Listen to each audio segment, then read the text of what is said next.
We'll get started here in a moment.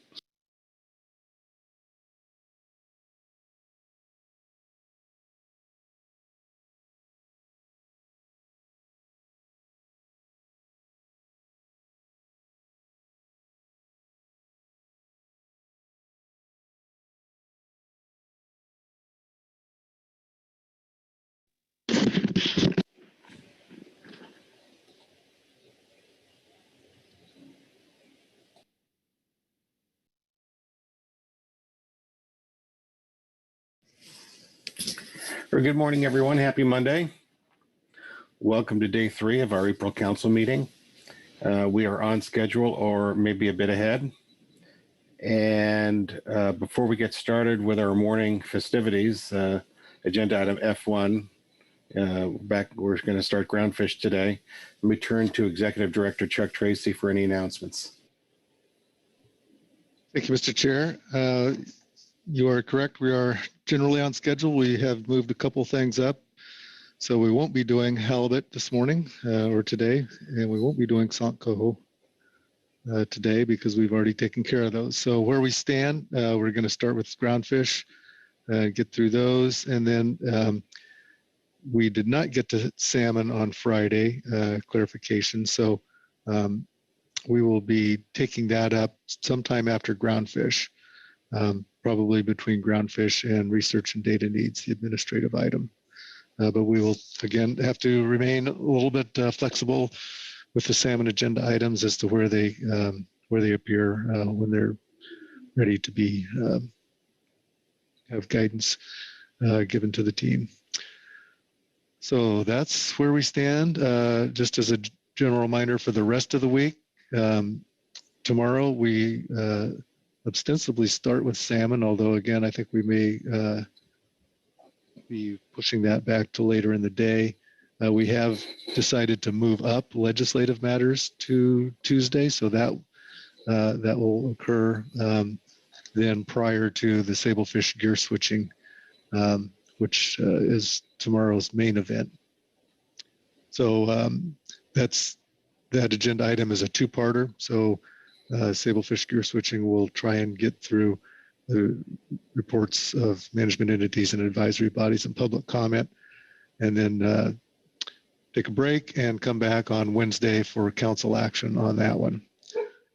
So what I suspect will happen tomorrow will be something like probably start off with legislative matters, and then probably at least get a start on sablefish gear switching, the pickup salmon at some point during the day, either as a opportunity for a break with sablefish or after sablefish is concluded. That's what I see on the next couple of days and the rest of the week. I think we are pretty much on track with our agendas. So, Mr. Chair, that completes my opening remarks. Clear as mud. Thanks. Any questions for Chuck on that? All right, thank you. So let's get started with agenda item F1, the NMFS report, and I'll turn to Todd for an overview, and then we'll go to Kelly Ames. Thank you, Mr. Chair. Good morning, Council. Welcome to agenda item F1, the first of the groundfish items. This is the National Marine Fisheries Service report. The National Marine Fisheries Service West Coast region is expected to briefly update the Council regarding recent regulatory developments relevant to groundfish fisheries and issues of interest to the Council, and will additionally update the Council regarding its workload and rulemaking plans for 2021. The Science Center is also expected to discuss current groundfish-related science and research activities with the Council. Looking at your packet, you have a report from the region on recently published rulemakings and workload. You also have a PowerPoint from the Science Center. And looking at your council action, it is to council discussion and guidance as appropriate. And unless there are any questions for me, Mr. Chair, I recommend moving to the region for their report. Thank you. All right, thank you, Todd. Any questions for Todd? All right, thank you. And then we'll go to the NMFS report. I was told that Kelly Ames would be providing that. Welcome, Kelly. Hi, good morning, Chair Guralnick and council members. I'm just going to give a brief overview about the observer waiver emergency rule that was extended, and then I'd like to call on Ms. Erin Steiner, who is the acting Groundfish branch chief, to answer any questions about the NMFS rulemaking and workload report. So for the observer waiver emergency rule, headquarters did extend the emergency rule on March 27th, and the rule will be in effect until March 26, 2022, or when the public health emergency is over, whichever is earlier. And that's a declaration that's made by the Department of Health and Human Services. The emergency rule carries forward the same waiver criteria that have been available for the past year, which provide the authority on a case-by-case basis to waive observer coverage, some training, and other program requirements while meeting the conservation and management needs and providing an opportunity for ongoing supply of fish to market. Under this emergency action, the NOAA Fisheries Regional Administrator, Office Director, or Science Center Director has the ability to waive observer requirements in 3 specific instances after first consulting with observer providers. The 3 circumstances that may warrant a waiver are: providers do not have sufficient observers to staff a fleet or port or vessel; providers cannot physically get observers to the fishing vessel departure point, potentially because of travel restrictions or shelter-in-place guidance; and providers do not have enough trained observers because we could not offer training due to building restrictions, meeting guidance, etc. Here on the West Coast, we do not currently have a shortage of observers or catch monitors due to COVID-19. We do recognize the situation is very fluid, and we will consider waivers on a case-by-case basis if availability of observers or catch monitors change, similar to what we have done since the start of the pandemic. We have provided the following guidance to the observer providers and catch monitor providers on the West Coast. We have advised that observers, catch monitors, and their provider companies that anyone who tests positive for or is experiencing potential symptoms of COVID-19, as outlined by the CDC, should not deploy on a vessel or to a processing plant.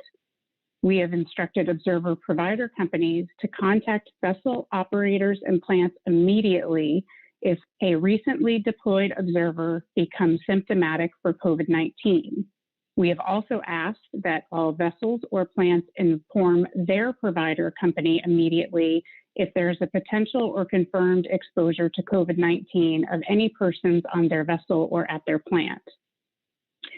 The good news on the horizon is that currently observers are eligible for vaccines in all of our 3 West Coast states.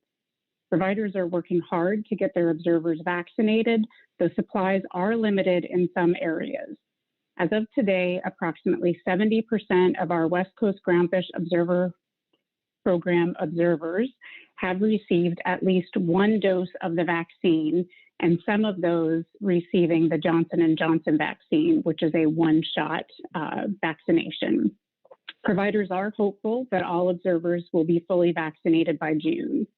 So as we have done in the past year, we'll continue to monitor all local public health notifications, as well as any changing guidance from the Centers for Disease Control and Prevention, and respond accordingly. And with that, I'd be happy to take any questions. I can also, again, highlight for you, as Todd did, our NMFS Report 1 on our recently published rulemakings and workload schedule. And again, have Ms. Erin Steiner on the line in the event there are specific questions about the Groundfish rulemaking schedule and workload. Thank you. Thank you, Kelly. Are there any questions for Kelly? Or Marcy Yaremko? Thank you, Mr. Chair. Thank you, Kelly, for your report. Good morning.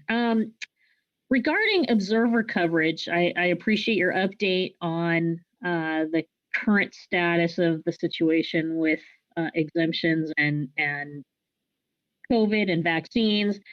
My question for you is how how close to normal would you characterize our current observer coverage across all of our groundfish sectors? I have heard from some folks that they have been notified of their selection to carry an observer for a particular 2-month period already this year for upcoming months. And so I'm just curious how close we are to attaining our normal coverage goals. Through the chair, thank you, Mr. Emko. So I can speak to observer coverage that occurred last year after the time in which we put in the 2-week waiver period so that we could get the protocols organized with the observer providers. So last year, we did issue 639 waivers in the partial coverage fisheries. So that number is, of course, higher than what we had seen in the past. During that same time period, we also did issue 1 waiver with regard to observer training requirements. So basically, we were able to issue the observer certification prior to boarding, and that observer was able to successfully complete the training while on the vessel. This was a unique situation. It was an at-sea vessel in the whiting fishery. So certainly our waivers were up last year in the partial coverage fleet. But just an important point, we did not change the notification of a requirement to carry an observer. So we're still following those same protocols where we provide the notice of the window in which the vessel is selected for observer coverage in those partial coverage fisheries.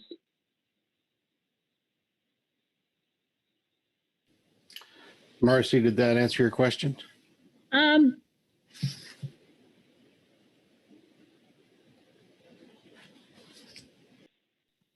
So, my apologies, Mr. Chair. My mute feature is not featuring very well. Thank you, Mr. Chair. Yes, if I may have a follow-up. Thanks, Kelly. I appreciate that.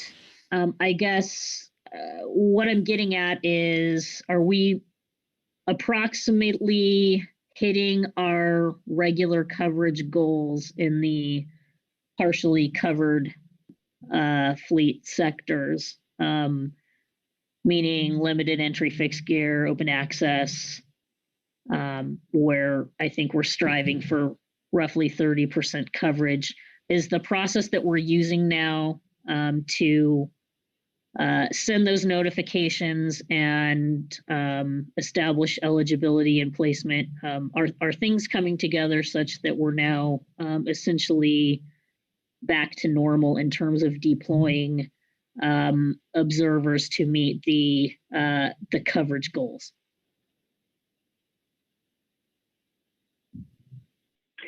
Through the chair, thanks, Marcy, for the follow-up question.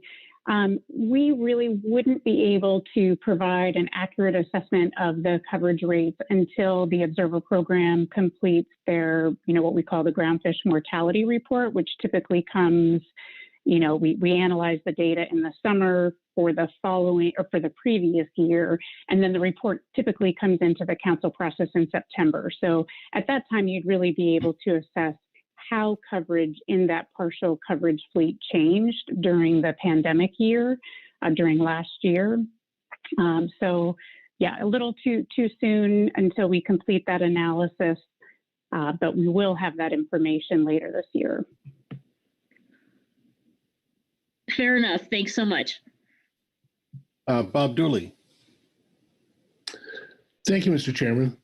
And thanks, Kelly, for the great report here. I'm always interested in what's going on here, and I appreciate it. Question I have is, you mentioned 639 waivers to the partial coverage fleet. How many waivers were requested by the full coverage fleet or fleets, and as well as how many were actually granted? Just curious if you have that information. Through the chair, thanks, Mr. Dooley, for the question. I don't have the number of requests at hand right now with regard to the full coverage fishery. Again, we only issued one waiver for observer training requirements for the full coverage sector, but we did not issue any other 100% observer coverage waivers, except for the time period when all observer coverage was waived. So there was that 2-week period kind of early in the pandemic where we waived all of the observer coverage in every sector so that the providers could work to implement their protocols, which recall include the observers kind of standing down for a 2-week period before deployment between vessels to kind of reduce any exposure, any potential exposure before deployment. So again, everyone was issued waivers during that 2-week period early in the pandemic in April 2020. But then after that, the only 100% coverage fleet that received a waiver was the training waiver requirement for the at-sea vessel. A follow-up, if I could, Mr. Chairman. Sure. Yeah, thank you very much. Thanks, Kelly. That's the information I was looking for there. And one follow-up question there. You'd mentioned that if there's a positive test on for an observer that there wasn't one available, there would be a waiver granted. What if the opposite happens? There are cases now where people are vaccinated and they also test positive. My son was one of those, works in the medical device field. And so if a vessel reports they have a positive test on board, but because they're vaccinated and such, they choose to go anyhow. Can you explain, is there going to be a prohibition of them fishing because an observer would not potentially board that vessel? I mean, I'm trying to get the connection here of how that I get it on the one end. If the observer can't test positive and all of that, I get that part of it. I'm thinking of the opposite end. Do you have any information on that? Through the chair, thank you, Mr. Dooley. There are so many scenarios to consider with the pandemic. And again, we are in close coordination with the observer providers, as well as monitoring the local health notifications and the CDC guidance. So those are really our benchmarks for considering these unique situations. And, we will be working with the providers and, the affected vessel who has the issue that needs to have further discussion and guidance. We are considering waivers on a case-by-case basis, but I would be reticent at this time to provide a specific answer to your specific scenario. It's one we have not encountered. It's one we have not discussed as a team and made a determination on. Kelly, thank you so much. I appreciate it. Appreciate the answer. Just more in the spirit of notification of what is our thoughts on what is happening and maybe things to consider preemptively rather than waiting for them to happen. So just things. One other thing, I never considered a positive test after a vaccination in my thoughts. So just wanted to bring that up. So thank you so much. Appreciate the report. Any further questions?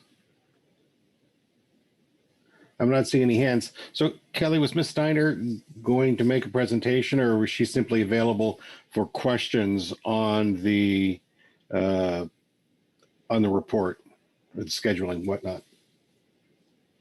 Just available for questions. We had put the report into the advanced briefing book, so figured you'd all had time to digest. But yes, she is on the line and ready to answer any detailed staffing questions you might have. All right, let's see if there are any questions. I'm not seeing any, so thank you very much. Now there is a brief Science Center presentation.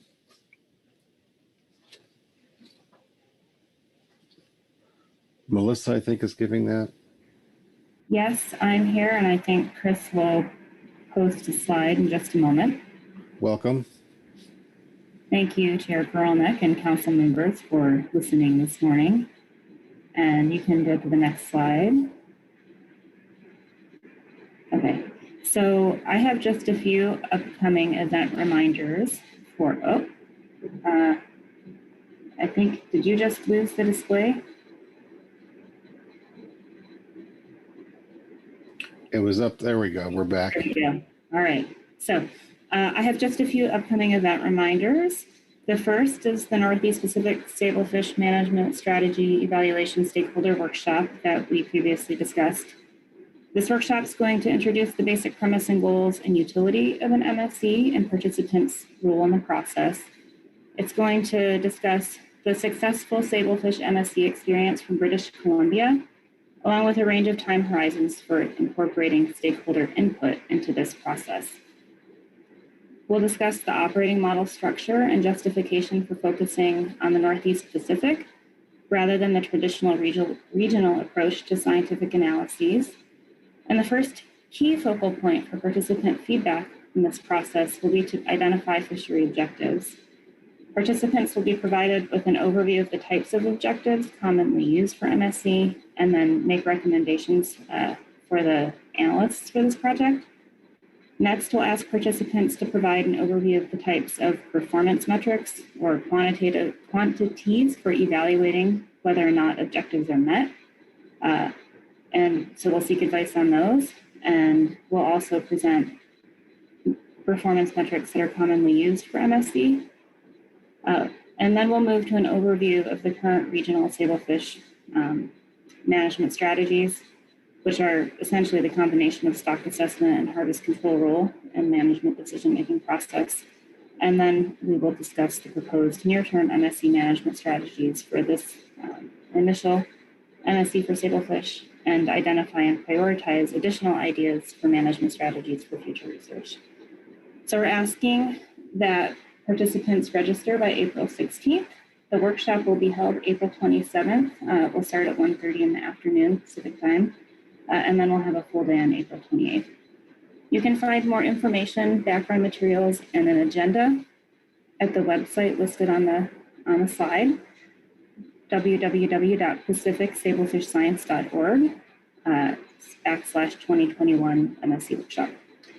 We are also getting ready for the May STAR panel workshop for the review of the Dover sole and spiny dogfish assessments. And you can find event links to both of these items on the council homepage under upcoming events. And that concludes my event reminders. Thank you very much. Let's see if there are any questions. Thanks very much for those reminders. Thank you for listening. All right, so I don't see any other reports from advisory bodies or management entities. So that takes us to public comment, and we have one, Michael Drexler. Michael? You're muted on your end, I think. There you go. Hello. Good morning. Good morning. Thank you, Mr. Chair, Council. My name is Michael Drexler, Fisheries Scientist, Ocean Conservancy.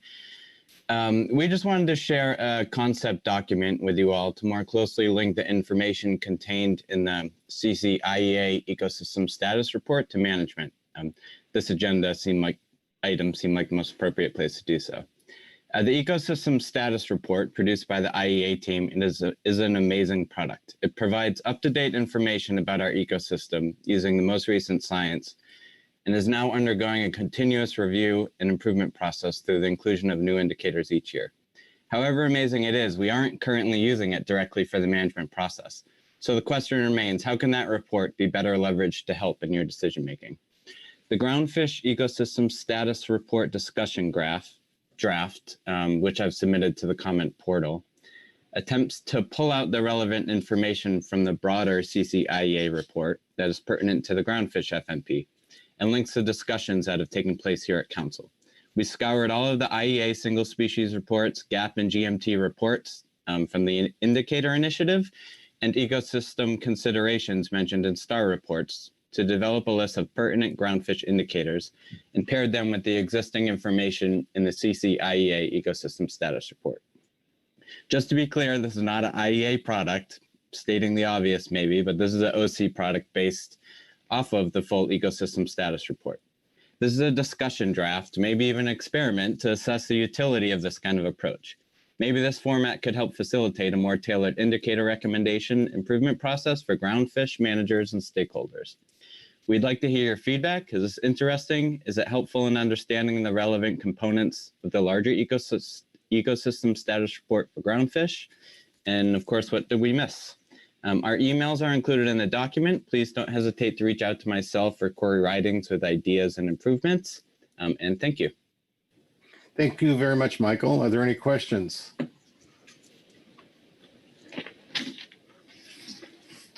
All right, thank you. That was your written comment, which you're speaking to, is a very nice document. Maggie Summer. Thanks, Mr. Chair. I just wanted to say that I very much appreciate this discussion document.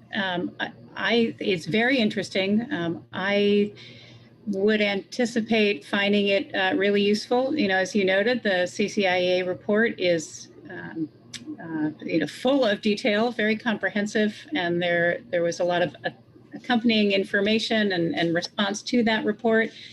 And I really appreciate the work that you guys did pulling some of the groundfish highlights together in this document. So certainly very positive feedback from me. I was not aware of it until just over this weekend, so we'll be giving it some more look along with folks I work with at ODFW, and we'll be happy to reach out to you and offer any more specific feedback if we have any. But just wanted to say thank you, and I think this is a great product. All right, any further questions or comments on Dr. Drexler's presentation? Marcy Remco. Yes, thank you, Mr. Chair. Just to echo Maggie's comments, she mentioned some discussion over the weekend, and I was part of those discussions, and lots of good things to say. I think this is a very nice showcase piece as well that I think is kind of appropriate for all audiences, and definitely brings home the importance of the content in the report. We worked so hard in that report to distill things down and make the font small, and the graphics. Sometimes you need a magnifying glass because we've made the page constraints on the report. We've made clear page constraints so that we kind of keep the scope of the document within bounds. But you've taken it to the next level here with I think making some clear points about the groundfish specific content that I think a broad audience can take note of in a very useful, digestible format. So I will be thinking about it more over the coming months, but I appreciate OC's effort to do this, and I find it useful. So thank you again.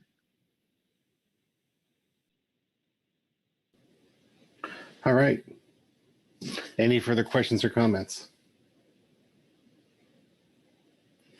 All right. Thank you very much. So that concludes public comment on agenda item F1. It takes us to council guidance and direction as appropriate. This was largely an informational report, but it is an opportunity for us to provide feedback to the National Marine Fisheries Service. So I'll look for some hands.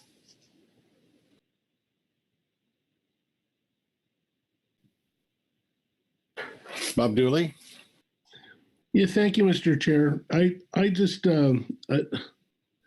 maybe just bad memory here, but I thought that we heard a report earlier in the meeting from NMFS on the vaccination progress for the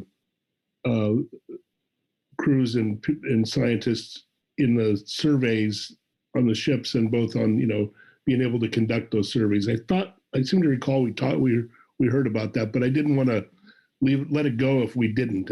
I can't seem to get confirmation from anyone that we did talk about that, and possibly we could hear something if we did not hear it of how those are going and how the vaccinations are going for the crews on those vessels, as well as the service that operates the ships, as well as the crews that will be going on the industry collaborated surveys.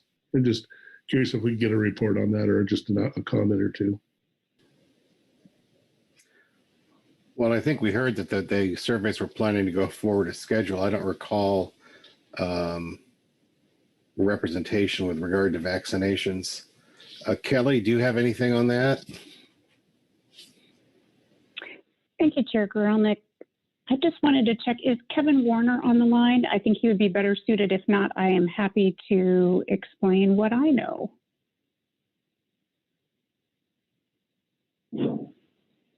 All right, I don't see him in the list, so I will go ahead and take a run at this. So, we want to reiterate that survey planning is not dependent upon the vaccine. We're planning to and believe that we'll be able to execute the full suite of surveys remaining in 2021 with or without a vaccine. NOAA does continue to encourage employees and affiliates to get vaccinated when offered. The common phrase that we hear and we repeat is the best vaccine is the first one that's offered to you. In late 2020, NOAA compiled a list of 6,100 critical personnel to prioritize for vaccines. We are updating that list now, and it includes both survey and observer personnel. NOAA recently issued letters to every person on that list stating that their role is critical in NOAA's mission to help access state-organized vaccination efforts. NOAA itself does not have any unique access to vaccines. We, like everyone else, are going through the state's priority list and protocols. States are welcome to contact NOAA for the list of critical personnel and utilize that as they see fit. But the centers do continue to move forward with plans to execute the 2021 surveys regardless of vaccine status.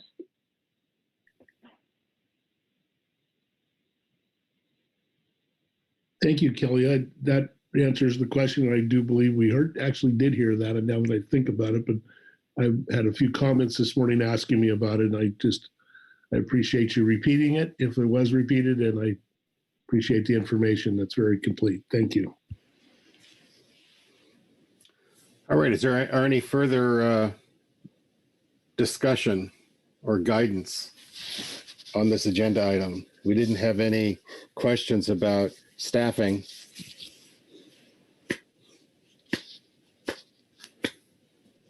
All right. I'm not seeing any hands. So I'll turn to Todd and see if we missed anything here. Thank you, Mr. Chair. I believe the council has achieved your goal, which was to have discussion and direction, or guidance and direction. You've heard from both the region and the Science Center and had a public comment. So my opinion is that you have achieved your goal and this agenda item has been completed. Thank you. All right, thank you very much, Todd. I don't want you to go too far away because we're going to go right into agenda item F2, Humpback Whale Endangered Species Act consultation. So please give us the overview there. Yes, sir. Thank you, Mr. Chair. Good morning again, Council. So this is agenda item F2, Humpback Whale Endangered Species Act consultation. At the September 2020 meeting, the Council received an update from the National Marine Fisheries Service regarding the status of the reconsultation of the Endangered Species Act Section 7A2 biological opinion, effects of the continuing operation of the Pacific Coast groundfish fishery on humpback whales. Reconsultation was deemed necessary because 1, the 5-year average for the humpback whale incidental take was estimated to have been exceeded, and 2, the global humpback whale population was redefined as having 14 distinct population segments, each having their own ESA status. The DPS found on the Pacific West Coast are the Mexico, Central America, and Hawaii DPS, with the Mexico listed as threatened and the Central America DPS listed as endangered. The National Marine Fisheries Service signed the new biological opinion, or BIOP as I'll call it, in October 2020. The opinion also incorporates the proposed critical habitat for the Central America and the Mexico DPS. The 2020 BIOP concluded that the Pacific Coast groundfish fishery is not likely to jeopardize the continued existence of either the Mexico DPS or the Central America DPS of humpback whale. The BIOP's incidental take statement specified new incidental take amounts for the Mexican and Central American DPS and detailed 4 non-discretionary terms and conditions designed to minimize the impact of the amount or extent of humpback whale incidental take.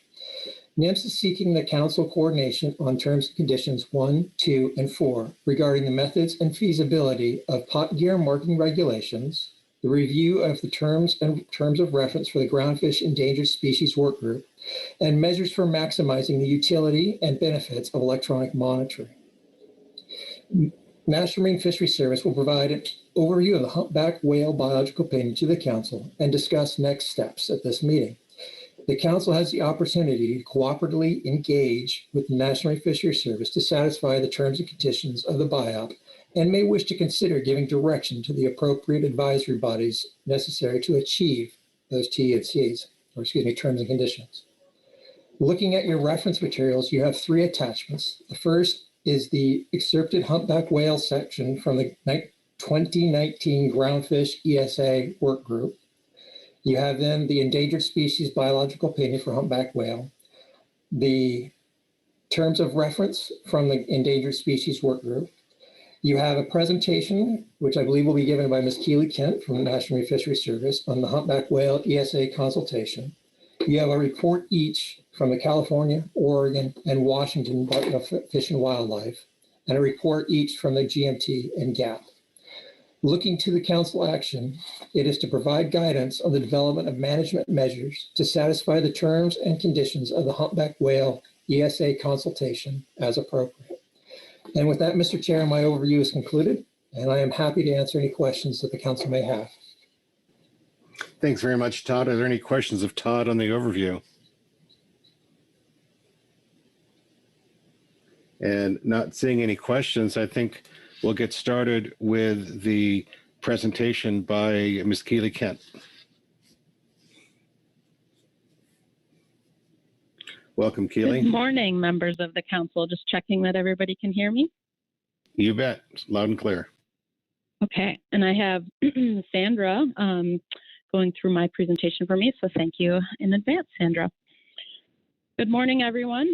My name is Keely Kent. I'm with the Groundfish branch of the West Coast Region Sustainable Fisheries Division. And like Todd said, I'll be walking you through an overview of the humpback whale ESA consultation for the groundfish fishery, and providing you some information to help your discussion on next steps for implementing terms and conditions. Next slide, please.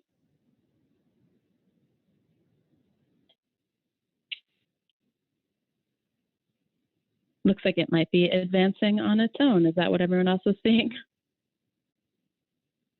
Yes, we have to regain control here. Okay. This slide is fine, Sandra. You can stop here if that works. Okay. So Todd gave an excellent background. So he covered some of this, so I will move through it quickly. It's just kind of a general reminder of the background of this particular consultation. We had an original consultation biological opinion in 2012 that the groundfish fishery was likely to adversely affect, but not likely to jeopardize humpback whales. We did reinitiate, as Todd said, for 2 different criteria. One was a change in the humpback species listing, moving to the distinct population segments, and the other was an exceedance of the incidental take amount under that biological opinion. Next slide, please.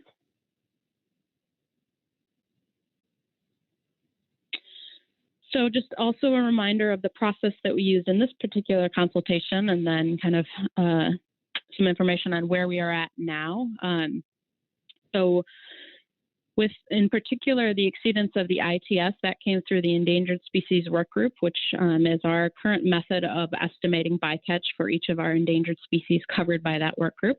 The council did receive that work group report back in 2019, and then we reinitiated the consultation for humpback whales and worked through draft analysis of the biological opinion. We presented to the council back in September 2020 on some of the draft proposed action and the potential conservation measures that we were considering for inclusion in that biological opinion. After that meeting, we finalized the biological opinion. With this consultation, that finalization was tied to the 2021-2022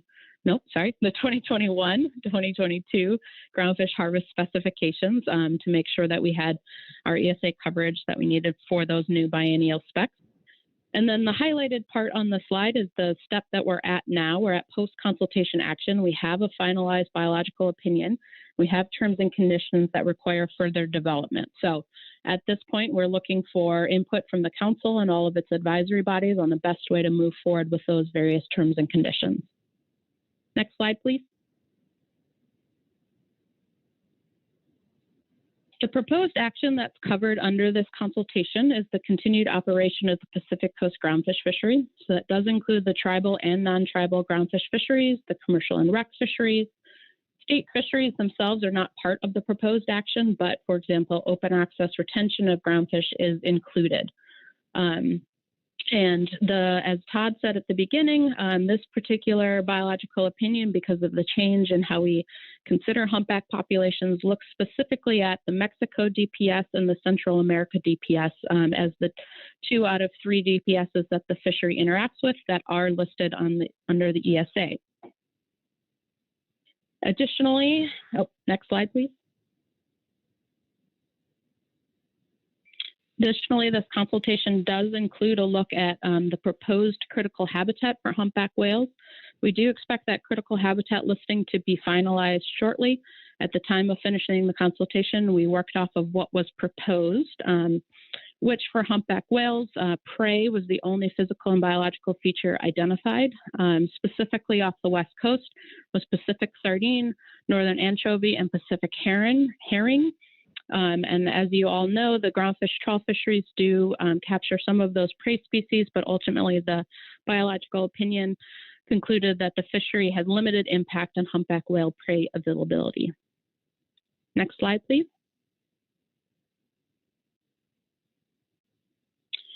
So the analytical approach used in the biological opinion and how we consider the information that we have on, potential effects of the fishery on humpback whales, we really look at 2 different sources of information. The first is our observer data. If we observe an entanglement of a humpback whale in sablefish pot gear. And then the other is opportunistic entanglement reports. And those are really important in case an entanglement is not observed, but perhaps a whale is found later, either alive or dead with gear on it, and we're able to identify what fishery that gear came from. That really helps us ground truth our anticipated impacts that we based off of the observer data. So both of those pieces of information are important in helping us quantify what the effect of the groundfish fisheries, and in particular the sablefish pot fisheries, are on humpback whales. Next slide, please.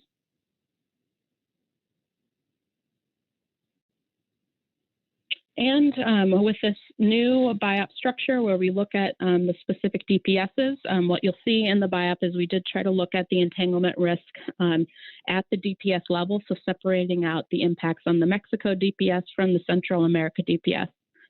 And the BIOP really looked at the fishing effort information we have and the observer coverage information that we have for the different parts of the sablefish pot fishery. As you are well aware, that gear type is used across different types of sectors. And so we really try to make estimates based on information we have for each sector rather than just looking at the whole fishery. And we also looked at 2 different time periods, both a 1-year time period and a 5-year time period. And that is really important because it provides coverage in case of like a singular high bycatch year, but also gives us the opportunity to understand kind of the longer term trend of our possible risk to humpback whales. Next slide, please.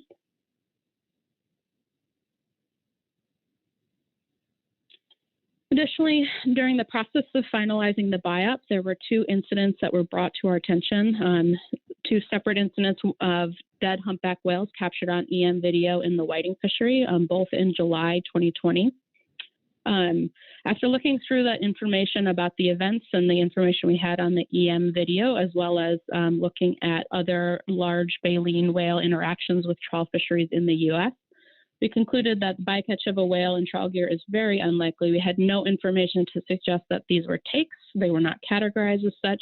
And we concluded that it was extremely rare at the scale of all U.S. trawl fisheries.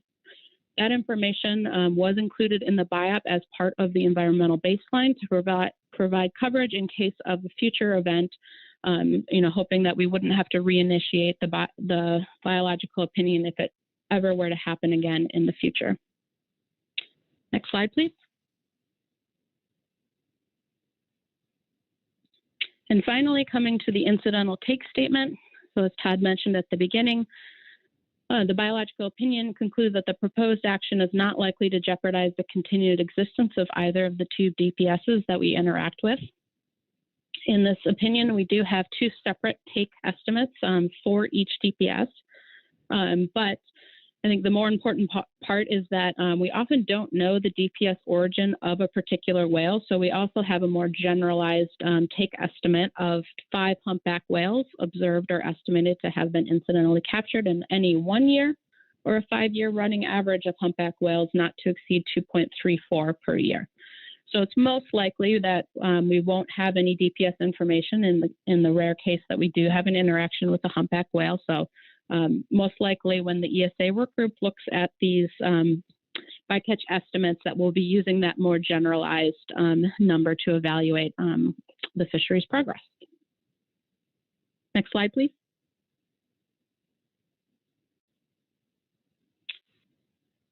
So as part of the incidental take statement, we also have one reasonable and prudent measure that's fairly generalized. It's that NMFS shall monitor the groundfish fishery to ensure compliance with regulatory and conservation measures in the proposed action, and then identify the amount or extent of incidental take, which, as you know, is generally done through the ESA work group. And that includes the collection and evaluation of data on the capture, injury, or mortality of humpback whales. Next slide, please.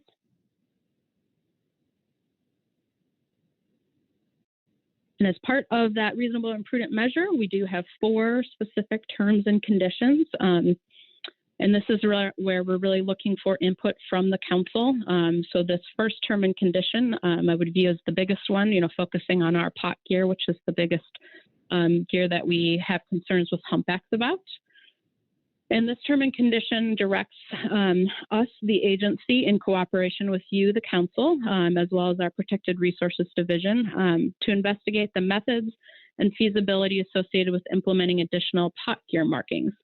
And really the reason why we would be looking at this is, would additional gear marking allow better data collection of entanglements or any better understanding of risk of bycatch or trends that then could be regulated in the future to reduce entanglements? There is a time clock associated with this term and condition. The feasibility study shall be completed by March 2023, and then the findings given consideration by the council by March 2024. There are some specific existing pot gear marking state regulations that we are directed to look at as part of this feasibility study. And other than that, we are really interested in feedback from the council and the advisory bodies, industry, and public about how best to proceed with this feasibility study, and specifically, what the best mode for having stakeholder engagement in this process is. So this is, we're really hoping for some feedback on what everybody thinks about how to move forward with this. Next slide, please.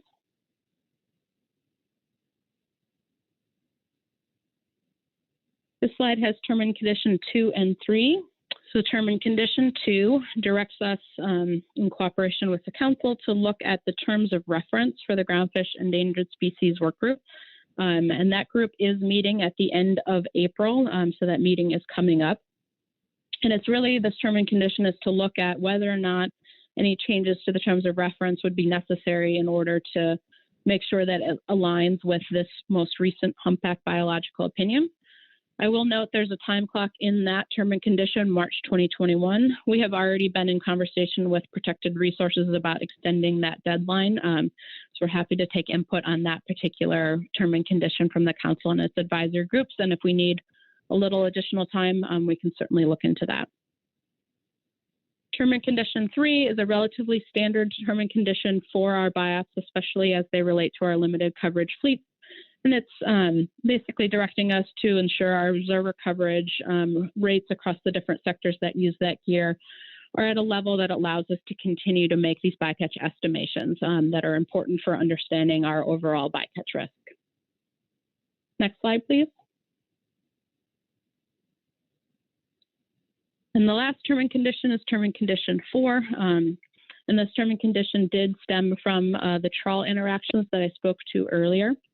And it directs us, the agency, in cooperation with the council and Protected Resources, to review and consider measures for maximizing the utility and benefit of electronic monitoring, specifically with gathering information from any potential future bycatch events of humpback whales. This term and condition also has a time clock on it. It's March 2023. At this time, we are interested in looking at this term and condition once the electronic monitoring program has gone final. So that would be our interest, would be to focus on the pot gear feasibility study first and then move to this one. But we are certainly interested in what the council and the advisory bodies think would be the best way, similar to term and condition 1, about making sure that we have a good stakeholder engagement process lined out for how we go about satisfying this term and condition. Next slide, please.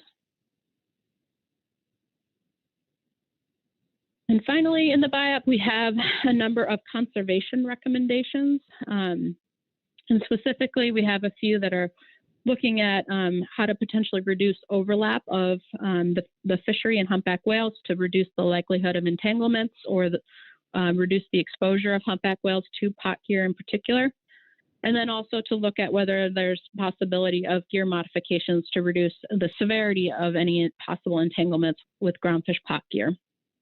You'll also see on that list the fixed gear logbook, which I believe the council is aware has been a priority for NMFS for a couple of years now, and we are working on moving that particular action forward as a way to get some more information, especially on the unobserved part of the fleet, to round out the data that we have on what areas catch is occurring in.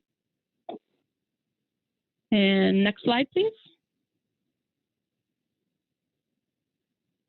And that is my overview, and I'm happy to take any questions if there are any. Thank you. Thank you, Keely. Are there any questions for Keely? Marcy Remco. Thank you, Mr. Chair. Thank you, Keely, for the presentation. My question surrounds the ITS and the application of the expected bycatch numbers for the Mexico and Central America DPSs. As I read the ITS, those estimated or expected bycatch amounts apply to all sectors of the Pacific Coast groundfish fishery, or is it just the sablefish pot sector?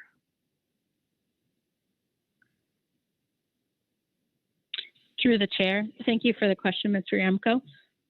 That is a good question, a good point of clarification. The biological opinion covers the entire groundfish fishery. But as you look through it, you'll notice, the main discussion of the effects of the fishery are on pot gear in the groundfish fishery. That's where we see really the main risk to humpback whales. So the ITS amounts aren't necessarily limited by gear type, but we expect that the entanglements would mainly come from pot gear. So that's to say, in the future, if we were to see interactions of humpback whales with other types of gear in the groundfish fishery, it's not necessarily that that wouldn't be in compliance with the ITS, but it wouldn't necessarily, it would be something we'd want to evaluate whether or not we consider those effects within the BIOP of those other gear types, if that makes sense. So it's a little bit of both, not just looking at the ITS, but also looking at what the effects of the fishery that we actually analyze through the BIOP, which is focused on pot gear. Thank you. Mr. Chair, if I may follow up? Please. Thank you. Thanks, Keely. That helps. Kind of a similar question or follow-up clarification on page 5 or slide 5, I guess it is, of your presentation surrounding the proposed action. You have a bullet there that indicates, oh, that's slide 14. Anyway, on slide 5 under proposed action, the 4th bullet says that state fisheries are not themselves part of the proposed action. And I'm hoping for some clarification about what is really meant by state fisheries. As you are aware, particularly in California and Oregon, we have state managed commercial nearshore fisheries that do employ the use of pot gear in their operations. And at least in the case in California, we do have some requirements that we expect does minimize or mitigate to prevent interactions with humpbacks and other whales. We have a limit on the number of traps and also very restrictive soak time allowance that we're fairly certain does quite a bit to minimize risk of entanglements. But back to the question, I guess I'm curious again on what is meant by state fisheries and if state groundfish fisheries, particularly those like Cabazon that employ the use of traps, are also subject to the limits in the ITS. Through the chair, thanks for the question, Marcy. So I will try to draw a line, though acknowledging that it is not super clear because of the way that our fisheries operate. But anytime we're discussing the open access groundfish federal groundfish fishery, and so, you know, thinking about the requirements that kick in once you're in that open access groundfish fishery. So, for example, VMS, and also thinking about being in federal waters, those parts of the activity, recognizing that a boat may be involved in various, you know, fishing activities on the same trip, but those parts that are specifically covered under the open access groundfish regulations would be part of the consultation. Anything else is not covered. So because, yeah, separating out, you know, like state target fisheries from what is covered then under the federal regulations, that's kind of the line, if that makes sense.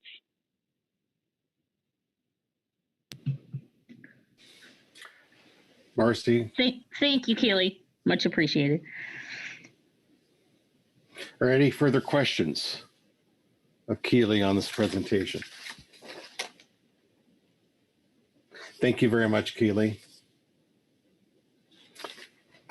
We have a number of reports from advisory bodies and management entities. So I'll start with the California Department of Fish and Wildlife report. And I understand our esteemed former council member, Joanna Griebel, is providing that. Good morning, Mr. Chairman. Just want to double check that you can hear me okay? Loud and clear. Welcome. Good morning. It's nice to hear some friendly and familiar voices on the other end of all of this. So for the record, my name is Joanna Griebel, and I will be providing the California Department of Fish and Wildlife report on the humpback whale ESA consultation. The California Department of Fish and Wildlife provides background information and status updates on activities in state-managed fisheries as it relates to terms and conditions 1 and 4 of the Humpback Whale ESA consultation. So for background, Senate Bill 1309 amended several sections in the California Fish and Game Code that resulted in changes to commercial fisheries management in the state of California, particularly for the Dungeness crab fishery. Among the changes, SB 1309 gave the CDFW director authority to restrict the commercial take of Dungeness crab when there is a significant risk of marine life entanglement. This legislation also authorized CDFW to implement regulations requiring standardization of commercial fishing gear marking to aid with identifying the commercial fishery gear responsible for marine life entanglements. Additionally, it established a trap gear retrieval program to reduce lost and abandoned commercial Dungeness crab gear at the end of the season to reduce entanglement risk. Implementation of these new programs has established California as a leader on the West Coast in addressing marine life entanglements. In order to prevent marine life entanglements, it is important to know how they occurred and by what fishery. Oftentimes, when a whale is entangled, there are few details available to inform what fishery, where, and when an entanglement occurred. Forensic review of entanglements has revealed that better gear marking is essential to better identifying the responsible fishery. The most common gear seen on and recovered from marine mammals are buoys and line. Because there are very few buoy and line standards for fisheries, it is almost impossible to tell fisheries apart. The discussion below describes the options that CDFW has considered, evaluated, or implemented to date, which may be useful to NOAA Fisheries proceeds with the feasibility study required by term and condition 1 of the incidental take statement. Regarding pot gear marking feasibility study options considered in California. Line marking. Requiring fisheries to use unique line marking could help forensic reviewers identify the source fishery in the absence of other identifying information. CDFW has contemplated state-imposed line marking requirements, but at this time has not proceeded with establishing any such requirements. During discussions at recent tri-state Dungeness crab meetings, several challenges were identified to implementing state-specific line marking. Generally, those challenges included specifying unique state-specific colors, visibility of line marking in the water, ability of line marking to withstand rigors of the marine environment, and cost to fishery participants. Additionally, questions were raised about line marking for dually permitted individuals who participate in the Dungeness crab fishery in multiple states, as well as other state-managed fisheries. Buoy marking, standardized commercial gear marking program. CDFW's conclusion from forensic review of entangled marine mammals was that buoys were the best and cheapest way to distinctly mark trap gear to a specific fishery. Implemented in May 2020, CDFW's gear marking program established a standardized framework for marking commercial fishing gear to better identify the commercial trap fishery involved in the event of a marine life entanglement. Identifying the fishery is essential in reducing entanglement risk, as it allows California to direct resources to those fisheries with the greatest contribution to entanglement. Previously, California regulations and statutes required certain buoy identification numbers and markings for select trap fisheries. However, these rules were not uniform in what information was required and often lacked specificity as to how the marking shall be placed on buoys. Additionally, several trap fisheries had no buoy marking requirements. Following CDFW's evaluation of the requirements for effectiveness, cost, and suitability, several regulatory additions were made to comprehensively address the need for gear marking. Currently, 9 California trap fisheries are subject to buoy marking requirements as specified below in Table 1. The rules now uniformly require that every trap or string of traps must be attached to at least one buoy that is marked with the number that identifies the operator of the trap and/or the vessel it belongs to. In most of these fisheries, every buoy must be marked on multiple sides with the letter that identifies the fishery that the gear belongs to. Regarding surface gear in the commercial Dungeness crab fishery. In 2018, a new regulation was implemented in the commercial Dungeness crab fishery to reduce the amount of gear allowed to be used on the surface. No more than 2 trailer buoys shall be used at the surface, and there is a maximum allowable distance between the main buoy and the last trailer buoy, which can vary depending on the depth that a trap is deployed. The intent of this regulation is to reduce the amount of excess line and buoy gear at the surface, which can entangle whales. Regarding buoy tag requirement in the commercial Dungeness crab fishery. Since 2013, the commercial Dungeness crab fishery has been managed under a trap limit program. This program caps the total number of traps used by the fishery and requires 1 main line per trap, so no linking of multiple traps is allowed. Regulations require that every crab trap must be marked with a surface buoy and that a buoy tag containing the permit number and year must be affixed to the buoy, which is attached by the main line to the trap that is fished. Buoy tags are color-coded, and each state's tag has a unique shape that can aid in identification in the case of an entanglement.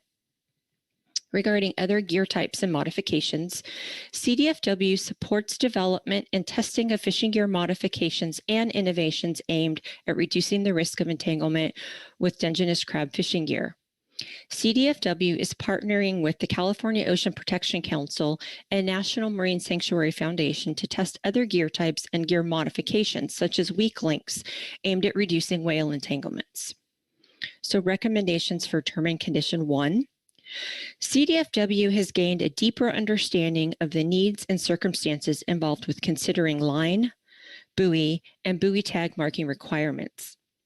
CDFW appreciates NMFS's interest in learning more from these endeavors as it undertakes the feasibility study to examine similar approaches for the sablefish fishery. CDFW notes that none of the requirements eliminate all the uncertainty in determining the fishery of origin in the event of entanglement, though it appears the growing combination of buoy marking, buoy tag, and surface gear requirements across the landscape of state and federally managed fisheries is beginning to lead to a successful reduction in the number of entanglements for which the fishery of origin remains unidentified. As part of the feasibility study, or possibly as future conservation measures, CDFW also encourages NMFS to consider soak time requirements and a trap limit program among those measures to be evaluated to reduce entanglements. CDFW notes that off California, a 96-hour statutory servicing requirement applies to most trap fisheries, and in combination with the trap limit programs, has helped to prevent the use of excessive volumes of gear used in California-based trap fisheries, as vessels and fishers can physically service only a finite amount of gear within the established service interval. Regarding term and condition 4, electronic monitoring, starting in 2023, all vessels participating in the California commercial Dungeness crab fishery are required to have a vessel tracking device on board.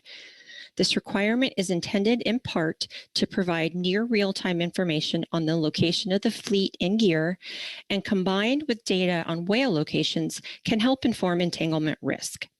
CDFW believes knowing when and where the fleet is fishing in relation to whales is one of the most important factors to minimizing entanglement risk. CDFW is prepared to offer more information on our electronic monitoring program to the Council or NMFS at the appropriate time as term and condition 4 developments proceed. And that concludes our report, and I'm more than happy to answer any questions. Thank you. Thank you very much, Joanna. Are there any questions on the CDFW report? Louis Zim. Thank you, Mr. Chair, and welcome, Joanna. It's so good to hear your voice and your expertise back with us to help us. I know that you've been doing a lot of work here with the Dungeness crab thing, and I just want to say that I'm eagerly looking forward to more information on how you all have been approaching the EM conundrum and how to do that. I went ahead and followed your ramp materials and saw that you were looking at something a bit different from what we use in our IFQ fisheries at this time with our VMS. And so I'm looking forward to it. And if you have anything for us at this time, I'd be very pleased to hear it. Thank you. Any questions of Joanna?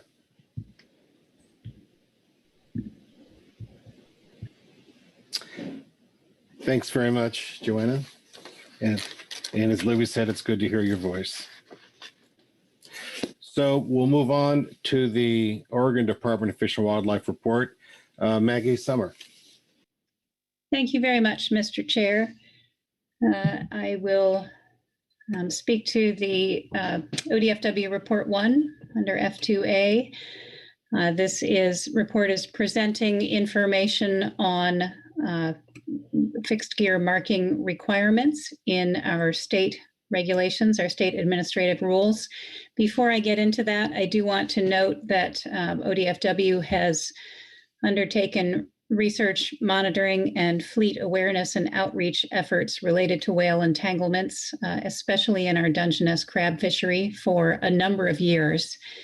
And in particular, in 2019 and 2020, the Oregon Fish and Wildlife Commission adopted regulation changes to reduce entanglement risk and improve the potential to identify entangling gear. This report presents information, as I said, on gear marking requirements for all fisheries, but I do want to note that we have other measures, including elements like a late season reduction in pot limits combined with a depth restriction in our commercial ocean Dungeness crab fishery, as well as others to address whale entanglements.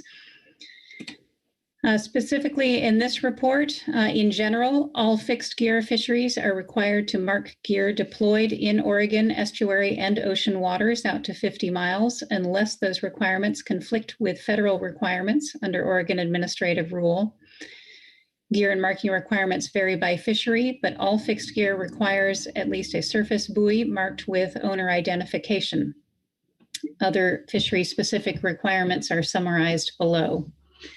For all commercial fisheries except Dungeness crab, these closely match federal regulations. State regs for marking long-lined fish or shellfish trap or bottom long-line gear require that gear be marked at the surface at each terminal end with a pole, flag, light, radar reflector, and a buoy showing clear identification of the owner or vessel operator. All fixed gear other than crayfish pots or ring nets must be marked with a surface buoy bearing either the commercial license number, federal documentation number, or state vessel registration number in visible, legible, and permanent manner. And a note that in state rule, vertical hook and line gear that is closely tended, which means that a vessel is within visual sighting distance or 1/4 nautical mile, may be marked only with a single buoy. Specific to our commercial ocean Dungeness crab fishery, we have a number of very specific marking requirements. Those include requirements for individual surface buoys, a buoy brand number registered with ODFW that is unique to the vessel, and buoy tags. The tags must be attached to the buoy, and we only issue tags up to each vessel's permitted pot limit, which is an important enforcement mechanism. We do have separate tags for primary season, late season, when issued replacement tags, which is rare at this time. And as Joanna already noted, each state uses contrasting colors for tag types. We require registration of buoy color patterns with ODFW. We require pot tags affixed to each pot. And regarding line marking, we don't require specific line markings in Oregon's fishery, but we do prohibit the use of line markings that are used in any other West Coast fishery, again, with the intent of allowing potential entangling gear to be distinguished and better identified to fishery source if possible. And we also have some requirements that relate to our commercial bay Dungeness crab fishery. Rings must have a surface buoy and a tag affixed to the ring in that fishery. And in our recreational crab fishery, when fishing from a boat, floating buoys used for crab pots or rings must be marked with the owner's identifying information. That concludes the report. I will say we look forward to further communication with the National Marine Fisheries Service and the other West Coast states as we move through this process, and we'll be happy to provide any additional detail that we can on any of our state regulations and our experience in developing those to help inform this process. And I'd be happy to answer questions on this report. Thanks. Thank you very much, Maggie. Are there questions for Maggie?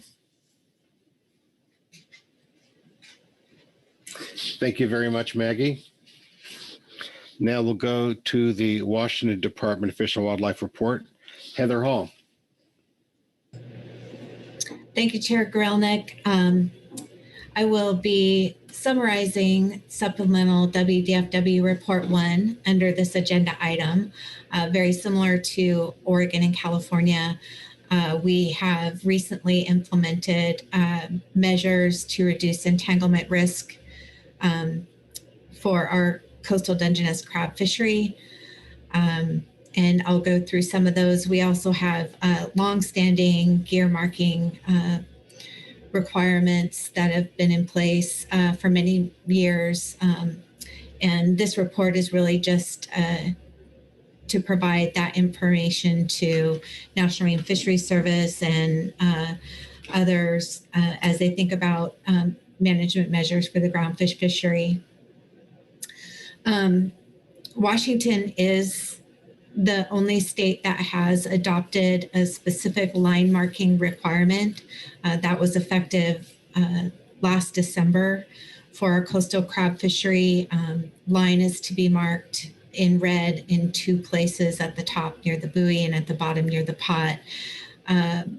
We have kept the rules for this quite broad as initial implementation, thinking that it could be revised over time to be more specific.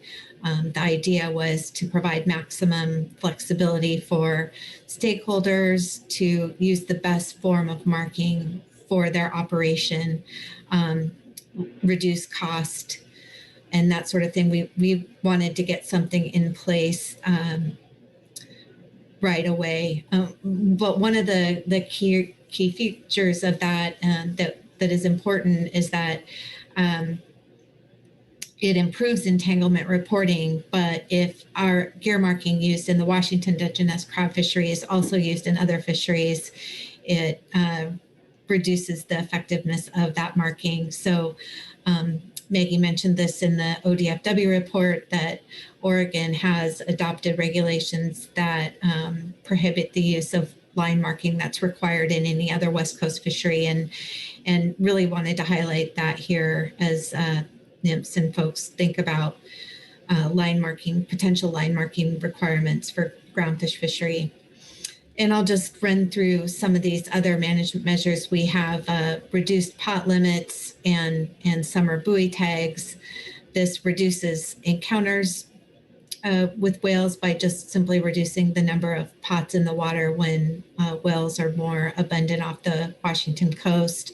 Summer buoy tag program also allows us to expand our derelict gear recovery program that's been in place since 2009 to allow gear recovery to happen earlier in the season. So it allows folks that are permitted for derelict gear recovery to recover any pots that are not marked with the summer buoy tag after May 1.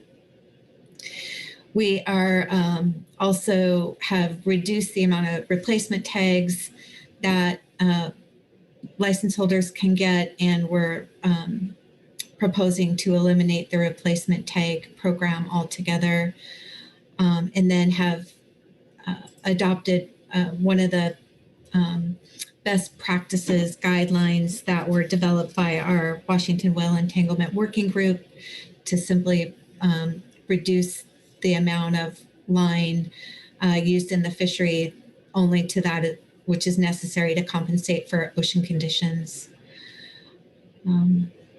We have other gear marking requirements, again, that have been in place for several years, buoy tags.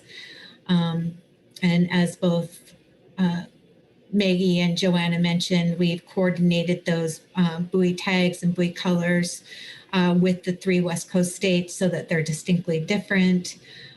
We have buoy colors and buoy brands that are to be registered with the department. So we have a database that can be used to search and identify who the gear belongs to if there's an entanglement event.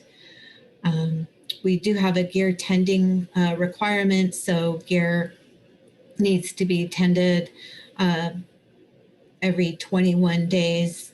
It's pretty liberal, but it provides an opportunity to enforce gear that's just left in the ocean for long periods of time. There are gear marking requirements for the recreational crab fishery, our spot prawn fishery, and hagfish fishery gear marking requirements closely align with federal gear marking requirements. And we also, we've had logbooks program in place since 2006, collecting fishery data on paper logbooks. We are in the process of piloting an electronic monitoring program for the commercial fleet, and this program is also testing a potential for electronic logbooks that we're pretty excited about. We have a timeline for implementation of an electronic monitoring program for our fleet by 2025, although I would say if there are areas that we can implement this program sooner, we would adopt electronic monitoring sooner. We're also, through our fishery, just exploring gear innovation and opportunities for fishery participants to test other types of gear, and keeping our eyes open to other and new emerging technology that can help with the entanglement risk. So I'd be happy to take any questions. That summarizes our report. But again, look forward to the process that is going on for the groundfish fishery, and hope to be a resource and provide helpful input if needed.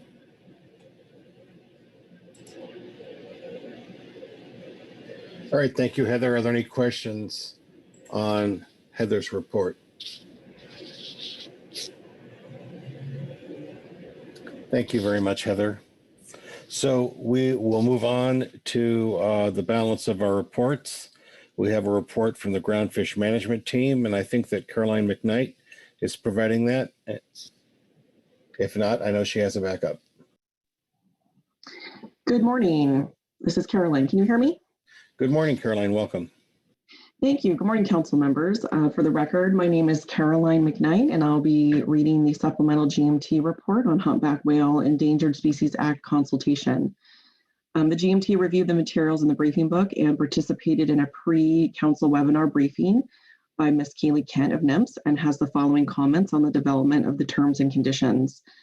The GMT did discuss the other terms and conditions not included in this report, but does not have any input on them at this time. Term and condition 1, gear marking feasibility study. NMFS proposes conducting a feasibility study to evaluate whether additional gear marking in the groundfish pot fishery would increase the ability to visually identify gear involved in future whale entanglements. The GMT notes that reports provided by CDF&W, ODF&W, and WDFW that we just heard provide comprehensive resources specific to gear marking regulations already in place for various state-managed trap pot fisheries. To provide additional context and comparative information, the GMT provides the following regulations which already exist specific to groundfish gear marking for limited entry gear and open access gears, which is in section 50 CFR 660, 219, and 319. So for 219 for fixed gear, I'm just going to summarize here that the gear, whether it's longline, trap, or pot, must be marked at the surface and each terminal end with a pole, flag light, or radar reflector and a buoy. And that buoy must be marked with a number clearly identifying who the owner or operator of the vessel is. And that could either mean the vessel's number, the commercial fishing license number, or the vessel documentation number issued by the U.S. Coast Guard. Section 319 pertains to the open access fishery gear identifying and marking regulation, which is essentially the same type of information. It must have a buoy and it must have that same type of marking on it to identify the owner or operator. The GMT was asked to provide input on the information gathering process of the feasibility study.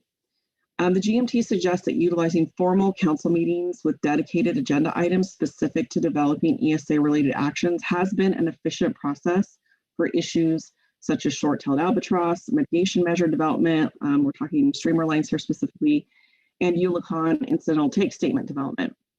Utilizing the already existing council process, especially joint sessions between the GMT and the Groundfish Advisory Subpanel, ensures broad geographic and fishery sector representation.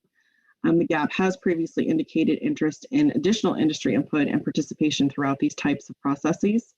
The GMT hopes that NMFS continues to work with state agencies, the tribes, and industry to ensure this process includes all stakeholders. Moving on to term and condition 2.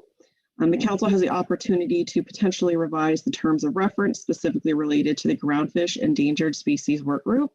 The ESA work group was established in June 2013 to serve as a multi-party advisory body to the council with the objective to support ESA Section 7A2 compliance with biological opinion for the continued operation of the groundfish fishery.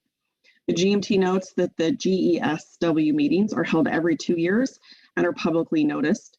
The next one is scheduled for April 26th through the 28th of 2021 via a webinar, and the link to that meeting notice is provided in the footnote.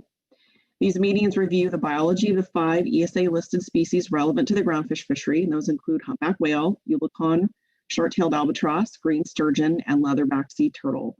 Their current stock assessment information and expanded observer data relative to take levels. Meetings also examine patterns and trends in fishing effort in federal fisheries. While mitigation measures can be discussed, this topic typically constitutes only a small portion of the meeting. Any action items that result from the meeting are deferred to dedicated council agenda items. The results of the April 2020 meeting will be discussed at the June 2021 council meeting. The GMT suggests that interested members of the GAP and public join the April 2021 GESW webinar and provide comments on the terms of reference relative to industry representation, frequency of meetings, and subject content at the June council meeting. And with that, I'll take any questions. Thank you. Thank you, Caroline. Are there any questions on the GMT report? Thank you, Caroline. And we have one more report. That is from Dan Waldeck for the GAP. Dan? Good morning, Chair Gorelnik, council members. Dan Waldeck with the GAP. I'll be reading agenda item F2A, supplemental GAP report, Humpback Whale Endangered Species Act consultation. The GAP received a presentation from Ms. Keely Kent, National Marine Fisheries Service, West Coast Region. The GAP also reviewed the California Department of Fish and Wildlife report that provides an update on activities in state-managed fisheries relevant to this agenda item. As noted in the F2 situation summary, the council is tasked with providing guidance on the development of management measures to satisfy the terms and conditions of the Humpback Whale ESA consultation. Our previous statements on this topic, and more generally on the Groundfish Endangered Species Work Group, sought to highlight the need for improved communication between fishery participants affected by protected species management measures and the state and federal managers who develop and implement these measures. The National Marine Fisheries Service and California Department of Fish and Wildlife reports demonstrate the importance of this communication. And I'll pause here to say that we specifically call out the California report in our GAP report because it was available as the GAP was considering and drafting our report. I will note that the reports from Washington and Oregon are similar in substance and scope to the California report, and I would like to incorporate them by reference into this statement. For example, in September 2020, NMFS noted the need to study and encourage minimizing the impact of storing sablefish pot trap gear at sea. The GAP reported that storage of pot trap gear at sea does not occur in the Pacific Coast sablefish fishery, and in their current report, NMFS has removed this item from the potential management measures.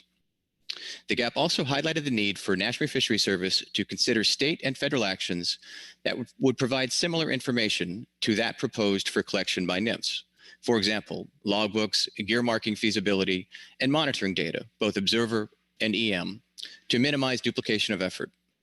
The state reports provide a detailed summary of ongoing efforts at the state level that should be informative in the development of federal management measures.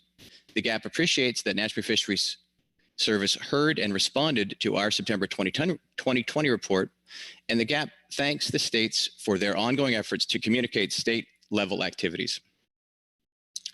The GAP continues to stress the importance of early outreach to fishery participants because it is critical to consider fishermen's knowledge and experience when assessing potential impacts to listed species and in scoping and developing potential mitigation or management measures. The GAP recommends that the work group include industry representation to provide practical advice into the recommendations and perspectives developed by the work group. The work group terms of reference provide for this inclusion in the committee's composition statement. Specifically, quote, other representatives as determined by the council. Representatives in this category may be short-term appointments, for example, one meeting, to address specific issues, unquote. In contrast to our recommendation, it has been stated that fishery participants are able to attend work group meetings and to provide input through public comment. While this is true, having a seat at the table is preferred by the GAP, based on our experience in other forums, such as the Groundfish Star Panels. They demonstrate that the overall process is improved by direct stakeholder participation. In acting upon this request, and portended by the workgroup terms of reference, it will be important to consider the spectrum of fishery participants potentially affected by management measures developed to address protected species interactions for particular species or group of species. For example, streamer line measures developed for longline fishery interactions with seabirds applied to a relatively discrete set of fishermen, whereas measures proposed for humpback whale interactions could potentially apply to a broad spectrum of stakeholders, including open access and limited entry fixed gear, trawl, and gear switchers. Therefore, to ensure industry representation and provide the necessary flexibility, the GAP recommends that a GAP seat be added to the work group and the GAP chair be given the discretion to appoint a representative to occupy that seat, depending on the necessary industry expertise, similar to STAR panels. Specific to the terms and conditions detailed in the NMFS presentation, the GAP provides the following comments. Term and condition 1. The GAP recommends that any investigation about the methods and feasibility associated with implementing additional pot gear marking regulations be conducted in consultation with state fishery managers and fishery participants. As noted by the state reports, there are ongoing efforts on this front that should be considered in the federal action. Term and condition 2. 1. Consistent with the noted terms of reference review, the GAP recommends that, as detailed above, a GAP representative be added to the work group, and 2, identification of priority needs be conducted in consultation with the range of stakeholders that would be affected by any proposed new management measures. Term and condition 3. In their consideration of observer coverage requirements in the fixed gear fishery, the GAP recommends National Fisheries Service consider a range of options for collecting the necessary information, including logbooks, observers, and EM, to ensure uncertainty is reduced through the most cost-effective means. Term and condition 4. Relative to the use of EM to collect data about interactions with humpback whales, the GAP recommends 1, that completion of this effort be synchronized with finalization of the EM rulemaking to ensure consistency between the two actions, and 2, that vessel captains be consulted about any interactions detected through EM data as part of any analysis, and that this consultation be conducted early to provide for timely input from those with the most immediate knowledge of the interaction. And finally, Each of the terms and conditions will have associated management measures that affect a variety of fishery participants. Therefore, the GAP recommends the council schedule a workshop at the appropriate time because it would be the most effective setting to facilitate engagement and input about potential new management measures related to humpback whales.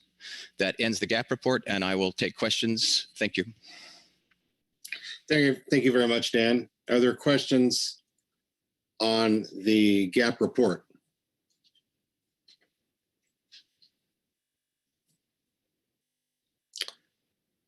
Thank you very much, Dan. You're welcome. I do not see any public comment cards submitted. And if so, unless there's one got submitted in the last few minutes, that will conclude both the reports and the public comment portions of this agenda item. And before we start council discussion, we will take a morning break of 15 minutes. So let's be back at 9:49.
All right, welcome back from our morning break.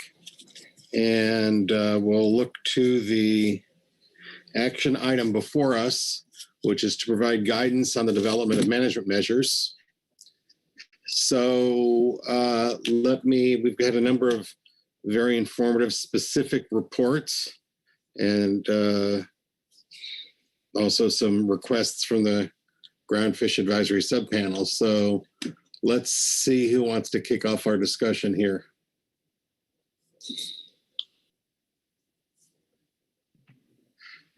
Marcy Remco.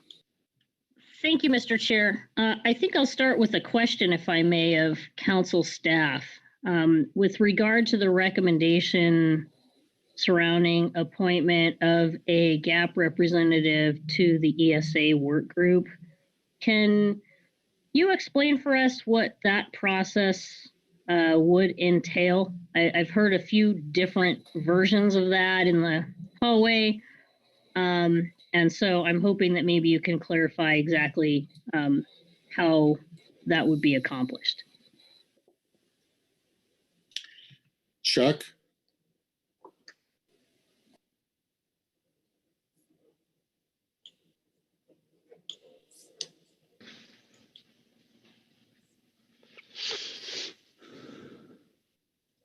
Chuck, we're not hearing you.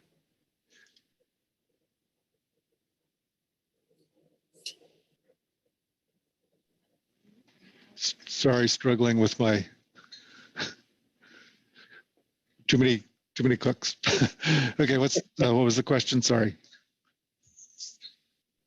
Marcy, you want to repeat the question, please? Sure. Thank you, Mr. Chair. Thank you, Chuck. I've heard a few different, I think, versions of how we would accomplish seating a GAP member on the ESA work group. And I'm hoping maybe you can explain the process to us and the timing and what that would take. Yeah. Thanks for the question. So,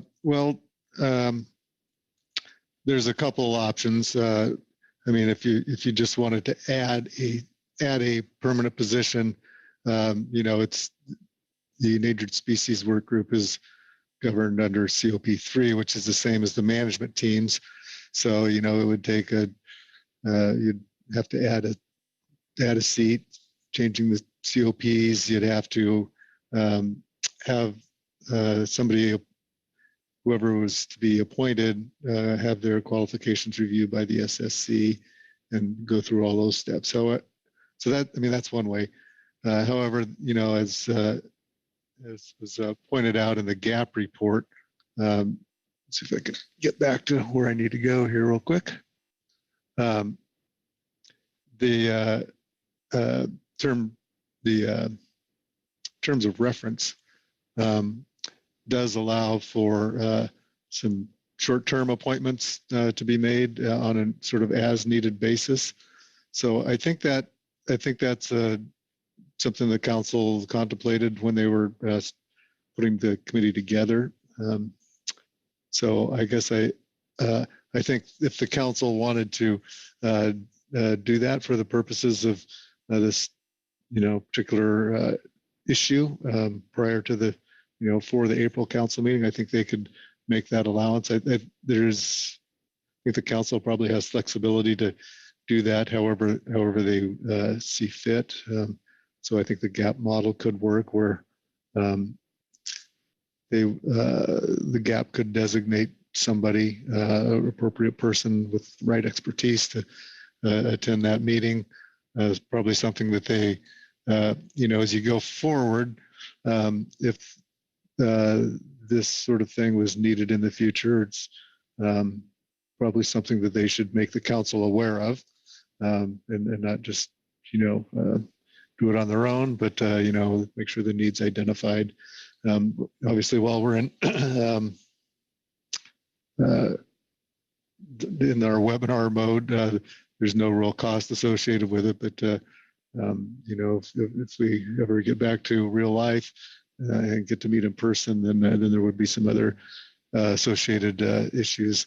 There will be. I take that back to, well, not really a cost, but an administrative cost in determining things like allocating stipends and those sorts of things. There will be some of that associated with it.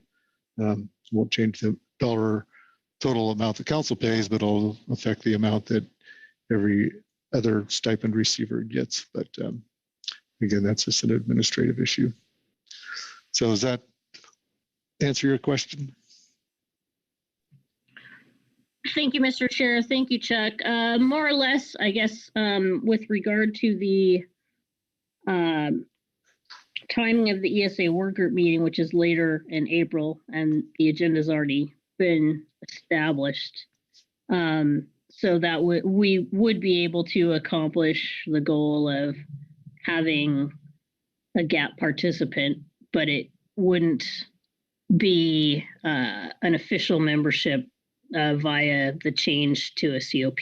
Is that what I'm understanding? Correct. Thank you.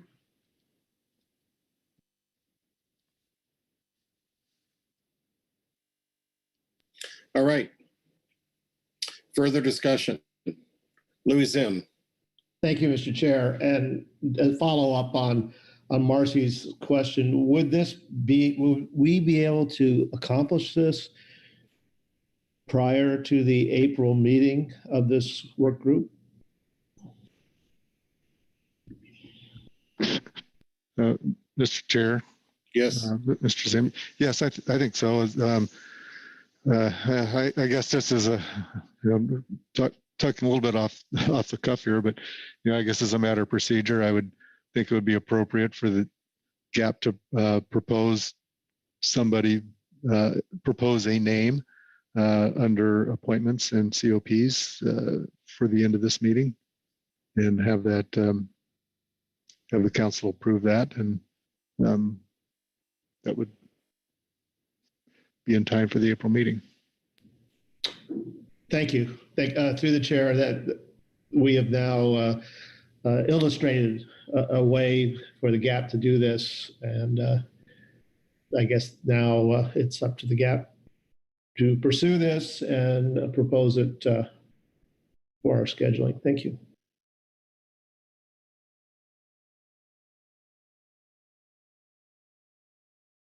All right, so we have a mechanism for accomplishing that request of the GAP. And that includes consideration of a name on day last under membership and COP agenda item. Maggie Summer. Thank you, Mr. Chair. I just wanted to recognize the breadth of the efforts that are already ongoing on the West Coast to address whale entanglement issues, illustrated by the state reports you heard earlier.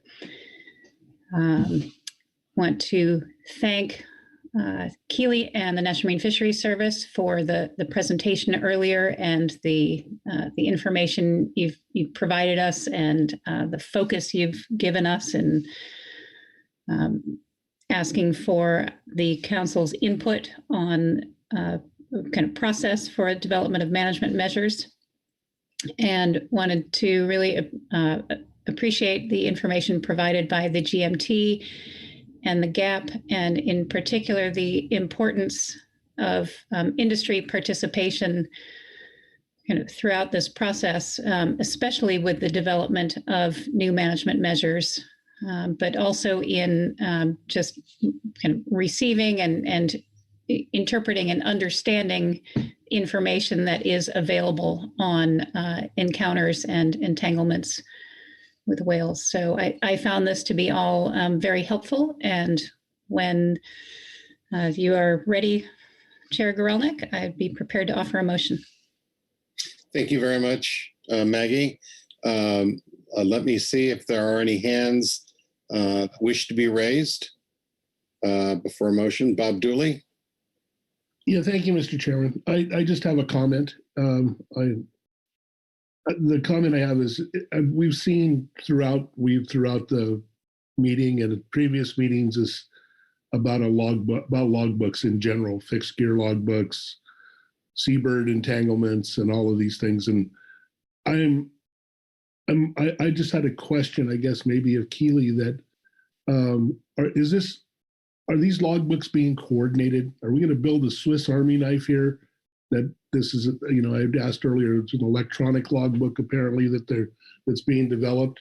Seems like there's a lot of need in various fisheries that of this logbook, and it seems that if we're going to put all the effort to develop it, it would be nice to make it a Swiss Army knife, make it something that is usable and serves many purposes if we're going to be doing that rather than independent exercises. So just wanted some feedback into that and maybe interject that comment into the record as well. So just understand what's being developed and how it's going forward. Thank you. All right, Bob. So that was a question for Keely. Yes, if it's possible. Yep. All right. Well, Ryan Wolf. Well, you had your hand up. I guess I'll go to Ryan if Keely's not available, or let Ryan decide who answers. Hi, this is Keely. I am available. Sorry, it took me a minute to star 6 on mute. Thanks for the question through the chair. So the non-trawl logbook, the intention is obviously close coordination with the states to make sure that we're not duplicating any effort about existing data sources. We are aware there are some state fixed gear logbooks, and so we'll be working closely with them to make sure that we don't add unnecessary burden on the fishing industry.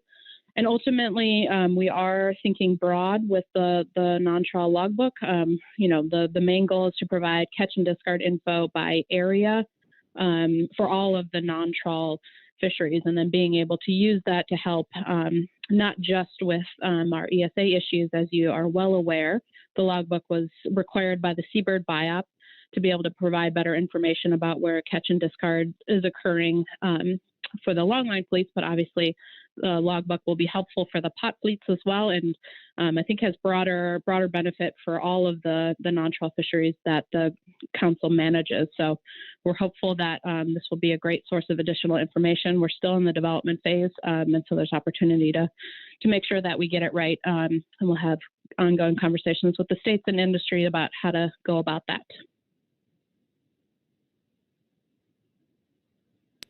Bob? Yes, thank you, Mr. Chair. And thank you, Keely. That was exactly what I was looking for. And I would just add to that I really appreciate the last comment you made about having industry input. And I would suggest it would be early so that we make sure we're checking all the right boxes and getting all of the right information on that logbook that would be useful for many purposes. So I'm happy to hear the development of that, and I'd like to hear maybe in the future how industry can get involved and what format to use and who to contact. So thank you so much. All right, further discussion, questions? Chuck Tracy. Thanks, Mr. Chair. Another question for Ryan or Keely. I just kind of want to check on the process here. If any new management measures were to come forward, I guess, well, maybe I'll back up a little bit. So with this killer whale business on salmon, it was sounded like the correct process would be to make changes in actually in our FMP that under which NMFS would then consult. So I guess my question is a similar sort of process being contemplated for any changes necessary to comply with the terms and conditions? Would those need to be incorporated into the FMP?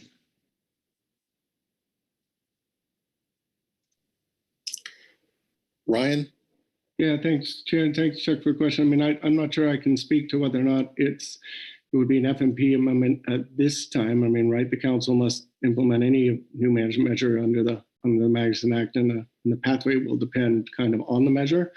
But I would anticipate if there was new measures being proposed, we'd work through the council process through a separate agenda item on this issue, similar to what we did with seabirds.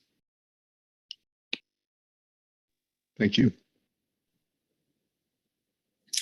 All right, further discussion? Questions?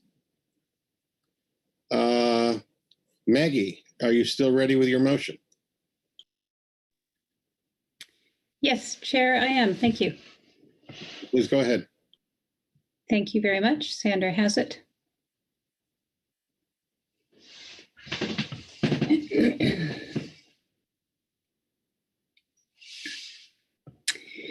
Thanks, Sandra. I move the council, number 1, regarding term and condition 1, feasibility study of additional pot gear marking regulations, including determination of whether additional gear marking would increase NMFS's ability to attribute humpback whale entanglements to specific fisheries, and identification of potential modifications to pot gear regulations that could reduce incidental take of humpback whales. A, request that NMFS engage directly with state agencies, tribes, and industry to understand existing and planned measures regarding whale entanglement, which include but are not limited to those described in reports from the West Coast states under this agenda item. B, recommend that NMFS hold 1 or more workshops with fishing industry members to develop any potential new management measures related to this action. C, use dedicated council meeting agenda items to consider and provide input to NMFS on draft new management measures prior to finalization of any regulatory changes. 2, regarding term and condition 2, review of the terms of reference for the Groundfish Endangered Species Work Group and priority of needs associated with incidental humpback whale bycatch and groundfish fisheries. A, on membership, as currently allowed under other representatives as determined by the council, this is in the terms of reference, add a representative of the Groundfish Advisory Subpanel. The GAP chair will designate a GAP member or alternate to serve as the GAP representative on the Groundfish Endangered Species Work Group to provide the appropriate expertise based on Groundfish Endangered Species Work Group meeting topics similar to STAR panels. This addition should occur prior to the GESW meeting scheduled for April 2021. 3, regarding term and condition 3 relating to observer coverage, encourage NMFS to consider additional data sources, including logbooks and electronic monitoring, and use the most cost-effective means to obtain scientifically defensible humpback whale bycatch estimates and reduce uncertainty. And 4, regarding term and condition 4, review and consider measures for maximizing the utility and benefit of EM with Sandra, one typo here, with respect to gathering, to change gather to gathering. Thanks. Information from any future bycatch events of humpback whales.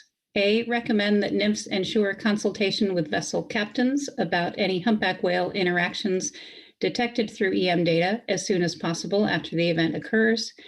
And B, recommend that NMFS consider including this topic in the industry workshops proposed in 1B. Thank you, Maggie. Is the language on the screen accurate and complete? Yes, thanks. All right, before we discuss the motion, I'll see if there are any questions for the maker of the motion. Actually, we don't have a second yet. Let's get a second first. Seconded by Marcy Remco. All right, now we have a motion. We have it seconded. Any questions for Maggie? I have a question for you, Maggie. Under 2A, you have the team member essentially appointed by the GAP, but the council operating procedures make it pretty clear that that's an appointment that's made by the council.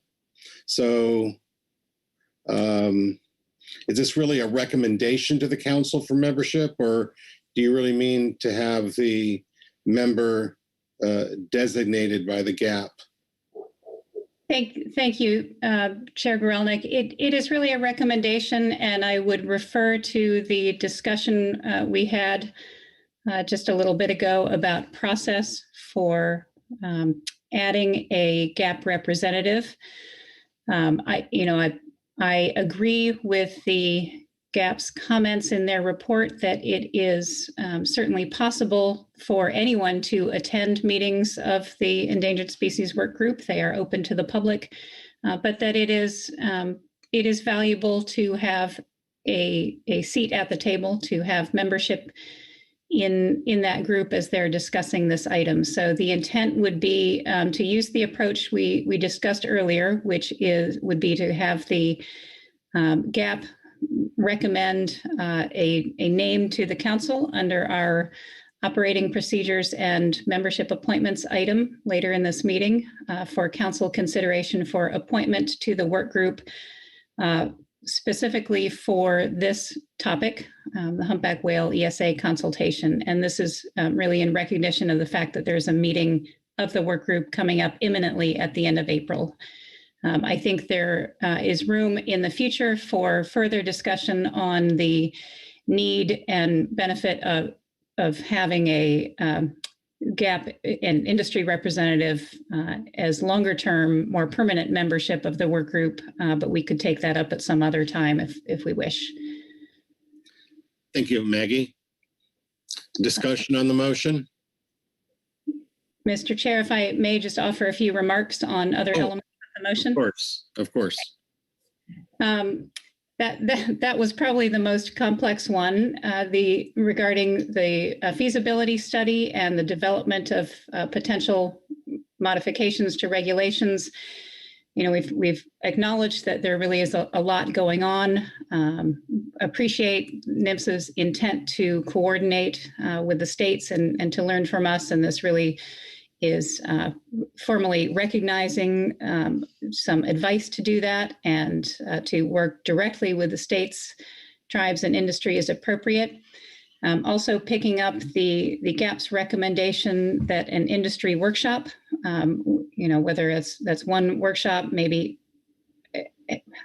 held in multiple locations or a series of workshops, I would leave that to NMFS's discretion, and certainly it will probably depend in part on whether you are looking at remote or in-person workshops at the time.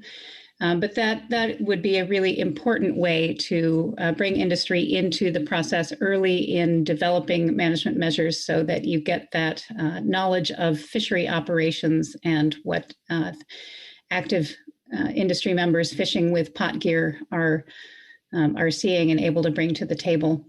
And, of course, we understand that you will be, that NMFS will be thinking about the schedule and the deadlines specified in the terms and conditions as you are planning for workshops for this, and we'd be happy to, I guess speaking for myself, I'd be happy to assist if we can provide any information that would help coordinate that.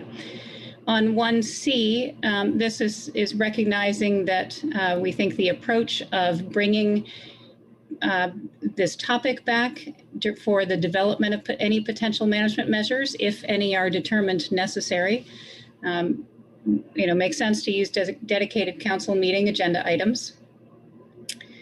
And then skipping over number 2, number 3, that this is hopefully a given. We always hope that NMFS is using the most cost-effective means of obtaining data, but just wanted to recognize the other potential sources of information out there that complement observer data, such as logbooks and EM, as noted by the GAP. And then specifically on EM, I appreciate Keely's mention earlier in her presentation that the intent is to await the finalization of the Federal Electronic Monitoring Program and implementation, and that I think in my mind satisfied what I heard from the GAP in terms of a recommendation of synchronizing that timing to ensure consistency. Also reiterating their recommendation here to just consult with vessel captains who can help provide information on any interactions and entanglements. And then a note that if the timing is right, that this would be another good topic to discuss in industry workshops. So thanks, that hopefully added a little bit to the intent of the items in this motion. Appreciate the time. All right, thank you very much, Maggie. Now that you've spoken your motion, was something I missed? Questions for Maggie or discussion? Marcy Yaremko? Yes, thank you, Mr. Chair, and thank you so much, Maggie, for your great work on this motion. I just want to voice my support for the process that we have embarked on with regard to the development of mitigation measures in the course of implementing the ITS. I want to thank NMFS for bringing this item to us and keeping us on track with scheduling items as needed on our year in a glance. You'll recall that we took the item up back in September where we had an opportunity to provide input to NMFS on development of the ITS. And in fact, what has come out of that is, I think, responsive to our input.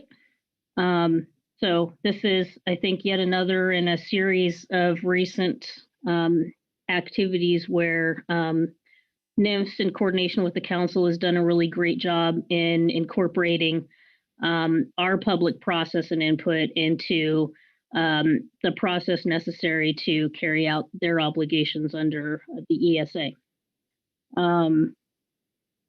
There was mention earlier of the seabird example as being a very positive experience that we've dealt with recently, where additional workshops were held and folks got together and really worked through the details of implementation. And the motion clearly outlines recommendations here for one or more workshops with industry to develop potential management measures. I think that has provided dividends, and glad to see it here as an element of the motions. Also want to acknowledge the recommendation here to encourage NMFS to work directly with the state agencies. That's in 1A, to understand the existing and planned measures regarding whale entanglement. All of the states provided very comprehensive reports with current actions that we've taken and current discussions and methods that are in play in the state arenas. I just want to flag one thing in the CDFW report that we'd also encourage NMFS to have a look at, which maybe not falling in line directly with the feasibility study, but would be potentially a conservation measure. The concept of looking at potentially soak time or trap limits in conjunction with gear marking requirements. So again, while not really an element of the feasibility study that I think NMFS is embarking on, I think it's worthwhile to investigate and explore what benefits might be achieved in considering measures like that. And just want to mention that there's some detail of that in the CDFW report. So with that, again, I just want to speak very positively about this process and the work that's underway. And I do look forward to opportunity for us to hear more as the feasibility study develops and as the workshops take place, and look forward to seeing future items on our year at a glance. Thank you. Thank you, Marcy. Heather Hall. Thank you, Chair Grelnick. Just briefly, I just want to echo support for this motion. I really appreciate the thought that's gone into it and the open dialogue that NMFS is having with the council, the states, and others. I strongly support engagement with the fishery participants as we work on management measures, whether it's at the state or federal. The process is always improved with their input early in the process. And again, thank National Marine Fisheries Service for their willingness to engage the states. We have, we're taking along on similar projects and state managed fisheries and federal managed fisheries, and just really hope that we can coordinate those. So, we don't duplicate efforts, and we create efficiencies where possible and help one another along in the process. So anyway, just lending my support for this motion. Thank you. Thank you, Heather. Further discussion on the motion?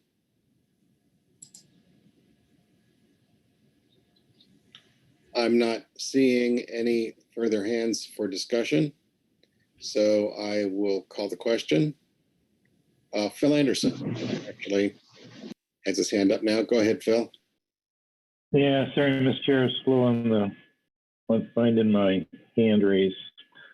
Well, first of all, I just also wanted to express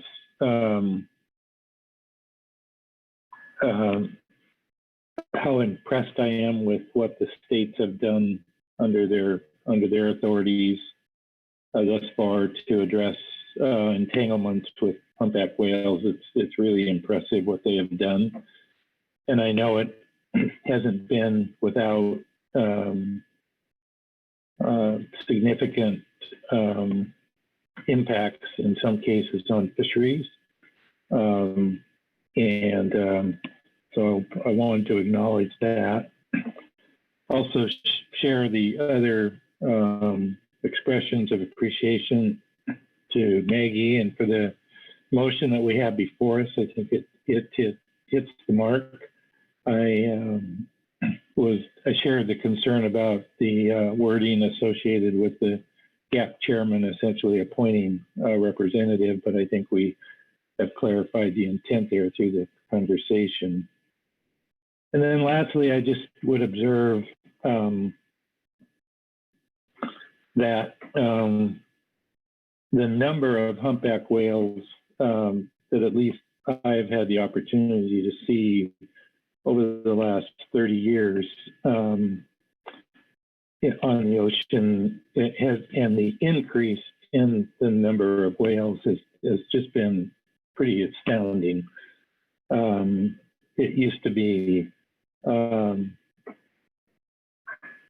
a unusual opportunity for us to see humpback whales on our offshore trips, and now if you don't see one, it's unusual, and there are days when we see numbers anywhere from 10 up to 20 animals.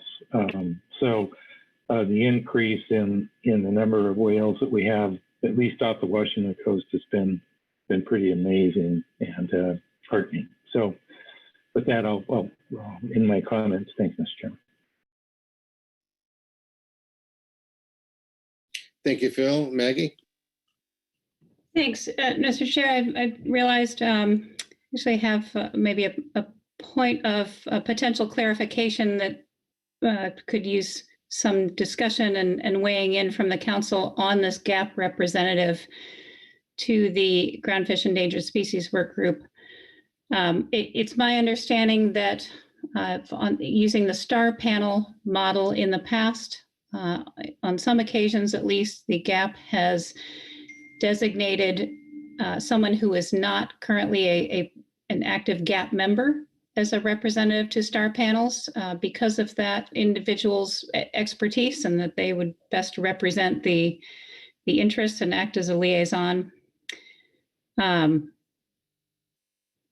I think that we should get some clarity here today about whether, in expecting a name from the GAP chair at the end of our meeting under appointments, it must be a GAP member, or whether they have the leeway to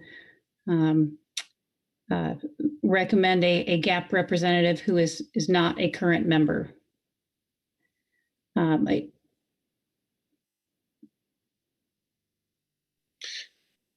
Well, Leah, let's get that clarification. Although I will note that the motion specifically says GAP member or alternate. I assume alternate member. And I guess alternates are done on an ad hoc basis. So, Chuck, do you have any input on that question? Thanks, Mr. Chair. Yeah, so this is a GAP member or alternate. So, well, I guess I'm not. I'm just contemplating whether the alternate, if it's an alternate for a GAP member, the duration would just be presumably for that one meeting, or yeah. There's probably sufficient. I guess there's probably sufficient wiggle room, and with what's in the motion, which hasn't been passed yet, to allow that. I guess given the fact that what we're suggesting is that the council really has the ultimate decision under appointments and COPs. I guess that I guess that gives the council, if they see any problems with that, opportunity to do something different than what the GAP suggests.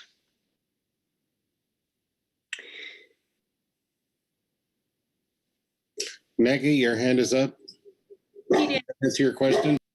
Yes, thank you, Mr. Chair. It would be my intent to allow the leeway for the GAP chair to recommend somebody as an alternate who is not an existing GAP member, and then the council can consider that recommendation and make the appointment as we previously discussed. Mercy Yaremko. Yeah, thank you, Mr. Chair. I guess maybe some folks have better knowledge of the details on this discussion that took place in the GAP than I do. But I thought the point the GAP was making to us is that they were asking for a seat on this work group. And I didn't understand that to mean that the seat could be held by a non-GAP member. But I'd also, I guess, flag that what we're talking about for purposes of this April ESA workgroup member is having some industry engagement in that meeting such that there's an opportunity for industry to provide, I think, quick response feedback to proposals that might be initially presented in that work group setting. And given that we're not making a proposed change to the COP here and now, I guess I'm somewhat uncomfortable with the way the disconnect between the motion language and I guess our plans looking forward. So I appreciate that. I think what the goal is here, which is to engage one industry member in the work group, but I think I'm cognizant that this is a virtual meeting and that there's opportunity for any public engagement in the meeting that might want to participate. So I guess, I'd be a little uncomfortable with boxing ourselves in too much here with the language. So I guess that's I'm just kind of thinking out loud here. Thanks.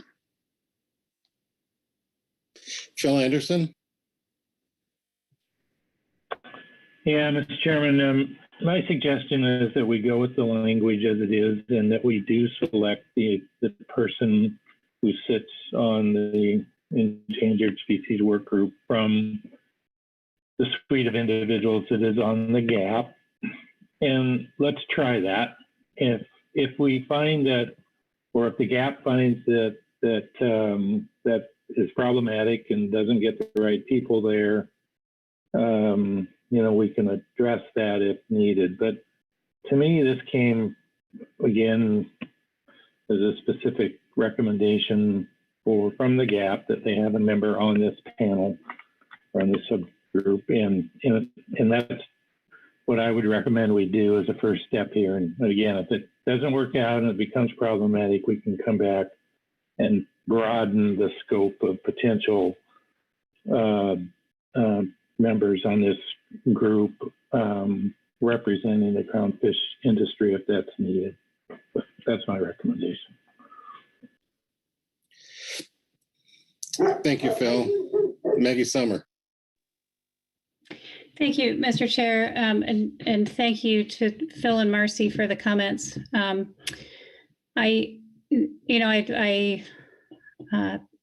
believe the GAP's discussion and their reference to the STAR panel model really focused on making sure that there is somebody who has the appropriate expertise available to serve in this role and to bring that expertise into the endangered species work group discussions and bring it back to the GAP. If it would be helpful right now, if possible, at your discretion, Mr. Chair, we could ask the GAP for clarification so that we are clear on their intent on following this recommendation that they have made. Thanks. Heather Hall. Thank you, Chair. I just want to add on to where I think Maggie was going with this, and at least what I was interpreting from the GAP is, make a GAP seat, a formal seat, and then let the GAP decide who's the most appropriate to attend. And so with that, I viewed flexibility. And I just wanted to add to this the potential for the April meeting to, the fact that it overlaps with the Sablefish Management Strategy Evaluation Workshop. And if that limits GAP folks that might be able to attend the Endangered Species Work Group, just thinking that a little bit of flexibility here might be helpful. Thank you.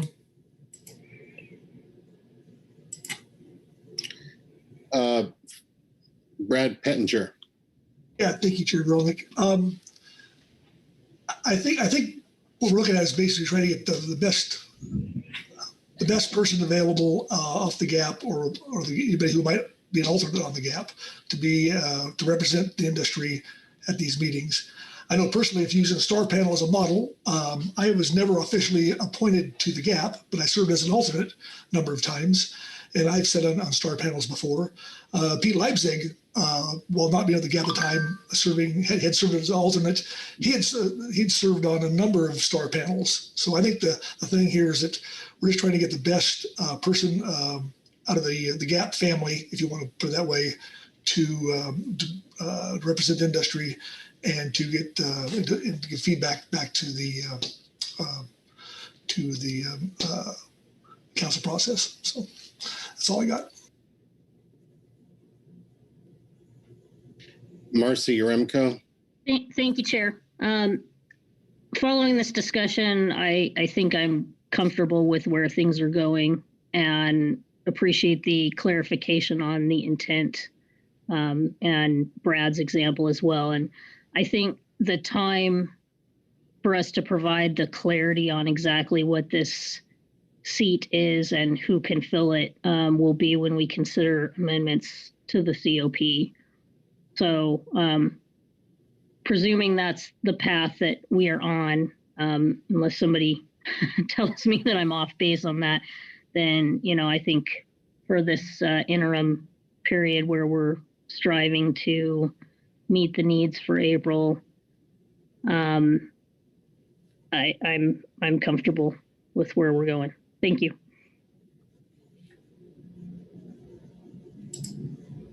Brad? Sorry about that, Chair. I'll take your hand down. Yeah, I mean, part of this is the discussion is somewhat in the abstract because we're not going to see a name until Thursday. So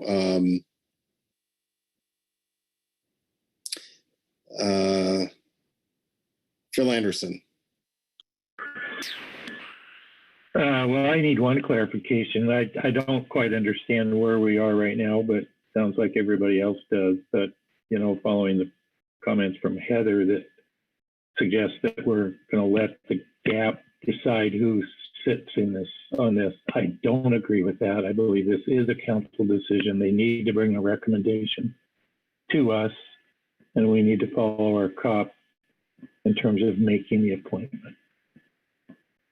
Yeah, I don't think there's any disagreement that it's a council appointment. The question, I think, is largely is what is the universe of eligible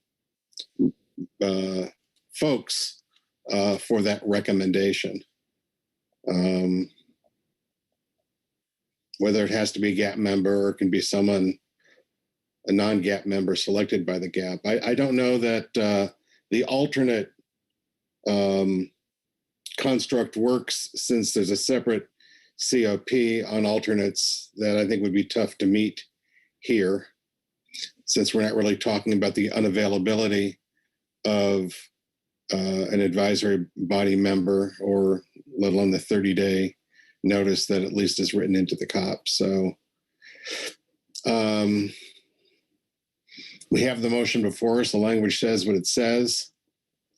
There's been some discussion. We don't know who the GAP is going to recommend, but I'm certain the GAP has been monitoring this discussion and has heard the concerns expressed, and that may inform the name they put forward.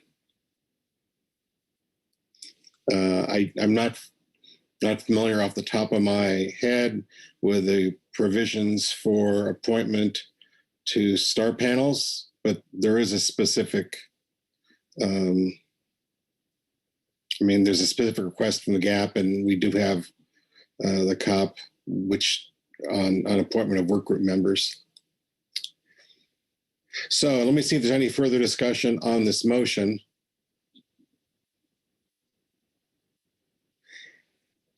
And not seeing any, I'll call the question. All those in favor say aye. Aye. Aye. Aye. Opposed, no. Abstentions? The motion passes unanimously.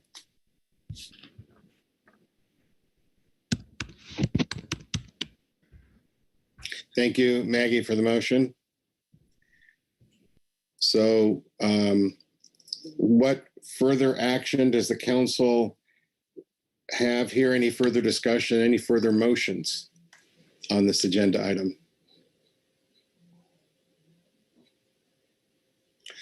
So I'm not seeing any hands. I'll go back to Todd. Todd, do we have more work to do here, or have we accomplished our task? Thank you, Mr. Chair. Based on my opinion, I believe that the council has accomplished the action. You've given us a really good motion that both staff and National Marine Fisheries Service can go back and work on, and obviously come back to the council at the appropriate time. And there's a little bit more to be seen as to which GAP member may or may not be nominated to the process for the Groundfish Endangered Species Work Group, and that will come under a different agenda item. So I would say that you have completed your task, and I'm good. Thank you. I hope. All right. Thank you, Todd. Thank you, council members. That concludes agenda item F2, which takes us to agenda item F3, and I'm pleased to hand the virtual gavel to Vice Chair Brad Pettinger. Okay, thank you, Chair Geraldick, and great job, everyone. And we'll just move straight to F3 and look into Todd. Todd? Yes, thank you, Mr. Vice Chair. This is, as you mentioned, agenda item F3, which is scoping of prioritized non-trawl sector area management measures. Under this agenda item, the council is scheduled to scope non-trawl groundfish sector area management modifications. The non-trawl rockfish conservation area is a contiguous area closure specific to the groundfish non-trawl sector that extends the length of the West Coast and is bounded by specific latitude and longitude coordinates that approximate depth contours. The origins of the non-trawl RCA can be traced back to 2002, and when first implemented, area closures were part of a suite of conservation measures intended to minimize mortality of overfished groundfish stocks to achieve rebuilding goals. Now that all but one groundfish species has rebuilt, the Council has the opportunity to consider modifying the non-trawl RCA to reflect the current status of groundfish populations and industry needs. In the past, the Council has addressed narrow aspects of non-trawl sector area management. For example, the most recent non-trawl RCA modifications occurred under the 2021-22 Groundfish Harvest Specifications and Management Measures process. However, recent public comments, advisory body reports, and council discussion suggest that broader action is desired in order to modernize area management and achieve groundfish FMP goals. Additionally, the council has recommended multiple exempted fishing permits, such as the 2013 Emily Platt EFP, to National Marine Fisheries Service to test different fishing strategies and gear types in the non-trawl RCA that could potentially avoid yellow eye rockfish and other thick groundfish catch. Modernizing non-trawl area management measures is a broad subject and could include a myriad of measures to achieve overall management objectives. As such, the council has charged the GAP with initial scoping of non-trawl management measures in November 2019. The GAP completed this task and presented their findings to the council in the June 2020 meeting in Informational Report 4. The GAP developed 3 non-trawl RCA management measure proposals for the council to consider. First, boundary changes to the non-trawl RCA and the Cow-Cod Conservation Area, or CCA, retention of incidental rockfish caught by salmon trawlers, and 3, moving the Emily Platt EFP into regulation. At the March 2021 council meeting, the CCA was removed from this action as the council wished to address CCA modifications as a standalone agenda item. Therefore, the CCAs are not included as part of this scoping. Council staff developed a document which explores the GAP proposals for the council to consider during this scoping process. As part of this agenda item, the council should consider adopting the purpose and need statements described in Informational Report 4 for public review, continue to scope the issues as necessary, and provide guidance on the development of management measure alternatives. And before you, you have 2 attachments. The first, of course, is Informational Report 4 from June 2020. You have the non-trawl sector groundfish area management modification scoping paper that we put together. Then you have a GMT report, a GAP report, a Habitat Committee report, SAS report, and an EC report. And for council information, I do have a PowerPoint that can give a broad overview, should you be willing to listen to it. And your council action at this meeting is to scope issues regarding implementing gear and methods tested under the Emily Platt exempted fishing permit in regulation and modifying rockfish conservation areas in non-trawl sectors, and to consider purpose and need statements and provide guidance on further development of issues and alternatives. And with that, Mr. Vice Chair, I conclude my overview, and I'm happy to take any questions you may have. Thanks, Todd. Questions for Todd on the overview? Okay, seeing none, proceed. Yes, thank you, Mr. Vice Chair. I do have that PowerPoint. If I can share my screen, I would be able to do that for you. Fantastic. Okay.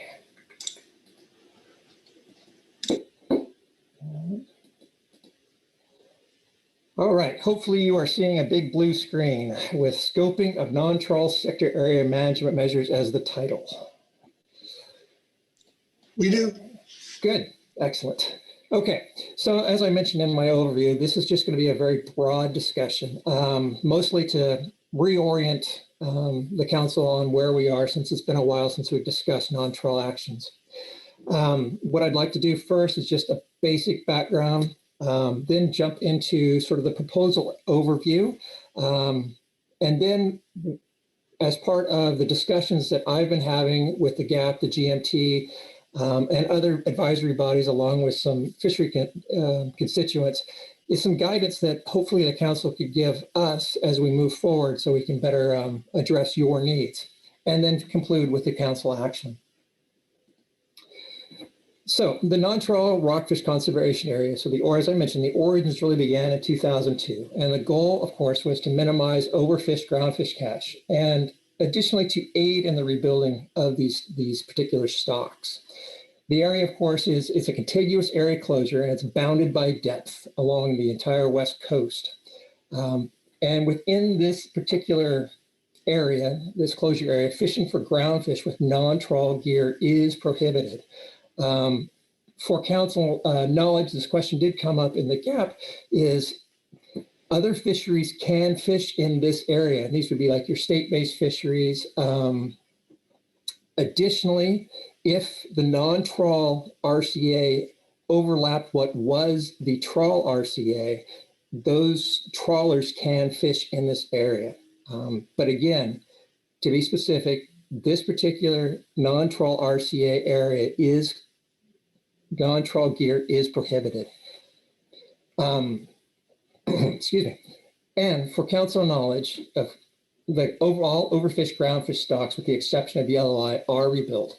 And one thing that has really prompted this particular action to move forward has been comments brought by advisory bodies, constituents, and the council, is that multiple non-trawl shell species, their allocations are being underattained. And one rationale for that particular underattainment is that the majority of stocks that they would be targeting, these shell species stocks, do have their abundance in the non-trawl closure area. So they just can't access them, is what I'm getting at here. So just a little bit of past history. Most recently, the council addressed the non-trawl RCAs in the 2021-22 biennial groundfish management measures process. And there were several modifications and adjustments made to the boundaries, the shore and seaward boundaries off California, Oregon. And there was one area that was adjusted, but had specific gear restrictions. And this was between the 30 and 40 fathom line north of 4010 to the Washington, Oregon border. The council also recommended multiple EFPs to test gear. And you also made changes to the salmon troll yellowtail rockfish retention. And this was for both north and south of the 4010 line. In terms of where we are and what the council has done to date, you will recall in April of 2019, that's when we first took up the workload and proposal prioritization process. And non-trawl management measures were prioritized for action at that particular time. In November 2019, the council tasked the GAP with developing preliminary proposals and addressed them through some scoping, additional scoping. And they did, of course, do that through Informational Report 4. The council then added this particular agenda item in November of 2020. Between that period and now, the council, excuse me, the GAP had met to review and discuss the Informational Report 4 proposals.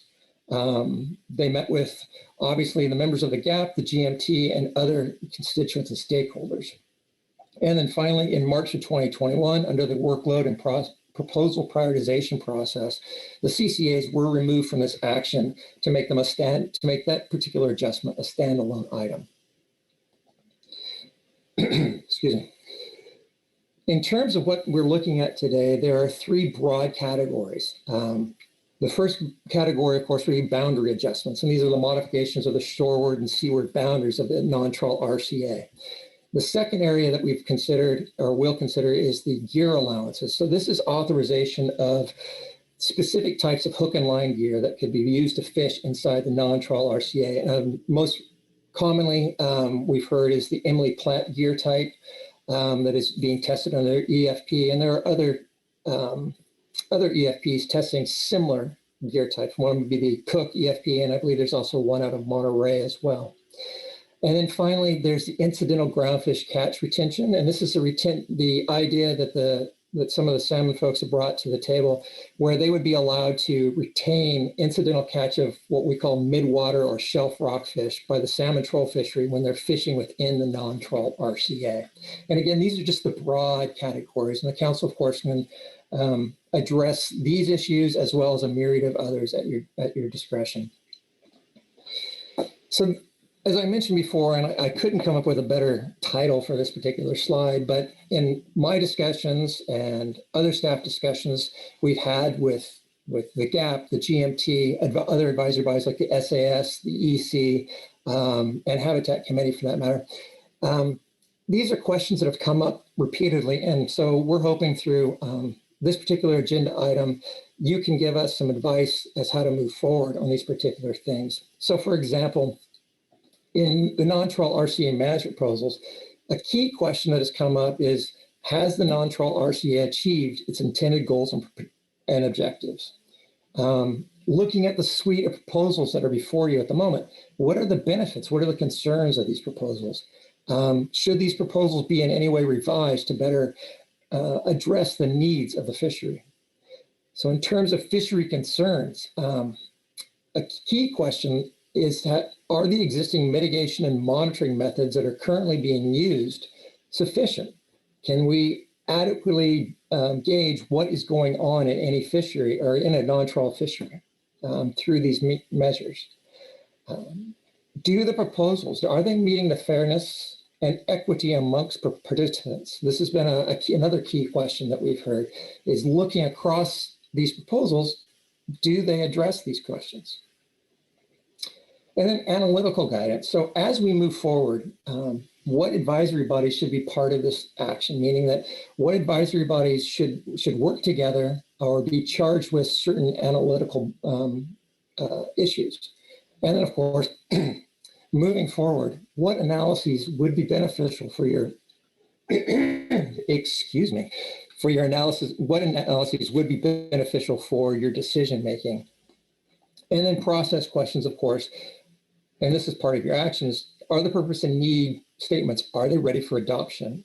And if so, excuse me, and then should all the proposed measures that are before you, should they be enclosed in this, should they be part of this action, or should they be separated out and put into different actions, or should they be standalone actions? And then a key question, of course, is what is the timeline for next steps? And as you're probably well aware, the council has not scheduled another non-trawl RCA discussion on the year-at-a-glance calendar. And then finally, this is the council action, which of course was displayed on the screen that I mentioned before, is to scope issues regarding implementing gear and methods tested under the Emily Platt exempted fishing permits and regulations, and modifying the rockfish conservation areas for non-trawl sectors, and to provide guidance on purpose and need statements and next steps. And with that, I would entertain any questions you may have, or we can move on to the reports. With that, I conclude, and I thank you. Thank you, Todd. Questions for Todd on his presentation? Okay. Okay, thanks, Todd. We'll move on now to the reports and the GMT. And Mel Mandrup. Hi, good morning. Can you hear me okay? We can. Excellent. I am Mel Mandrup from the Groundfish Management Team, and I will be reading the report on scoping of prioritized non-trawl sector area management measures. The GMT received a joint briefing with the GAP from Mr. Todd Phillips, sub-council staff, and reviewed the documents and public comments in the advanced briefing book. Below, we offer some thoughts for council consideration. Background.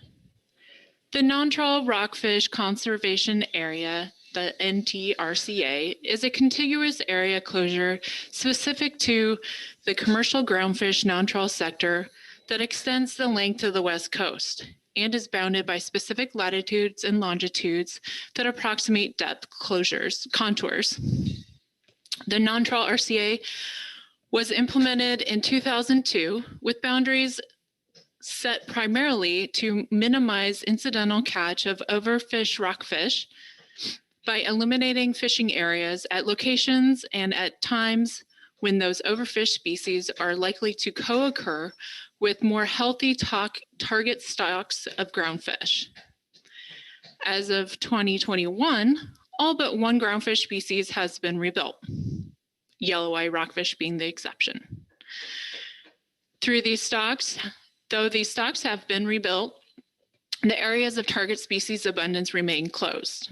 The GAP, as well as other industry members, have noted in statements and public comment that one of the major impediments to utilizing non-trawl allocations for shelf species is inability to access the non-trawl RCA. Additional access to these areas was provided as part of the 21-22 biennial harvest specifications and management measures. During the June 2020 meeting, the Council adopted multiple non-trawl RCA boundary changes in California and allowed for the use of hook and line gear between 30 and 40 fathoms in the area between 40 to 10 and 46-16 north latitude. So the 40-10 management line and the Oregon-Washington border. Pots or traps, bottom long line and dingle bar gear were excluded north of 4010 due to potential habitat impacts in areas primarily accessed using hook and line gear. Additionally, the Council allowed for retention of incidental caught yellowtail rockfish in the salmon troll fishery by adopting limits south of 4010 and increasing limits north of 4010 while fishing in the non-trawl RCA. In 2019, the Council selected non-trawl RCA management measures as a priority for action and tasked the GAP to develop proposals that would address industry concerns. The GAP produced information report 4, which provided several non-trawl RCA modification proposals, and initial scoping for the council consideration. In general, these proposals use boundary modifications and gear allowances to increase access to the non-trawl RCA. Specifically, the GAP requested the Council explore 4 items to create additional targeting opportunities. Modify or eliminate the non-trawl RCA by changing depth restrictions. Implement the San Francisco Fishing Association Midwater Rockfish EFP into regulations. Adjust the groundfish landing limits in the salmon troll fishery, and modify or eliminate the cow cod conservation areas, which Todd mentioned has been removed for a future standalone item. Purpose and need. The GMT offers some high-level thoughts for the Council to consider when writing the purpose and need statement, which is down below in Table 2. Table 1. These items are numbered for reference purposes only and not ranked or prioritized in any way. So in Table 1, you see some high-level summary of benefits and challenges to each of those 3 categories Todd mentioned in his presentation, but we also added in another item, habitat protection. And below this table, we kind of listed out in slightly more detail. And regarding items 1, 2, and 3 on the outline above, if the Council allows any increased access to the non-trawl RCA, impacts to yellow eye rockfish will need to be considered. Impacts to yellow eye rockfish will be uncertain due to lack of widespread fishery-dependent data for the last 20 years. However, fishery-independent data sources could inform assumptions in species composition and abundance. Regarding item 2B on the outline above, the GMT suggests any of the gear-specific allowances included include clear definitions beyond bottom contact gear. Bottom contact gear was defined in Amendment 19 of the FMP specifically for use in EFH or Essential Fish Habitat Conservation Area restrictions. The very specific definition in the FMP and regulations applies outside of the non-trawl fishery. The very specific definition in the FMP and regulation applies outside the non-trawl fishery. The GMT also notes that any gear definitions will need to be reviewed by enforcement consultants. Regarding item 4 on the outline above, the Habitat Committee recommends that each of the purpose and need statements include minimizing impacts to structure-forming invertebrates and sensitive habitats. The GMT notes that this would expand the scope of the draft purpose and need statements outlined in attachment 1 to include habitat protection. Additionally, if the proposed action includes closures to bottom contact gears as currently defined, it would expand the scope of the action beyond the non-trawl fishery. The GMT notes that consideration of the impacts of a proposed action on habitat is required for every fishery action taken under the Magnuson-Stevens Act, regardless of whether it is part of the purpose of the proposed action. Analytics and metrics. The GMT sees merit in considering the following under the proposed council action related to this topic. The items below are not prioritized or exhaustive, but may be useful to keep in mind during scoping. The types and amount of fishing and non-fishing activity occurring in the areas proposed to be reopened should be included when considering the habitat impacts of all action alternatives. This information gathering would further develop the work begun in the GMT's June 2020 report. Similar to the HC's recommendation, the GMT sees merit in an impact analysis that considers spatial overlap of the non-trawl RCA with habitats regarding as particularly sensitive to impacts of fishing. Spatial overlap of the non-trawl RCA with other aspects of the affected environment will also be important to consider. Regardless of the scope and range of alternatives, changes to spatial management measures will require support from staff with training in the geospatial informational systems. GIS will allow for analysis and exploration of interactions between non-trawl RCA, other area closures, fishing effort, habitat characteristics, and other related information over space and time. The quantitative and qualitative outputs from GIS, including maps, will improve our understanding and inform analysis of both the non-action alternative, baseline conditions, and potential impacts of action alternatives. And with that, I conclude the GMT report and can take any questions. Okay, thank you, Mel. Questions for Mel on the GMT report? Okay. Oh, Marcy or Remco. Marcy? Thank you, Mr. Vice Chair. Thank you, Mel. I guess I'm just a little curious. This report is largely focused on high-level thoughts for the council to consider when writing the purpose and needs statement. And then you have this table in here that summarizes, I guess, the text below it. I understood that a purpose and need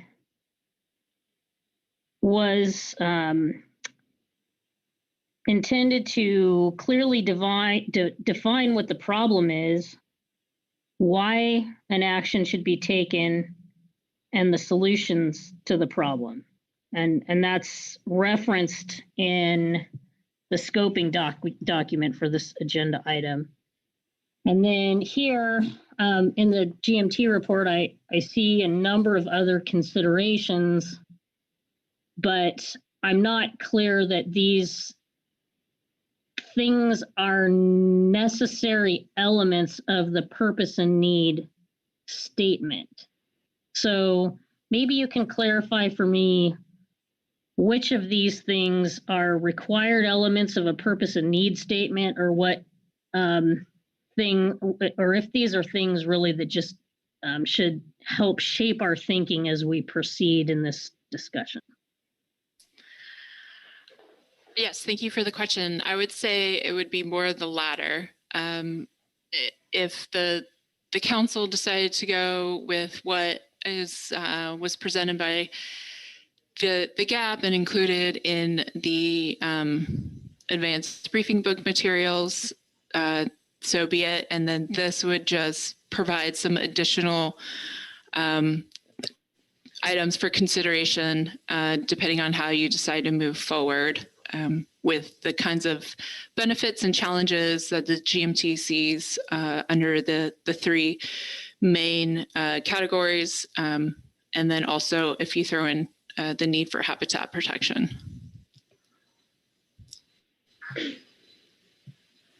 Marcy? Okay, thank you. Okay. Thank you, Marcy. Further questions for the GMT? Okay. Seeing none, thank you, Mel. Next, we'll go to the GAP and Harrison Eibach. Harrison? Thank you, Vice Chair. Can you guys hear me okay? We can. Thank you. My name is Harrison Eibach. I'll be reading the supplemental GAP report for agenda item F3. The Groundfish Advisory Subpanel report on scoping of prioritized non-trawl sector area management measures. The Groundfish Advisory Subpanel received an overview of this item from Pacific Fishery Management Council Staff Officer Todd Phillips and discussed this issue during a joint meeting with the Groundfish Management Team. The GAP had a robust discussion about potentially modifying the non-trawl rockfish conservation area boundaries, how the gear used in the yellowtail rockfish jig fishing off California Emily Platt exempted fishing permit, EFP, could move forward to access midwater rockfish within the RCA and consider the purpose and need statements as proposed in agenda item F3 attachment 1, excerpts from the GAP's June 2020 informational report, and offers the following comments for consideration. The overarching comments.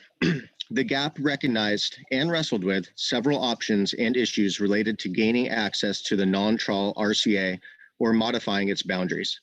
Those issues included allowing only some gear types within the RCA, equity issues related to open access fisheries, and limited entry fixed gear sectors, the relationship between the RCA and essential fish habitat, and whether those should be disconnected, timing of allowing access to the RCA, and incidental rockfish catch in the salmon troll fishery.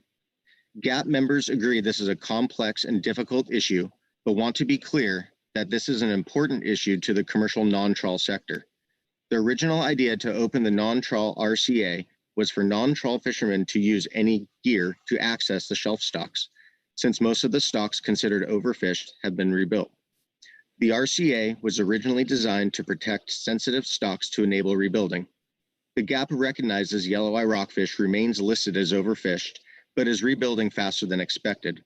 Therefore, it is likely some areas of the RCA may remain closed. Exclusion of some gear types within the RCA. At this time, the consensus of the GAP is to allow access to the entire RCA with hook and line gear and excluding longline, dinglebar, and pot trap gear, as proposed in the Pacific Coast Federation of Fishermen's Association's letter under this agenda item. The non-trawl fleet has been locked out from fishing in the non-trawl RCA for roughly 2 decades. Although there have been adjustments to the RCA in the last few years, there's still a large percentage of the area that is closed to the non-trawl fleet. The current shelf rockfish and Boccaccio open access quotas are largely inaccessible to the fishermen because most of these fish lived in the closed area. Changes and reductions to the traditional fisheries of Dungeness crab and salmon have put the small boat fleet at risk. as the GAP noted in our June 2020 statement under agenda item F1, final action to adopt management measures in EFPs, and in informational report 4, also from June 2020. While the open access allocations for shelf rockfish are not enough for a standalone fishery, they could provide some much needed relief to coastal communities and small boat fleet. Fishermen on the GAP indicated current prices for fresh hook and line rockfish are between $1.50 and $2 a pound and significantly higher for fishermen selling direct to the public. Allowing this fleet access to the RCA and the abundant shelf rockfish stocks is something the Council can do to keep these communities from losing the last of the small boat fleet, as well as giving the public the ability to purchase fresh, local, sustainably caught rockfish. Therefore, the GAP requests the Council prioritize analysis of the following: open existing non-trawl RCA to open access hook and line fisheries, excluding longline, dinglebar, and pot trap gear, which is option 1 in the table at the end of this statement. Equity issues related to gear types in the RCA. The GAP acknowledges that prioritizing access to the RCA for gear types that target midwater rockfish does bring up an equity issue related to the LEFG sector, which is limited to primarily bottom longline and pots or trap gear. LEFG representatives on the GAP made it clear they want to move ahead quickly with allowing open access vessels using hook and line gear to access the RCA. LEFG fishermen understand that if they want to access the RCA, they will be held to the lower open access trip limits. However, the GAP is unsure whether the LEFG vessels would have to abide by the open access trip limits for the entire 2-month period. The GAP requests clarity on this issue moving forward. They also would likely have to declare into the OA fishery for that time. LEFG fishermen would like access to the RCA using their higher bi-monthly trip limits. Recognizing this may take time, the GAP would like to request a complementary analysis move forward that considers how the LEFG fishermen can access their higher trip limits within the RCA using hook and line gears. RCA and essential fish habitat. It seems clear that considerations for EFH will be part of the longer-term analysis. The GAP has commented on this in the past, identifying the difference between the goals of the RCA, designed to allow specific fish stocks to rebuild, and EFH, to protect habitat. This has been a particularly frustrating issue for the GAP, as we noted in June 2020. The biennial harvest specifications process considers routine line changes. It should not affect gear types as it is independent from EFH issues. Adding an EFH overlay to the RCA line issue further complicates the matter, and GAP feels is unnecessary. The RCAs implemented several years ago worked as intended. They helped protect sensitive rockfish stocks and increase the opportunity for those rockfish stocks to rebuild. All these changes would allow additional options for fishermen to target stocks that have been rebuilt. Furthermore, as part of the Amendment 28 action that opened the RCA to trawl effort, some of the areas closed to LEFG is currently open to trawling. Therefore, as part of the complementary analysis information for the allowance of LEFG sectors into the RCA, the GAP requests the Council direct the appropriate staff and advisory body to 1. Do a literature review of bottom longline and pot trap gear on benthic habitats. Some concerns about effects of these gear types on habitat may not be as concerning as once thought. A review would provide at least some information on which to base decisions and indicate how best to move forward. And 2, identify the portions of the non-trawl RCA that are currently open to trawl and being used by trawl vessels. Then expedite a process and timeline for opening those areas to LEFG. Retention of rockfish caught incidentally in the salmon troll fishery. The GAP also discussed the proposal to allow rockfish caught incidentally to the salmon troll fishery while fishing within the RCA. Prioritizing the allowance of all hook and line gears except bottom longline, dinglebar, and pot trap gears would automatically include the salmon troll gear and fishery in the RCA proposal. Salmon trollers already are allowed to fish within the RCA and are constrained to OA groundfish limits, but must also have VMS on the vessels. However, VMS will not necessarily indicate in which fishery the vessel is participating, and the salmon troll fishery is not observed. The GAP is cognizant of this, but relies on the council to propose a path or process to move this option forward as part of the GAP's priority request. Exempted fishing permits. As part of the GAP's priority request to include all hook and line gear within the RCA, this request includes the yellowtail rockfish jig fishing off California, Emily Platt EFP, and consideration including other currently approved hook and line EFPs. Those other EFPs include, if appropriate, the commercial midwater hook and line rockfish fishing in the RCA off the Oregon coast, Scott Cook EFP, and the Monterey Bay Regional Exempted Fishing Permit targeting chili pepper rockfish, Real Good Fish EFP. The GAP requests these hook and line EFPs that target fish higher in the water column be part of the priority request as approved gear types for the use within the RCA. Allowing these EFPs would reduce regulatory discards while providing benefits to the fishery. The GAP requests the council include an analysis to consider all approved hook and line gear EFPs as part of the priority access to the RCA. Non-trawl RCA boundary modifications. As part of the complementary analysis for accessing the RCA using LEFG, long lines, pot trap gear, the GAP requests the range of options for narrowing the RCA boundaries, as listed in options 2 and 3 in Table 1 at the end of the statement, be analyzed. These options would allow LEFG fishermen more fishing opportunity for them to access healthy fish stocks that have been rebuilt. Again, this is a complementary to their priority work discussed above. As a complementary analysis that will likely move forward on a longer timeline, the GAP requests these RCA line modifications, which is in Table 1, options 2 and 3, be analyzed and move forward for LEFG access to areas off of the RCA. At this time, the GAP has no comments on the draft purpose and need statements as exerted in attachment 1 under this agenda item, but will likely comment on these after further direction from the council. Future work timeline. Accessing the RCA with different gears and across sectors is a complicated process, and the GAP understands some work on this issue should proceed as quickly as possible, such as prioritize OA access to the RCA, with the complementary work and analysis be completed on a longer time schedule. This issue is not on current year-to-glance schedule. The GAP requests this be included on the September council agenda. In summary, the GAP requests the council consider the following. 1, the GAP requests the council prioritize analysis of opening the existing non-trawl RCA to open access fisheries using hook and line gear and excluding longline, dinglebar, and pot trap gear, which is option 1 in the table at the end of the statement. 2, the GAP would like to request a complementary analysis move forward that considers how the LEFG fishermen can access their higher trip limits within the RCA using hook and line gears.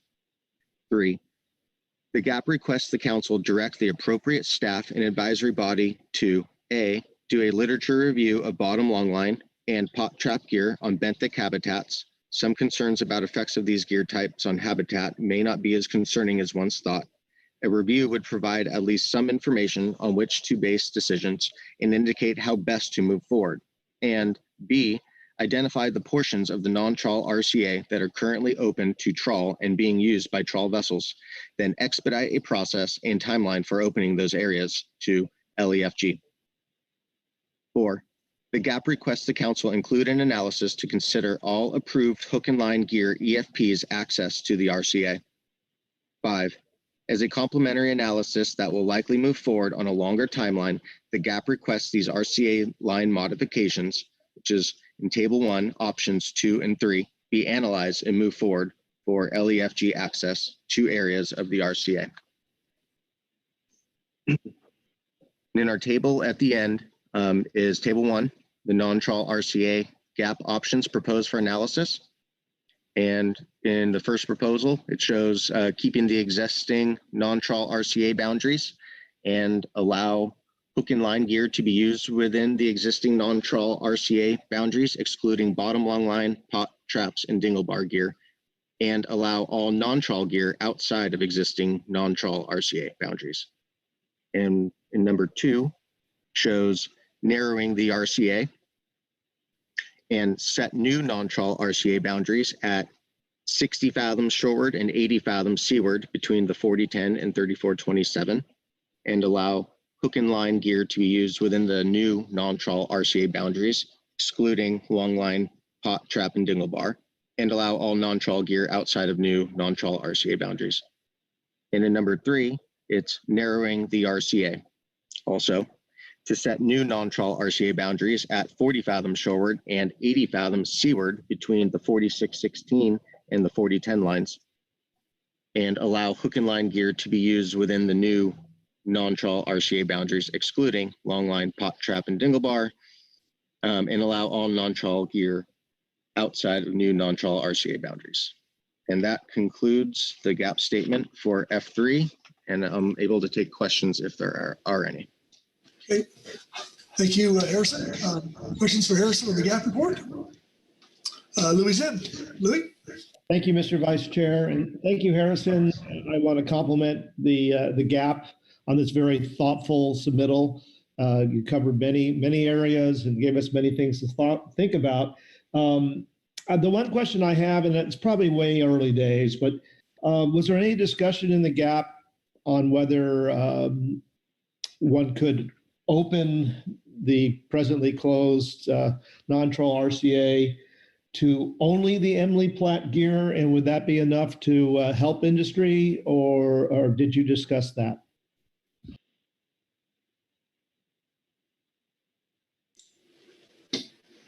Harrison? Vice Chair. Please. Thank you, Mr. Jim, for the question.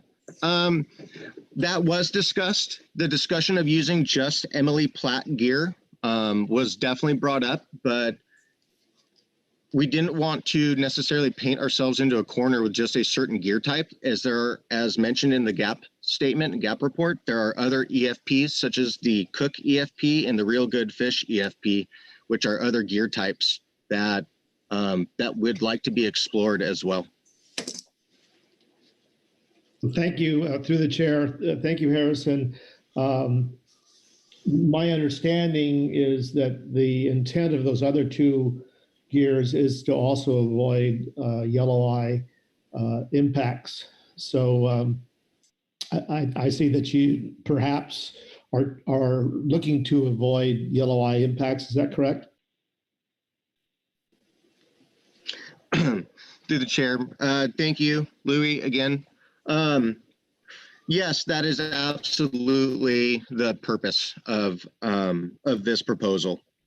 We understand that there are other constraints at hand, as this discussion has been ongoing for a little while. And when it was first initially brought up, and I believe it was 2019 in the gap room, about removing and or narrowing the RCAs, the non-trawl RCAs, there's been much discussion and regarding certain constraints. And within these constraints, it is it's recognized that there are habitat issues at hand, and that there are also yellow eye constraints, which is the purpose of the GAP's request to move forward with only using hook and line gears, excluding long line pot gear and dingle bar.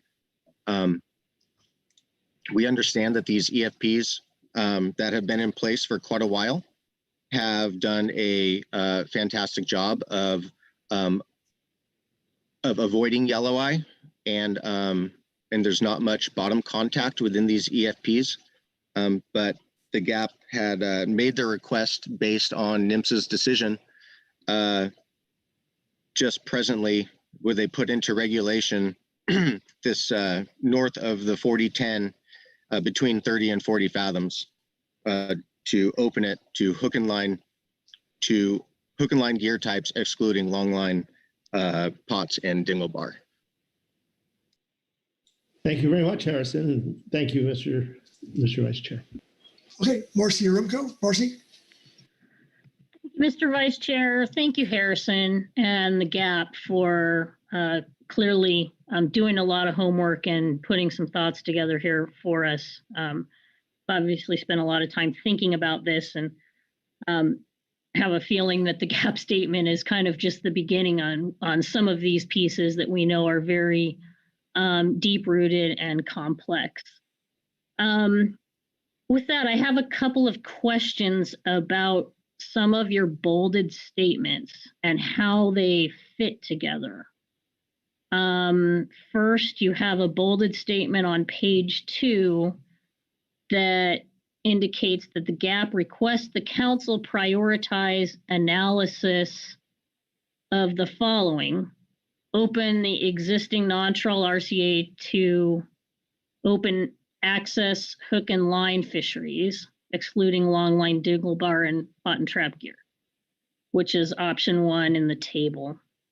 Then a little further down on that same page, you say, recognizing this may take time, the GAP would like to request a complementary analysis that considers how limited entry fixed gear fishermen can access their higher trip limits within the RCA using hook and line gears. So my impression is that in terms of a method or a path forward, you're saying do number 1, do that analysis and get that done, but meanwhile keep working on this kind of complementary analysis that you're expecting is going to take longer. And then I get down to page 3 at the very bottom. Here's another complementary analysis that would likely move forward on a longer timeline, that RCA line modifications be analyzed and moved forward. So I'm seeing, I think, what your perceptions are here on the timeline that it will take to do these analytical pieces. And I think I'm hearing a priority in there, but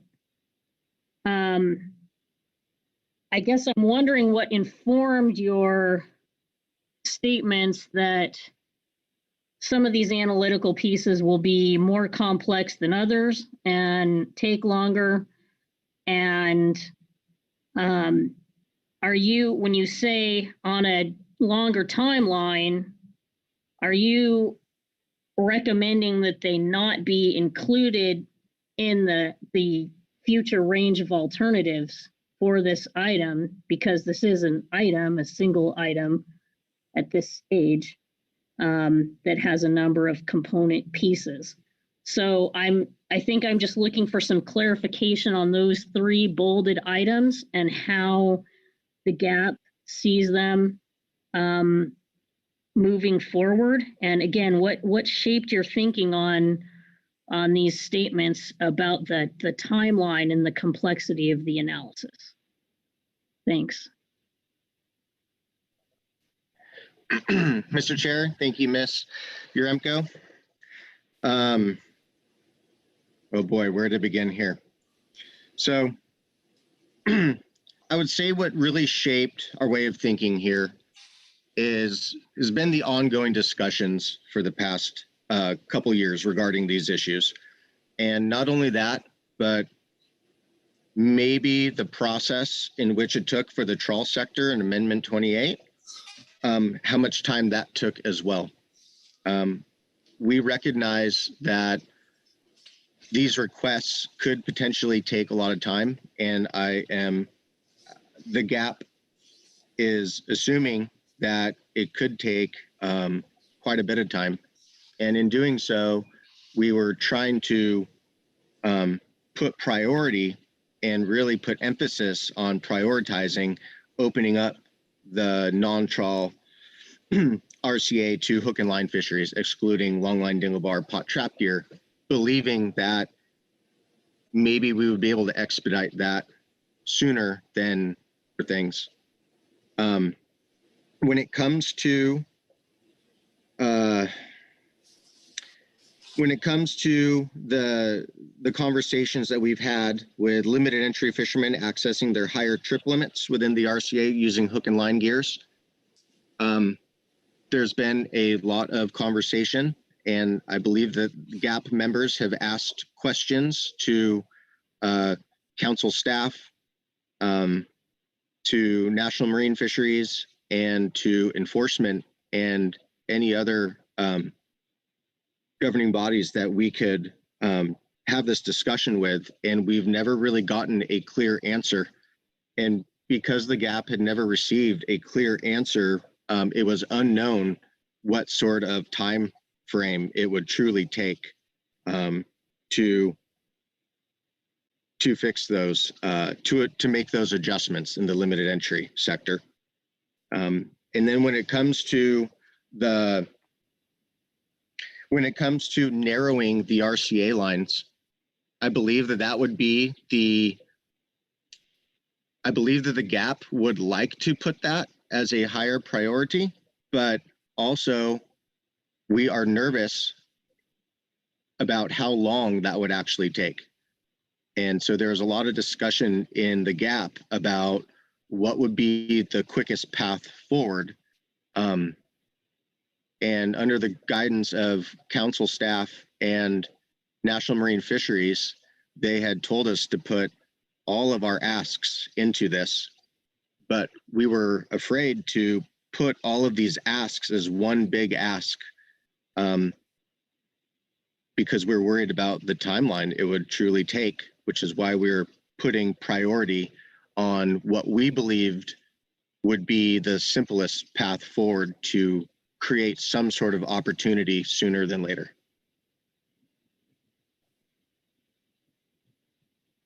Mr. Vice Chair? Please. Thank you, Harrison. That was pretty amazing response. And I know it was very heartfelt. And I know how hard you have been working to scope these problem areas and get some clarity on the paths forward. And I believe that you did the best you could here with what you knew about the complexity of analysis. And I guess just one follow-up on that, given your priority recommendation to look at using minimal bottom contact hook and line gear, I guess I would just ask, were you somewhat viewing where you thought that would be the easiest analytical lift and the quickest path forward? Did you kind of develop your thinking along those lines in response to the speed at which we implemented a similar action in the specifications process last June, where we were able to develop that alternative and get it across the finish line in a relatively effective process and pace? Is that what shaped your thinking in putting that as the priority? Mr. Chair, thank you, Marcy. That is exactly it. When we saw in which the speed took place of that last regulatory change north of the 4010 to implement those hook and line gear types between 30 and 40 fathoms, we believe that implementing those same regulatory changes into all of the non-trawl RCA would probably not take as much time as a lot of these other things. We figured that if NMFS had okayed it, then maybe we could possibly move forward with it and expedite this to the rest of the non-trawl RCA now. Thanks so much, Harrison. Mr. Vice Chair, I believe that if we were in person and not virtually, that up at the GAP table, we would probably see both Harrison and Gary Richter at the table right now. And I see that Gary has his hand up. And if it's your pleasure, I'd like to hear Gary's remarks as well. Thank you. Okay. Sure. Gary? Yeah, you picked me up, Mr. Vice Chair? I do. Thanks, Mr. Vice Chair. Marcy, yeah, Harrison nailed it. Really, really wonderful job laying this out. One thing I would add for the limited entry fixed gear portion of this, time consumption is going to be a real factor. Amendment 6, I had a question from a fisherman earlier this year, and I had to get into that Amendment 6. That thing is a 500+ page document. And I mean, it may take us 2 council meetings just to read that darn thing. And, you know, stuff like that is just going to really delay out helping those folks out in the north. I mean, they're loud and clear what's going on in the north, that they need to get going accessing some healthy stocks of rockfish because they've pretty much lost their salmon fishery and their Dungeness crab fishery. So I actually support the limited entry fixed gear portion of this going on like a peripheral analysis, but don't do anything to delay that out, getting those folks into that RCA. And last, I wanted to say a little bit about the last one you talked about, shrinking the RCA.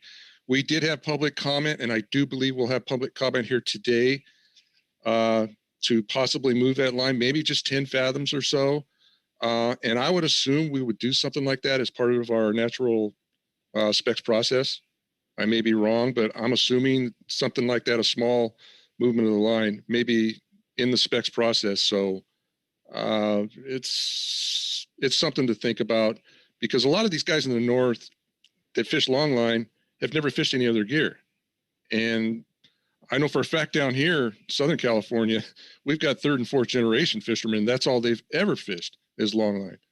So it may take some learning and stuff for these other folks to be able to access the RCAs if we do allow other types of gear in there, the vertical gears and stuff. With that, Mr. Vice Chair, I'll shut up. And Marcy, if you had any more questions, be glad to answer those. Yeah, thanks, Gary. Marcy, are you good? Yes, thank you very much, Gary. I really appreciate your additions. Very helpful. Okay, I get a little bit nervous here because it's we're past an hour and 45 and heating the discussion we had on last Friday about time. I would say this. Does anybody, do we want to finish up the gap statement before we break? Or does anybody have to go, take care of things right now? Look for hands besides Maggie's. Maybe if just continue this, where to have this break at. Okay, I'm not seeing any further hands from the council members saying they to break now. So let's go to Maggie. And Maggie, you have a question for Harrison or Gary? I do. Thanks very much, Vice Chair. And I appreciate your thoughtfulness in asking about the need for a break. I think we are all looking forward to lunch relatively soon. On the GAP report, I really appreciate the GAP's very clear identification of priorities. That was very helpful for me. Appreciate that those are driven by uncertainty about the timelines for getting some of those actions through. And I hear the message loud and clear that you don't want anything to delay action on the one you've identified as your first priority, allowing access by the select midwater hook and line gears. Harrison made a comment that I think the GAP was encouraged to include all of the asks at this point. And in looking at your suite of items there, I note that full removal of the non-trawl RCA was not included. And I'd be curious to hear why. Is that not necessary? Do you, among yourselves, have enough concerns about potential bycatch implications? Or was this simply an extension of that fear that you mentioned of how long that could potentially delay the process, or something else. Mr. Vice Chair, thank you, Maggie, for the question. It's really interesting that you asked that because that also came up in this morning's delegation meeting as well. And to be perfectly honest, during this council session, that did not come up. And I believe that the reason that did not come up is simply because of the challenges that we have faced in the past year or so in hearing about the constraints that we have in front of us at hand. One of which being yellow eye, which we are mindful that yellow eye is on the verge of recovery, but it is not yet, and it is not quite yet rebuilt. And we don't believe, the GAP does not believe that we will retain full access of the non-trawl RCA until yellow eye have been declared fully rebuilt. And also due to the habitat constraints that we've been hearing as well. And I believe that those are the main two reasons that that was not brought up, but also the timeline in which that would take as well. So I would say if we could go back in time just a smidge here by a couple of days and revisit this conversation in the GAP, I believe that we would have liked to add that to the GAP report. But I believe that that is the rationale of why it was not discussed at this time. Okay. I thank you, Maggie, for the question. Anyone else? Bob Dooley. Bob? Thank you, Mr. Vice Chair. Thank you, Harrison and the GAP, and Gary for the great report. It's pretty complete. I appreciate it. I have a question on your summary on page 4, number 3B, and it says identify the portions of the non-trawl RCA that are currently open to trawl and being used by trawl vessels, then expedite a process and timeline for opening those areas. To me that when they did the EFH and opening the trawl RCA, there were several areas that were identified. An example would be like Stonewall Bank. They're off limits to trawling and currently closed. Is this suggesting that those areas are being recognized as maybe not being accessible, or are you? And there's a lot more areas. And then I also point out in your summary number 1, opening the existing non-trawl RCA, it's a little different language. So I'm just curious if you guys discussed that, if I'm reading too much into this, or was there any acknowledgement of those closed areas and potentially not having access to those areas? So that'd be my question. Thank you. Mr. Chair, thank you, Mr. Dooley, for the question. No, I do not believe that you are looking into this too much. Obviously, there has been a lot of discussion revolved around all of this. So much so that we probably could not get it all on paper, except for tidbits here and there. But in summary, number 3, section B, there was definitely discussion about areas within the non-trawl RCA that are not open to any hook and line gear types, but are open to the trawl fleet. And we don't know what kind of timeline it would take, but there was a lot of discussion on how to allow what the best path forward would be to allow hook and line gear types, or all gear types for that matter, into these same areas that are currently being used by the trawl sector. So we did not go into a whole lot of detail regarding that, but there was definitely discussion revolved around that. Okay, Bob? Thank you, Harrison. One follow-up. Thanks, Harrison. Great answer. I appreciate the clarity there. So I would then take from that actually in number one in your summary, that's a thought in it too, that it may address not just opening the existing non-trawl RCA, but also taking in maybe, or at least considering what those other closures are that are existing in the RCA.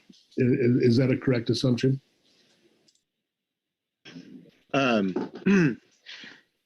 Mr. Chair, thank you, Bob, for the question. Yes, so that is that is correct. There's someone had knocked on my door there. Yes, when it comes to, I'm really sorry, I lost my train of thought, Bob. Can you shoot one more time? Bob? Yeah, no problem. Thanks, Harrison. I get it. My door opened as well. Anyhow, I'm just, in the 3B, it talks about, it kind of talks about these areas that might be closed, right? A little bit. It insinuates that.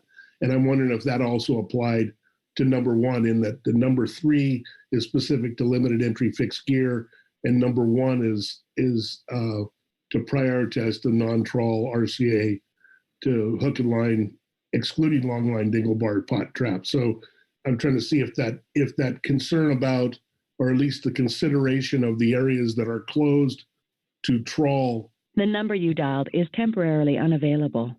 Within the RCA, that is actually, a consideration on both 1 and 3, distinguishing between limited entry fixed gear and non-bottom contact gear. Are you still concerned about, or want to look into those closures within the RCA as consideration too of potentially not being authorized to go into?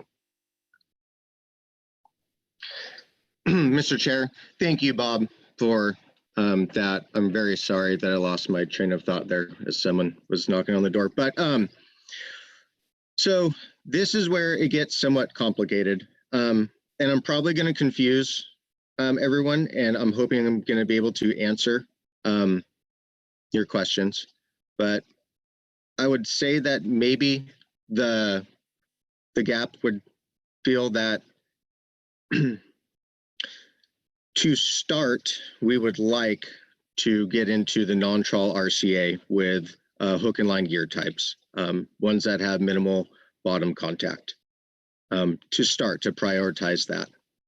But in the long-term scheme, obviously, fishermen would like to get into the non-trawl RCA with all gear types. But we also recognize that there are certain EFHs that are of great concern when it comes to gear types that touch the bottom. So there was some discussion on this is where it gets somewhat complicated. There's some discussion on how we would move forward with opening up all of the non-trawl RCA to all gear types except for certain areas within the existing non-trawl RCA that are of high concern, EFHs, in which those areas could possibly be open to not all gear types, but could only be open to hook and line gear types with minimal bottom contact. Did that answer your question okay, or did I confuse the matter? Did I muddy the waters? No, I think that's fine. That clarifies it to a certain extent to me, and I appreciate it. I wanted to get a feeling for it, so you did a good job on that. I appreciate it, and great report. Thank you. Thank you, Bob. Further questions for the GAP? Okay, seeing none, we're going to break. It has been just shy of 2 hours, a long time. We're going to go straight to lunch, and we'll see everyone back here at 1 o'clock. We'll resume with the Habitat Committee.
We'll get started here shortly, folks.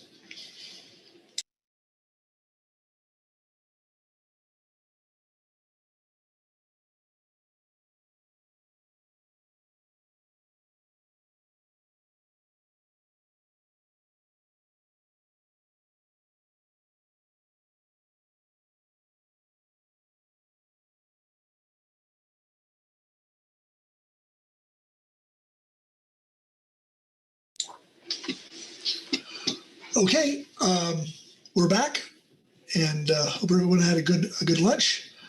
And for now, I think we're going to go to the SAS, and I believe John Kevin. John, are you there?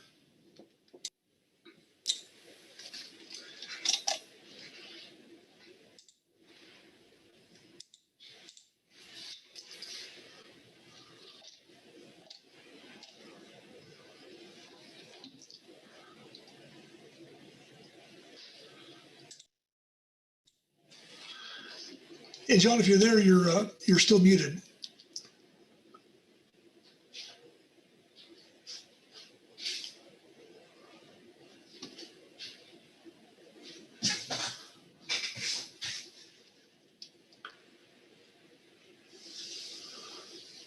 Okay, if we can't get John here, he might be in the SAS room.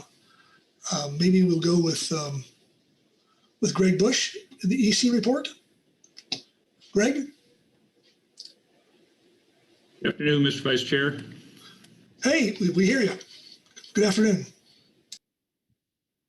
All right, my name is Greg Bush. I'm the chair of the Enforcement Consultants, and I'll be reading agenda item F3A, Supplemental EC Report 1, Enforcement Consultants Report on Scoping of Prioritized Non-trawl Sector Area Management Measures.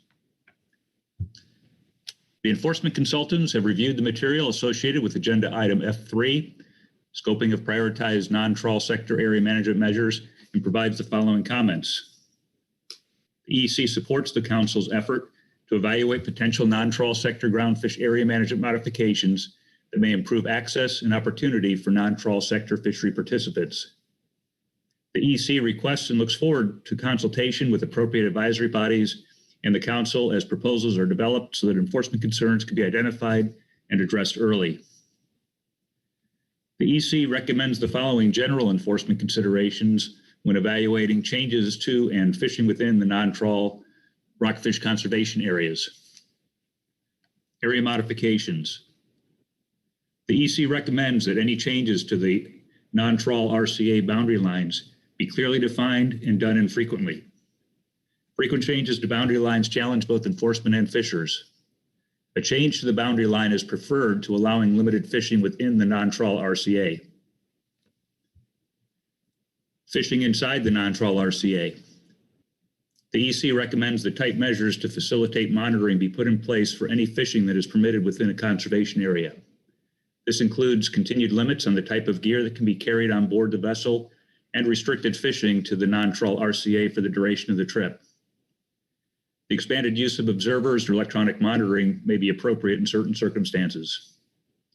The EC is concerned that without tight controls, effective monitoring enforcement of the RCA would require a significant increase of resources. Declaration codes. VMS used in combination with fishery declaration codes is our most effective tool for monitoring vessel activity and determining if additional action by enforcement is needed. The EC recommends that new declaration codes be considered for groundfish vessels permitted to fish within the non-trawl RCA so they're easily distinguished from vessels that must maintain a continuous transit when moving through the area. The EC consultants have also reviewed F3 Attachment 1 and F3A Supplemental SAS Report 1 and recommend that groundfish retention limits in relation to salmon be clearly identified as referring to the weight of the fish landed. This concludes the statement. Okay, thanks, Greg. Questions for Greg on the EC report? Louis Zim. Louis? Well, thank you, Mr. Vice Chair, and good to hear from you, Greg. It's been a year since I've last seen you. Did you have a chance to discuss with your Oregon colleagues on the enforcement group Any difficulties or problems associated with enforcing the Holloway gear in the sport fishery off of Oregon? Did they have any mention of that or discussion of that? Through the Vice Chair, thank you for the question, Mr. Zim. During this meeting, we didn't specifically discuss the issue with the gear that's permitted underneath the recreational fishery. However, we had discussions related to that in the past. And while there is, it does require some additional enforcement, it wasn't considered to be too large of a burden for the recreational fishery. But I think that further discussion, or we'd have to do some specific discussion related to commercial aspect of that before I could give a good answer to your question. Well, thank you through the chair. Thank you, Greg. You're absolutely right. We'd have to have further review of that. Thank you. Okay, thank you, Lily. Further questions for Greg? Marcy Yaremko. Marcy? Yeah, thank you, Mr. Vice Chair. Thank you, Greg. On your passage here about fishing inside the non-trawl RCA, you're talking about recommending measures to facilitate monitoring, including continued limits on the type of gear that can be carried on board the vessel and restricting fishing to the non-trawl RCA for the duration of the trip. Excuse me. Can you clarify for us? I wasn't aware that in the current regulations that authorize use of hook and line gear, excluding dingle bar, long line, and pot and trap, in the area north of 4010 between 30 and 40 fathoms. I wasn't aware that fishing was restricted to only that portion of the non-trawl RCA on a particular trip. Can you clarify that for us? And maybe if you can elaborate on your thinking on this point.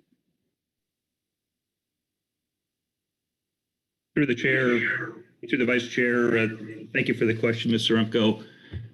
I'm going to have to go back and look a little bit more in depth at some of the regulations that are pertaining to the restrictions that we have in terms of fishing that takes place within the non-trawl RCA, and then as that pertains to fishing outside the RCA. Our concern in particular is that if you have a vessel that's permitted to fish, say, hook and line inside, and then also is then going to fish long line outside or vice versa, we're really concerned with that. I want to look a little bit more in depth at the actual regulatory language, though, for the 4010 North provision that was recently enacted under Amendment 29. And I'd like to get back to you on that specific question. Thank you, Mr. Vice Chair. I appreciate the work of the EC to think through these very complex issues, and we certainly appreciate your expert attention on the regs and on this topic in particular. Thank you. Okay, thanks, Marcy. Further questions for Greg? Okay. Thanks, Greg. Next, we'll see if the SAS is there, and John Keppen. John, are you there? Yes, Mr. Co-Chair, thank you very much. I understand that you called earlier and I was involved in salmon-related stuff. Quite all right. I apologize for the inconvenience. What I'd like to do today is address agenda item F3A, Supplemental SAS Report 1, titled Salmon Advisory Subpanel Report on Scoping of Prioritized Non-Trawl Sector Area Management Measures. The Salmon Advisory Subpanel, SAS, has reviewed the Pacific Coast Federation of Fishermen's Association's request to the Pacific Fisheries Management Council, also known as a council, to analyze access to the non-trawl rockfish conservation area, RCA, for the open access sector using hook and line methods and barring long line, dingle bar, and pot methods. We fully support Mr. Mike Conroy's request to the council and agree that it is the most urgent matter with the potential to provide a bridging fishery to Oregon and California's small boat commercial sector in a time when crab and salmon fisheries are heavily restricted. In addition, the SAS feels that the Emily Flat exempt fishing permit, EFP, could be retired when access to the non-trawl RCA for open access participants is moved into regulations, because the EFP will no longer be needed to demonstrate that hook and line fisheries have little to no impact on the sustainability of all rockfish species. The SES continues our support and encourages the council to direct an analysis of all rockfish retention south of the 4010 north latitude and the salmon pool fishery. Groundfish regulations beginning January 1, 2021 allow 200 pounds per month of yellowtail rockfish in the salmon troll fishery south of 4010 north latitude. However, we realize there is limited data available to analyze impacts on shelf complex species, particularly the midwater stocks. The SAS reiterates that the salmon troll fisheries interaction with these rockfish species is currently wasteful, as these fish are discarded as required by law with sustainable mortality due to barotrauma. We request that all species be retained following the current regulations, a 2-to-1 per pound ratio, 2 pounds of salmon to 1 pound of yellowtail rockfish landed per trip, and a total of 200 pounds per month. Going forward, the SAS encourages analysis of increased total monthly landings of 450 pounds with no more than 150 pounds per landing south of the 4010 north latitude. That concludes the SAS's statement. All right, thanks, John. Questions for John on the SAS statement? Marcy Arimco. Marcy? Thank you, Mr. Vice Chair. Thank you, John, for your input on this topic. I just have a few questions for you generally as a commercial salmon trawler off California. The action that we're contemplating here involves access to the RCA and landing of rockfish that would occur, that are taken presumably in conjunction with salmon troll activities that are occurring in the RCA. And off California, that RCA configuration varies statewide. Up in the far north, the RCA is certainly comes closer into shore. But when you get down into the San Francisco area, I believe the RCA areas you're working that are closed to directed groundfish fishery activity are between 50 and 125 fathoms. And so I'm really wondering how much incidental rockfish take actually occurs in the non-trawl RCAs. So let me rephrase the question, Marcy, to make certain that I'm absolutely clear. Your question is how much interaction this salmon troll fleet has with rockfish in the RCA, given time and space. Is that right? Yes. It depends, and that's not to be cavalier. If we're fishing over sand bottom, we have little to no impact. When we get to rock structures, depending on a multitude of factors, a lot of it has to do with tides. Those rockfish can come out of their caverns in the rocks and move up into the water column. If there's if there's bait fish above those rock structures, they can come. I've seen them come from 60 fathoms all the way up to 20 fathoms. Does that happen very often? No, it's a rare occasion that happens. So to answer your question, how much do we?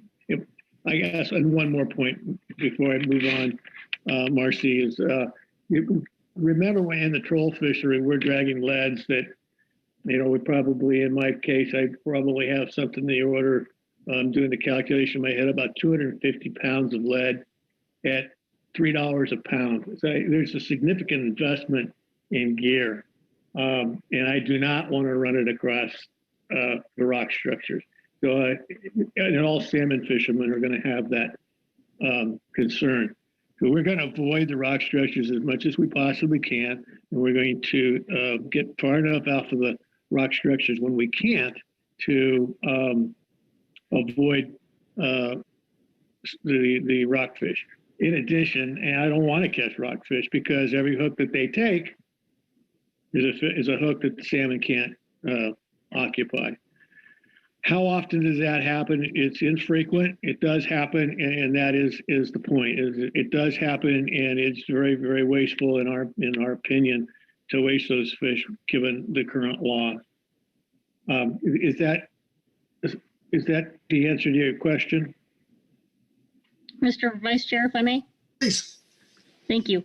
In part, thanks, John. Let me try a follow-up here. How much salmon trolling are you doing in the non-trawl RCA? And do you have trips where you don't ever enter the non-trawl RCA? And in that case, are you able to concurrently fish salmon, troll, and fish under the directed open access groundfish limits on the same trip? Thank you, Marcy. Just to summarize, how much time do we spend in the RCA is kind of the summary of that. And it depends on the time of the year. In the fall of the year, say after the middle part of August, we've just spent little to no time in the RCA. But starting in the beginning of the year, it depends. It depends on weather patterns, on sea surface temperature, on whether or not we get that far out. And in the last 2 years, 3 years, we've actually been out in 200 and 300 fathoms of water, and which is clearly out of the RCA, but poses a problem in this consideration because we have to cross the RCA to get back to port. So I would, in May through July, what little parts of those months that we get, we would spend at least 50% of our time. It gives you an estimate of how much time we would actually occupy in the RCA in those 3 months.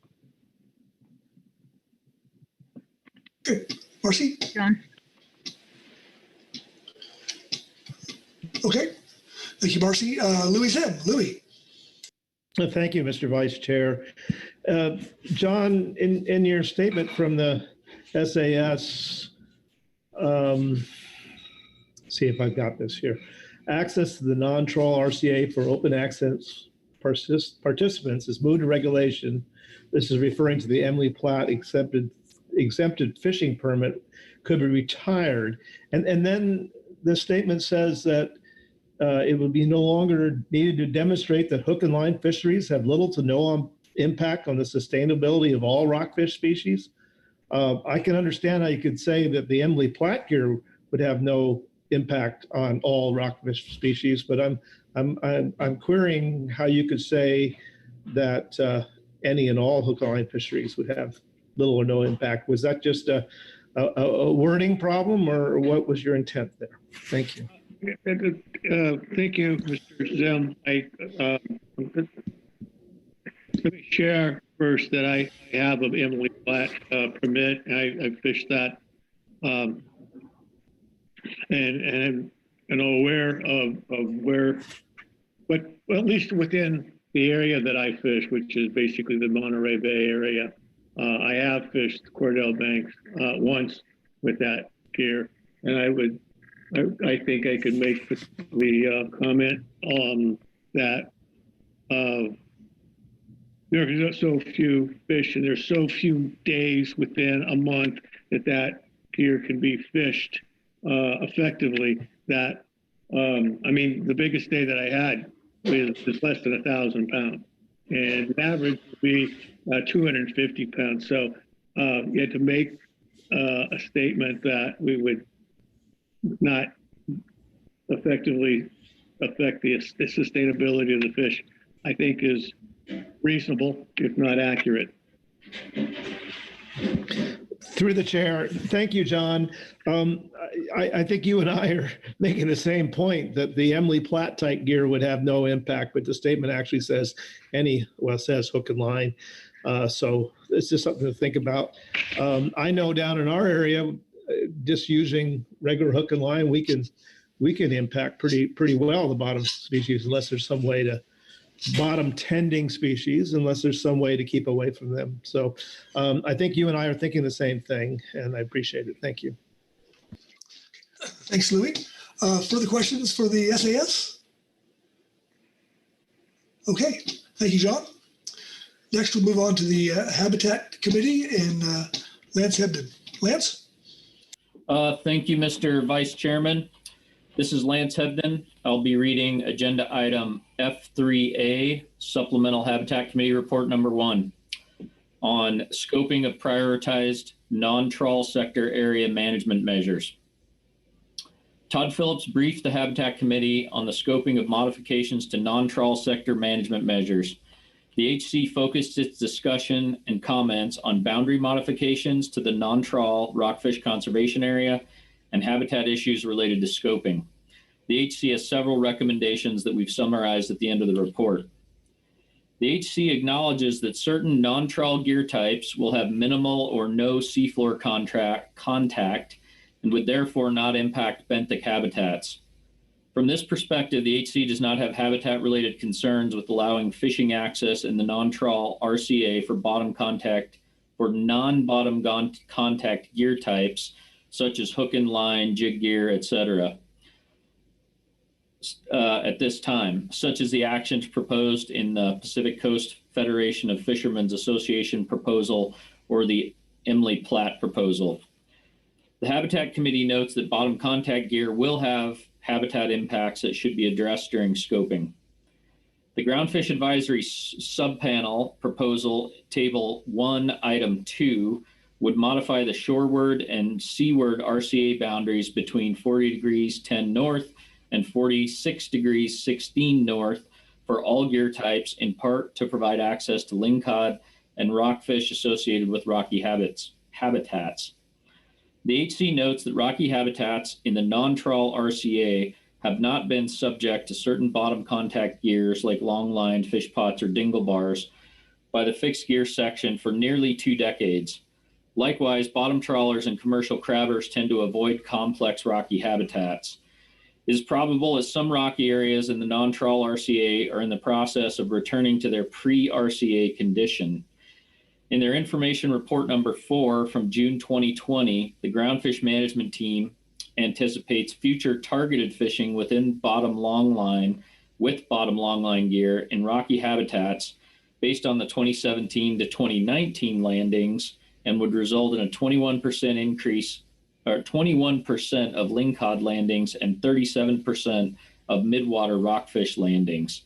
This suggests that scoping should include an analysis of fishing effort in terms of bottom contact by gear type and habitat type for state and federal fisheries. Few studies have quantified the effects of non-trawl bottom contact gear on geologic and biologic habitat components. However, the findings of the few studies have been consistent.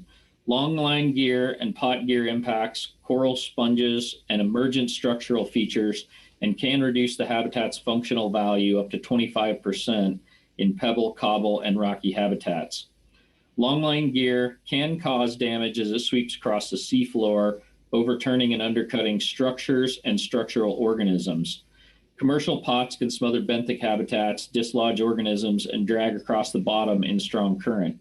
Longline and pot gear types can be particularly damaging to rocky reefs as they may entangle structures and organisms and engage in ghost fishing when lost.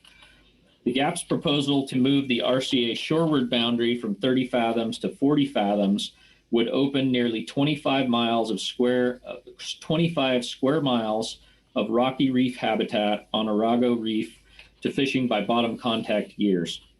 This area contains a diverse assemblage of structure-forming invertebrates, including species of black coral, Gorgonian coral, stony coral, soft coral, branching hydrocoral, branching sponges, sea whips, and sea pens.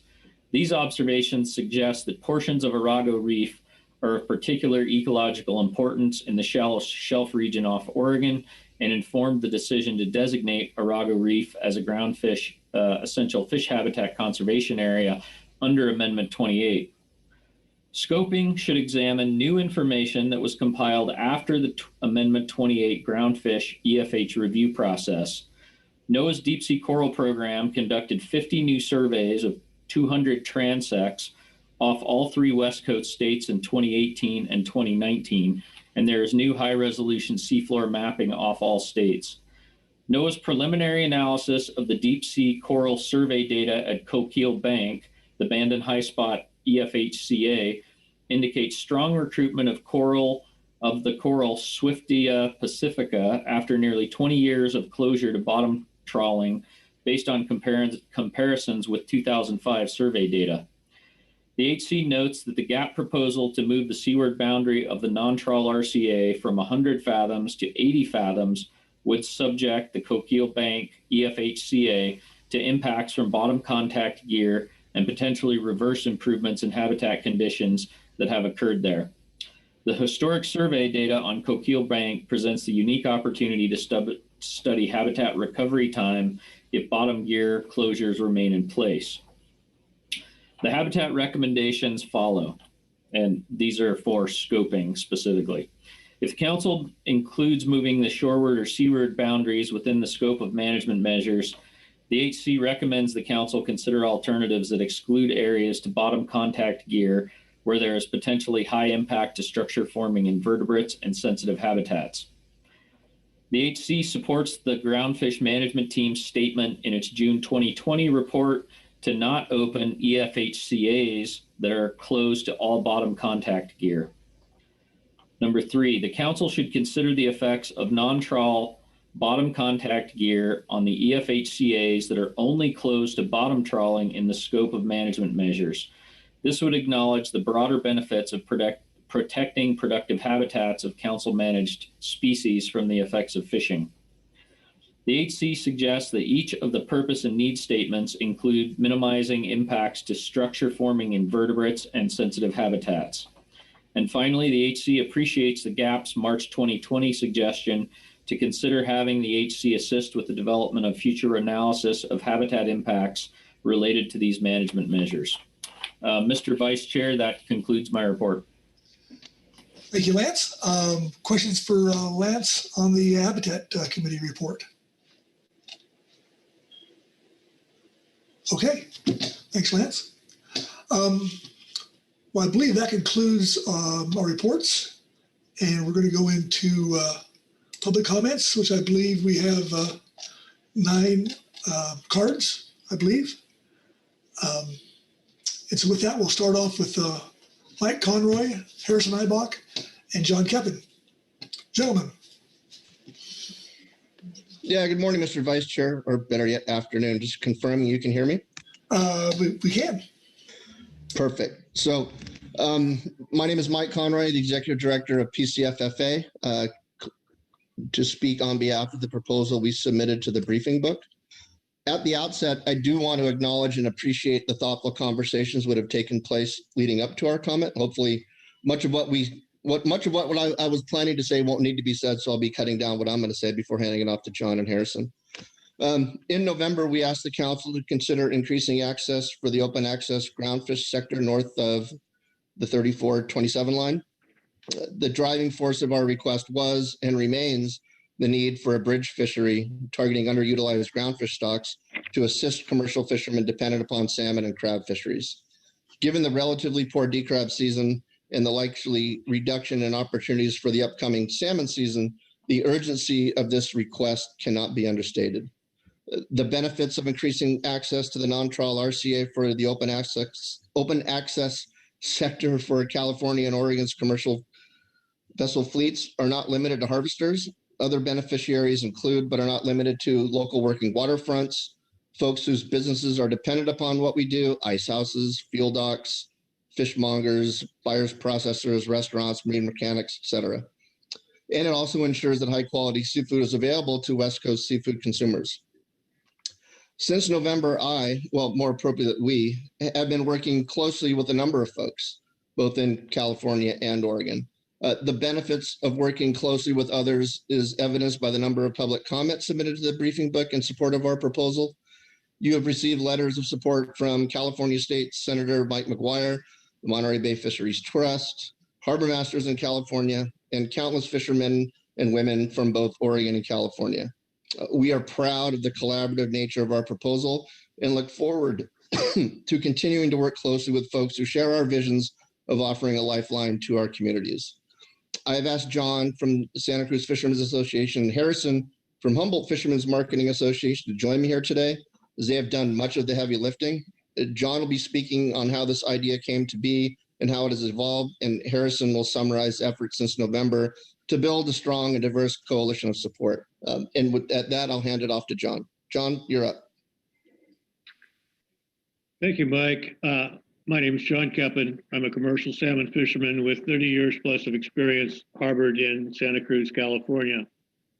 I am the Salmon Advisory Subpanel California Troll Rep, a delegate to the CAC California Advisory Council to Senator McGuire's Salmon, Steelhead, and Aquaculture Committee, Fishermen's Advisory member to the Monterey Bay Fisheries Trust, and proud member of the Santa Cruz Fishermen's Association, and a graduate of the MREP program. In 2018, the California salmon fleet fished the Southern California waters en masse for the first time since 1985. Big rains on the West Coast caused salinity decreases and big sustained winds, which drove bait fish further south than normal. Don Welburn of the Linda J and Jim Grisfield of the Roseland stopped me on the Morro Bay docks and pleaded, "You have to do something about the rockfish we're discarding." That's where this effort started. That's as grassroots as you can get. MREP prepared me to expect a long process to connect with other sectors to build alliances. This journey has been more than I bargained for, but here we are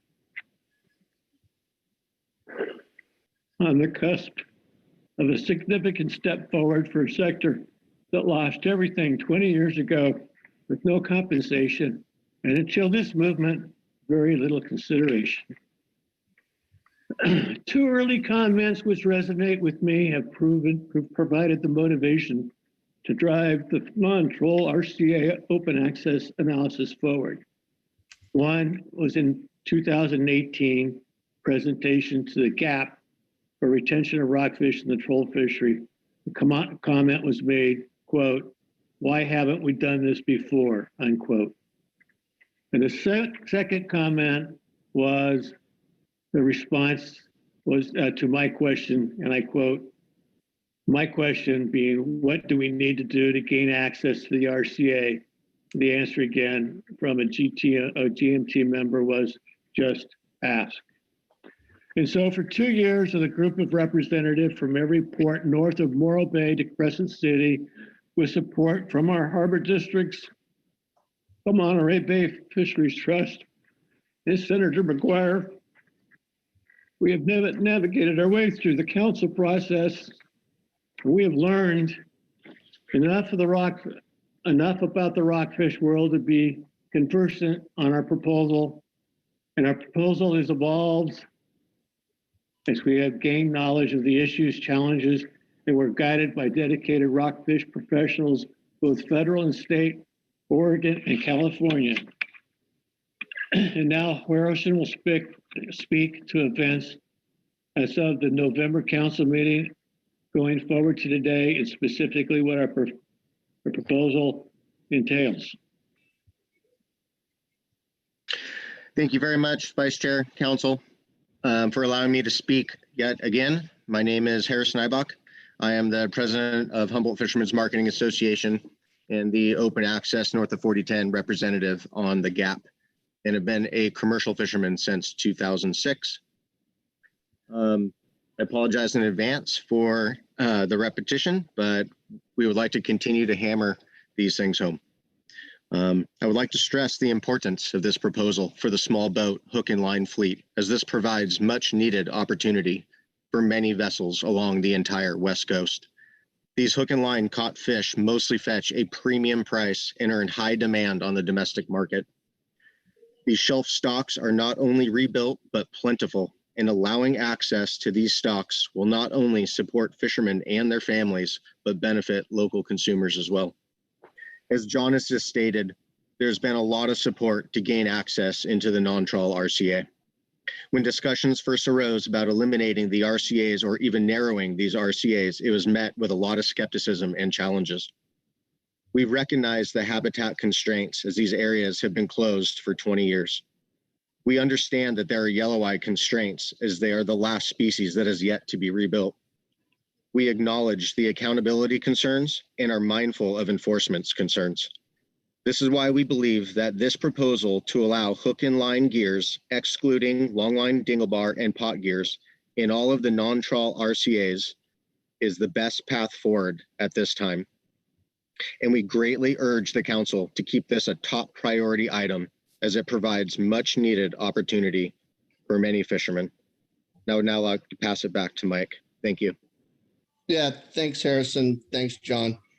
Based on what you've heard, we respectfully ask that you direct efforts to analyzing and scoping increased access into the non-trawl RCAs for small commercial vessels between Point Conception and the Washington-Oregon border. We believe the success of the Emily Platt, Cook, and Real Good Fish EFPs show the viability of our proposal. We further ask that the proposed analysis includes moving the EFP fisheries into regulation with some minor considerations as outlined in our letter. We thank you for your time, efforts, and attention to this matter. Of utmost importance to a great number of California and Oregon commercial fishermen and fishing communities, and we're available to answer any questions you may have. Okay. Thanks, gentlemen. Questions for Mike, Harrison, or John on their testimony? Krista Swinson. Krista? Yeah, thank you, Vice Chairman. And since this first time I'm speaking today, just want to do a mic check from earlier last week. You're coming in great. Perfectly. I want to thank all of you for the work that you've done bringing this through the council process. You know, John, you mentioned that it's a major commitment, and it's more than I think most people realize when they start down the path. And I think this question will probably go to you, although Harrison may have a little bit to comment as well, and possibly Mike. But I'm just wondering, are there any items that we should pay close attention to that we may not have highlighted enough in the reports, or you might want to highlight again specifically, that would ensure that we give the best chance of success in terms of outcome for the small vessel fleet?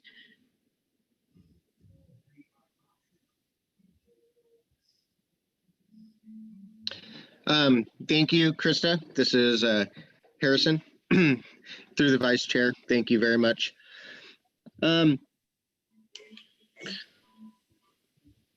mean, we can go into many more details, as we've stated before, is what the wants are.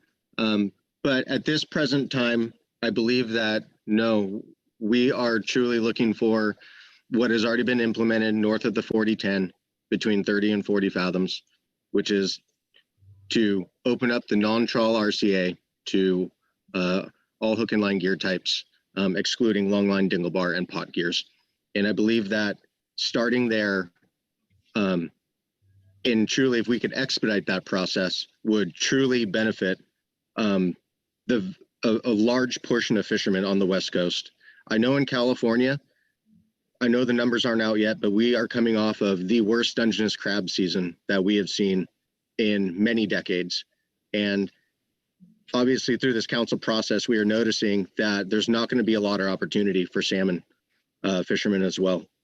And that being said, we really need opportunity for fishermen to make a small paycheck in order to survive. And I honestly believe that this is a good path forward to allow a lot of fishermen up and down the West Coast a chance to make a paycheck and survive. Okay, thank you. And thank you, Mr. Vice Chair. Yeah, thank you, Krista, for that. Next up, Butch Smith. Butch, what do you got? Yes, Mr. Vice Chair, thank you. Where I spent my time in the council process before I made it to the table up here, but I just want to say thank you to John Kepping. I've witnessed him work very hard on this issue and build up relationships, and I know this has been a project that's near and dear to his heart, and I just want to, personally say that he's represented himself well and his fishing organizations to try to make this happen. So I don't know how this is going to end up, but I want to say recognize the hard work that John Kepping has done. Sometimes it's a thankless job when you try and run into a bunch of brick walls, but John has kept going. So I just wanted to say that, Vice Chair, and my compliments to Mr. Kepping and the group that just spoke. Thank you. Thanks, Butch. Louis Zim. Louis? Thank you, Mr. Vice Chair. And I want to echo what Butch is saying, and especially recognize Mike Conroy and Harrison. And doing so, I'm going to ask a hard question to Harrison.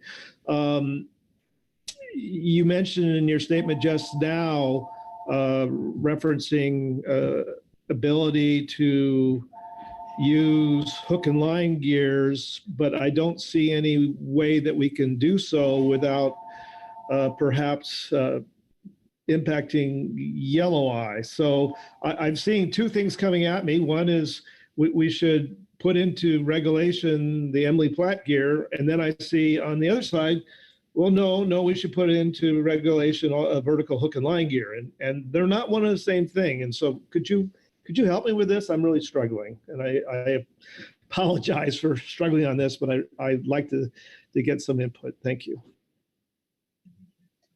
Mr. Vice Chair, thank you, Mr. Zim, for the question. First and foremost, I'd like to say that no, I don't believe you are struggling with this one. This has been a difficult one. We are requesting to access grounds that have been off limits for nearly 20 years. We are aware that the vast majority, actually all of these stocks except for one, are very abundant at this time. And this ask is to really target those abundant stocks. But with this ask, we are simply riding the coattails of what has already been put into regulation and seem to be fine with most parties involved, which has taken place north of the 4010 between 30 and 40 fathoms. And we figured that would provide more opportunity. That would provide the most amount of opportunity in moving forward. But you're correct in that these EFPs have been very successful. We would really not to limit ourselves to one EFP or another, but I think that this conversation could definitely continue as we move forward. But initially, when we were told what we should ask for, we're simply asking what has already been implemented. I hope that answers your question. Yes, it does. Now I see the picture, and I really appreciate that. Thank you. Thanks, Louis. Further questions? Okay. Thanks, guys. Next up, we'll hear from Bill James. followed by Chris Pavone. Bill? Can you hear me now? We can. Good. Well, basically, I'm not going to say as much because most of it's already been covered very well by the gentleman that has spoken before, Mr. Vice Chair. My name is Bill James. I'm a commercial fisherman, and I'm representing Port St. Louis Commercial Fishermen's Association. And I think what we're asking for, it seems to be still not clear with maybe the council or other folks, but it's basically hook and line gear that does not contact the bottom, is not permanently in contact with the bottom. So that allows different gears that just aren't going to have any really impact. It's defined in our FMPs. 6.6.3 gives you a good idea of what that is. I could read it to everybody, but I'm sure you've seen it many times. It's listed in quite a few of the FMPs, starting with 2005. So what you guys are talking about is gear that Kenyon Hetzer and myself have been using for 10 years fishing in the nearshore. He has a weight, 7 shrimp flies. I'll use a jig. Send it down, bring it up off the bottom because we don't want to get stuck on the bottom. And we catch our black rockfish, which are schooling. Can't be on the bottom, but basically our numbers are up midwater. And that's what we're looking to do out in the shelf. And to give you an example, there was 3 of us out there one day, and we had a high of just using jigs, which, by the way, I don't think we hit the bottom once during that 5 hours. We caught 986 pounds of black rockfish with one jig with 1 hook each. So this is needed. You can't do that in other areas because the black rockfish aren't in the numbers that they are up in Crescent City and available in the numbers to catch. So this is really, really important. I've been asking for access to the shelf since 2008. I had some information done with the Observer program showing that in Port St. Louis area, we weren't catching any of these species that were of concern, and we weren't allowed. So this is the nearshore. I'm an old guy. You know, I'm one of the guys that started the nearshore fishery in 1993 out of Port St. Louis. We took fish that was basically 50 cents a pound and made it $3 to $5 to $6 a pound because it was live. And why did we do that? Because there was no fish out in the shelf that a small boat could reach to make any money. It just wasn't there. And again, I'm worried again that this is happening again. I don't know if you've seen it, the prices of midwater shelf rockfish caught by the trawlers, and I don't mean to get it down on them, but unfortunately, they're getting a very low price of about, according to the in season in March, I think about 24 cents a pound. Well, that comes up to about $500 a metric ton. Well, with us, the way we fish, can you not? We catch an individual fish, we bleed it, put it in a sack. Bleeds out. It's a perfectly processed fish when you get home. It has a longer shelf life, better taste, and we sell it, sold it for a lot more than just $2 a pound. So even at $2 a pound, a metric ton to one of the small boat open access guys is going to be $4,400 a metric ton versus $500. Also, if you're selling it off the boat at $5, that's going to be $11,000 a metric ton. So these numbers add up fast. So to say that it's a minimal fishery, for some folks, it's going to be a real good little fishery. And so it'll support a lot of people. In California, we have hardly any harbors with any rockfish coming in. It's just because we can't get access to them. It's either near shore or basically halibut or whatever, you know. And now we're not going to have salmon or crab. So our ports, the need is not only the fishermen. COVID-19 knocked out a lot of our restaurants. We got to have fresh, really good, high-quality fish to put in those restaurants. Before the COVID, most of the restaurants around the coast were going up to Alaska or buying Alaskan peacock because they couldn't get fish in the condition they wanted because the peacock are processed right then on the vessel. So it's a pretty good product, but not as good as ours. If you tasted our fish, we sold directly the last couple of years to a brew pub right there, 3 blocks from his house. They took all the fish we could catch, and it was their number 2 seller. So we sold, I would say, probably upwards of 3,000 pounds a month of whole fish. Well, it ended up being fillet, but that's quite a bit of fish to one restaurant. That's, if you give them a good product, they're going to sell a lot of fish.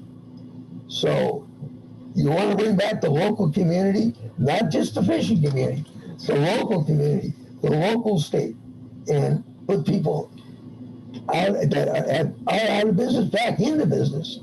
It's a no-brainer. You got to accept this. So each port has got different kinds of gear they're going to use. Just as long as it's non-bottom contact, it'll be fine. We aren't going to impact habitat or the yellow eye. And so that's something. Each port also has a different species they may have abundance for. Port St. Louis might have chili pepper. Monterey might have yellowtail. Fort Bragg might have chili pepper widows in different boats. At Port St. Louis, it'll probably be out towards 90 fathoms. Up by San Francisco, might be in 60. So that's why we need the whole RCA to use this non-bottom contact hook and line gear. It's attached to the boat, no problems with buoys going everywhere, no whale problems. So it's a really good fishery. And if there's any questions of, again, we need to start building up these niche markets. There's off-the-boat sales, there's subscription fisheries, there's community markets. Chris is going to be up here for our association. He'll talk about what's going on there at the pier. But also you have subscription, you have small markets that need our fish. We have a local market here in Salem, Oregon, that sells out the line caught fish before it sells out the trough fish, the same exact species, and it is 50% more. So the demand is there, but it'll start slow but build up, and you'll see a lot of people, a lot of tourism going to our ports to eat fish again, like it was in the 80s. So we have limits, we have all of these constraints. Just let us fish in the open in the RCA. Thank you very much for allowing me to speak. Are there any questions? Thanks, Bill. Questions for Bill? Okay, thank you, Bill. Next up is Chris Pavone, followed by Merritt McRae. Chris, are you there? Yes, I am. Thank you, Mr. Vice Chairman. And thank you, Bill, and everybody else that's commented. I apologize if I repeat anything. I'm actually in between classes right now, and I just got into the meeting. But I am the newly elected president for Port San Luis Commercial Fishermen's Association. I'm also a director on the Central Coast Cable Liaison Committee. And of course, I'm a math professor at Hancock College. I've got 5 kids under the age of 7. And to kind of supplement things, me and my wife and my 5 kids commercial fish 3 days a week. Another thing that I haven't heard anyone talk about at a lot of these meetings, I guess maybe it's not appropriate to talk about it, but the new guys like me, I mean, I'm from upstate New York. Okay. I apologize. My comments aren't written, so I may jump around a little bit. I was born 20 minutes from the Canadian border on Lake Champlain. I grew up, my uncle used to go to Alaska every year fishing. He was a commercial fisherman, and I grew up on his and my grandfather's boats up there. When I moved to California around 8, Southern California, fishing it was always a love, but I never saw it as a way of making money. Fast forward, I went to UCSB, figured out a little bit about the central coast of California, moved up, did my time in Chico. Now I'm back here. About 8 years ago, I moved here and I started commercial fishing. We've got over $85,000. Let me repeat that, $85,000 invested in buying both of those nearshore permits. We're very careful about the ground we work, not overworking ground, putting back big females with eggs, stuff like that. But, you know, we've got big bills to pay. And currently what Bill was alluding to, we have a fisherman's market that we started. And on Wednesdays, Saturdays, and Sundays, we've got the public lined halfway down our pier, and we run out of fish every single time. Now, we've got one of the largest live rockfish fisheries on the West Coast. You can check on that. But the problem is a majority of our fish, the people paying top dollar for them, is up in Chinatown. It's the old Chinese. They want to pick their fish out of a tank and then eat it. Our old guys here claim that the people here won't pay for it like that. So what ends up at the fisherman's market are the incidental dead fish or the reds and the open access. And to reiterate, you know, on my roster alone, we got about 100 people, maybe 60 of those, not including spouses and all that, maybe 60 of them are active fishermen. Okay, you're looking at about half of those who are active live rock fishermen. The rest are different fisheries and whatnot. But these are, vast majority are small boat owners. I mean, my biggest boat, I have 2 boats. My biggest one, I have a 24-foot Osprey. I might be lucky if I can get 1,000 pounds in that. But I would love to take part in this fishery. And many of the guys, especially the young guys like myself, want to take part in it. Nothing's going to get overfished or ruined. We may have 1 or 2 active trawlers in our entire port. Now, Morro Bay is a similar size. They're a little bit bigger than us, but you are talking about helping out close to 250 plus fishermen here on the central coast of California. So when you think about, you know, what happened this year with COVID and how much money we lost in the first couple months when everyone was freaking out and the restaurants were closing. And then you consider the ground that we consistently lose. Like I'm dealing with wind right now with Carbajal and all these people and the cables. I collected data this year. Fish tickets were down 50% when those cable boats showed up, just to check on their cables or put in a new cable. Just having those guys at the port and their big boats in our waters. I mean, it's not, I tell the wind people this too. It's not just the map where you put the wind. It's everything that goes along with it. We are constantly losing ground, and I hear about it from the old timers all the time. This is an opportunity for you to give us some ground, to try to keep this fishery alive and not let it be a dying culture that's not even written down or recorded anywhere.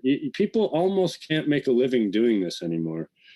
So I appreciate you listening. This is the first time I've ever commented at one of these, but you will be hearing from me more in the future. I'm happy to answer any questions, and thank you for allowing me to speak today. I'll give it back to you, Mr. Chairman. Yeah, thank you, Chris. Questions for Chris? Louis M. Louis? Thank you, Mr. Vice Chair. And thank you very much, Chris, for your impassioned discussion about keeping the culture of fishing. It came up in some of our discussions, Portuguese vertical gear or Portuguese gear, and which I well remember from growing up and the folks around me. And I went and tried to do a search on the web for it, what a definition or what it was. I couldn't find it at all. And so your point of that some of this stuff is not even recorded, and it's just handed down from one fisherman to the next, and I really support your statement that absolutely we may well lose this.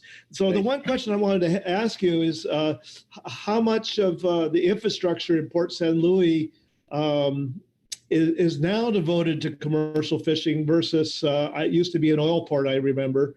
What's the situation there? We've got quite an interesting situation. There's a few things. So it's a constant battle, of course. We're slightly protected by the Coastal Commission, so they can't really change too much down there by taking things away from fishermen, but you'd be surprised how clever people are. We've got a big resort that somehow they managed to take away our storage ground, and they're putting that in there. They made some concessions with us and worked it out.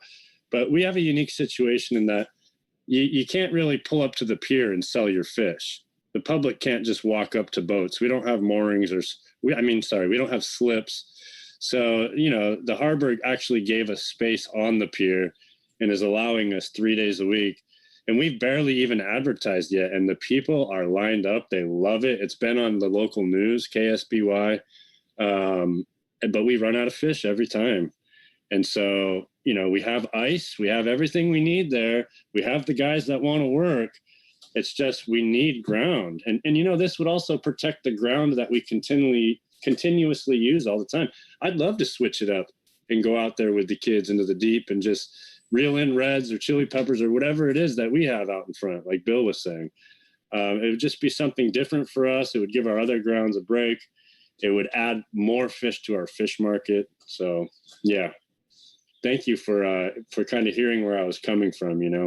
I hate to see it dying off. Just as an added last story, last week my 7-year-old broke his personal record, and I've been thinking about it all week. It's what do you see at the port with the sport guys? At least you see grown big men showing up in camouflage, hoping to catch 10 rockfish.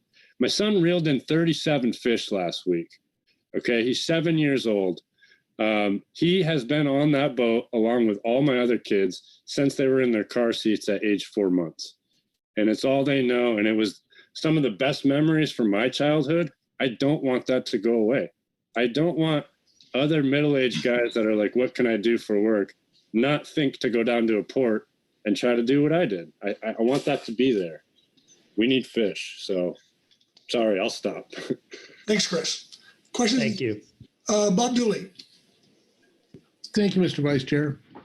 Chris, thanks for coming forward and testifying. Congratulations on your new seat as the top of the table there at Point St. Louis Commercial Fishermen's Association. I had a question for you, and I'll preface it by saying I was down in your community about 2 weeks ago on the weekend. Beautiful area, a lot of people, like you said. It's gorgeous weather that particular day, and watched one of your local halibut trawlers unload and had lunch on the pier, and got the chance to talk to Wayne Moody, who's retiring, selling his boat. I've known Wayne forever. And so my question is, how many fishermen like you are there down there that would benefit from this access and being able to do that? How many people are active? Because like you said, it's pretty hard to tell there because it's there aren't slips and such. And I'm just curious the scope of the number of participants. Right. So this is an estimate, of course, but I would guess we got about 24 guys that go out 3 days or more a week trying to get live rockfish. They've got the permits, and that's their main source of income. And then there's probably about a dozen or more salmon guys. The trawler that you mentioned was probably the Leonelda. And then we also have Danny Morton's boat, the Luciel. Those are our two trawlers in our port. I think there's a few guys that call themselves trawlers down there, but those are the two active trawlers that are out there. You'll see fishing and unloading halibut, like you said. And then, there's guys like myself. I've got a small aluminum boat that I use for the near shore rock fishing, but I also have a 24-foot Osprey that I could use to go do this. And there are many other people. So you're talking about maybe 60 active fishermen that make money at this in various. We've also got eels down here and crab, of course. So anybody who's got a boat that can hold weight basically is going to try to go get fish, I would guess. But not everybody has a boat big enough. Mine's like the minimum you would need, 24 foot. I've been told I might be able to get 1,000 pounds in. So, Well, yeah, thank you. Yep. Thank you. I appreciate it, Chris, and thanks for coming forward. Yep, you got it. No, go ahead, Chris. Marcy Remco. Marcy? Thank you, Mr. Vice Chair. Thank you for joining us today, Chris. You mentioned the need for supply for the fish market. And you mentioned dead fish. And one species I heard you mention that you were interested in targeting, I think, should this action come to pass, is vermilion. I'm interested in hearing what your target species would be should this action come to pass, and what gears you are looking to utilize in your future fishing activities. Yeah, so here's where I might want to lean a little bit on ignorance. I've never actually fished way out there in the deep. I've focused everything within 3 miles near shore. So I'm kind of just talking, but whatever's out there, if it's a chili pepper, if it's a red, me and my kids, my wife, we don't care. We're going to go out there with hook and line, maybe 4 or 5 hooks, maybe more. I'm going to see what the old guys are doing and learn from them. But whatever's out there that we're allowed to catch, we're going to follow the rules, whatever they are, and try to get whatever we can get. We are very careful. We very rarely catch things that we're not allowed to catch. Anything that we want to put back, we vent or use a descending vise. I know you can't really do that at that depth out there, but I'm guessing chili peppers, black gill. I've heard people talking about black gill, chili peppers, and reds. I don't know how many of those you're going to catch, but that's my answer, I guess. So I'm going to plead ignorance on this one, but I'm very anxious to get out there and learn, and I'll figure it out quick, and I'll catch whatever's out there. Okay, thank you, Chris. Any more questions? Okay. Okay, next up is Merritt McRae, followed by Ben Nitchnap. Merritt? Hi, do you hear me? I do. Mr. Vice Chair, council members, I'm GAP member Merritt McRae. Protecting sessile invertebrate communities from destruction is important. I'm one of the very few who have been fortunate to observe these habitats firsthand personally as scientific crew with the Milton Love Lab at UCSB aboard both the Delta and dual deep worker submersibles. However, addressing protections for sessile invertebrates within the RCA process is inappropriate. Doing so is not a component of the stated RCA goals and objectives. As a GAP member, I can't help but note how addressing such protections is increasingly being inserted into the RCA process. The optics of moving the goalposts back and changing the rules just as we're on the verge of success are not good. Is the limited nature of the GAP statement priorities primarily a response to the specter of moving goalposts? I don't know. But I'm pretty sure we would welcome analysis of the impacts of complete removal of the non-trawl RCA. It would be, I think, the appropriate bookend. Fishers have often claimed once it's lost, you never get it back. And we can't let this be true. In the future, perhaps fishers will be even less willing to use supposedly temporary spatially explicit harvest restrictions. Determining the methods and places for the protection of the benthos should be a separate and distinct process, one with full transparency. Thank you, and with that, I would be glad to take any questions. Thank you, Merritt. Questions for Merritt on his testimony? Okay. Seeing none, we'll move to Ben Nitchnap. Ben?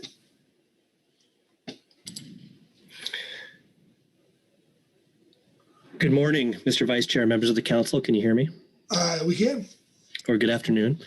Well, thank you. I appreciate the opportunity to provide comments on scoping of non-trawl groundfish area management modifications. I'm Ben Nitchnap, and I'm representing Oceana. So I do want to start off saying that we support the Habitat Committee report, and as well as option 1 in the GAP report that would allow hook and line gear in the current non-trawl RCA, except for long lines, pot traps, and dingle bar gear. Our look at this issue is largely from the lens of habitat conservation. So next slide, please. And what we know is that while bottom trawling is the gear type that has the most destructive impact on sensitive seafloor habitats, the highest level of impact due to the way that that gear is designed and operated, that fixed gear fishing on the seafloor can and does impact these sensitive habitats. These are photos taken from remotely operated vehicles here off the West Coast. One is a bubblegum coral off the coast of Washington, entangled in some longline gear, as well as other fixed gear off of Southern California. And there's also some trawl netting here on the seafloor with some coral rubble. So we know when the gear contacts the seafloor, whether it's a fixed gear or mobile bottom tending gear, it can and does impact these sensitive seafloor habitats. Next slide. So as you consider this issue and possibly changing RCA boundaries, we would like to have you pay special attention to what the impacts might be to sensitive seafloor habitat, these priority habitat features that the council has worked to protect over the years. For example, this is similar to option 3 in the GAP report. If the 100 fathom RCA line were to be moved towards shore, and I have the 75 fathom line here because there is no 80 fathom line in regulation, that would open up the Nehalem Bank EFH conservation area to fixed gear that could contact the seafloor in that area, including rocky reef and coral and sponge habitat, as well as part of the Garibaldi Reef. On the other side, in the next map there, you'll see that, moving it out from 30 fathoms to 40 fathoms would open up a large section of the Arago Reef that the Habitat Committee had mentioned, and moving the seaward line closer to shore would open up Coquille Bank. Again, this would likely increase habitat impacts in these important and sensitive areas. Next slide. And separate, I think, from the consideration of the effects of bottom contact fixed gears on habitat features, we ask that you also consider impacts to yellow eye rockfish and cowcod rockfish, some of these real long-lived and sensitive rockfish species, and consider options that would keep hotspots for yellow eye and cowcod closed. We know that having refugia for these long-lived old rockfish is really important. They become more productive as they get larger and more mature, and we don't want to see additional impacts on these places that haven't been fished for a long time. And so here in the map that I'm showing you is just an example from data that was made available during the EFH review of a potential yellow eye rockfish hotspot off of Hecata Bank that could possibly be opened to fixed gear if the RCA boundaries were to change. Next slide. So just in conclusions, we ask that you consider, if you're going to open up areas to bottom contact gear, consider RCA modification alternatives that exclude bottom contact gear from areas where coral and sponge habitats are located. Include alternatives that keep EFH conservation areas close to bottom contact fishing gears where they overlap with the current non-trawl RCA. And then separate, develop alternatives to keep areas closed that have high yellow eye and cowcod abundance, kind of these hotspot areas. And to the purpose and need, this is from the Habitat Committee report with a modification, is to adopt a purpose and need statement that includes minimizing impacts to structure-forming invertebrates, sensitive habitats, and long-lived rockfishes like yellow eye and cowcod. And finally, to consider the long-term area management changes for habitat protection at the next Groundfish EFH review. So while you're doing this for rockfish conservation areas, and you may be making some changes, make sure that those sensitive habitats are not opened, but then really there needs to be a long-term look associated with essential fish habitat to keep areas that have high priority habitat features, structurally diverse, highly complex, keep those areas closed to fixed gear that contacts the bottom. That concludes my comments, and I appreciate your time. Yeah, thank you, Ben. Question for Ben, Phil Anderson. Phil? Yeah, thanks, Mr. Vice Chair, and thanks Ben for your comments in the presentation. Also, I really appreciate and value the information that Oceana has brought forward to the council process over the years particularly on these important habitat types, and help educate us and remind us of the importance of that habitat. And I think it's also very good advice, given all of the advances that we've made, all of the species that are in much better condition now than they were 20 years ago, and all of the hardships that have been placed on the fishermen, the communities to get there, that we be very cautious as we begin to relax some of these restrictions that have been helpful in rebuilding these stocks. And we want to make sure that we do this in a sustainable way. And having your testimony and reminding us of that, to me, is very valuable. So just wanted to say thanks. Thank you, Mr. Anderson.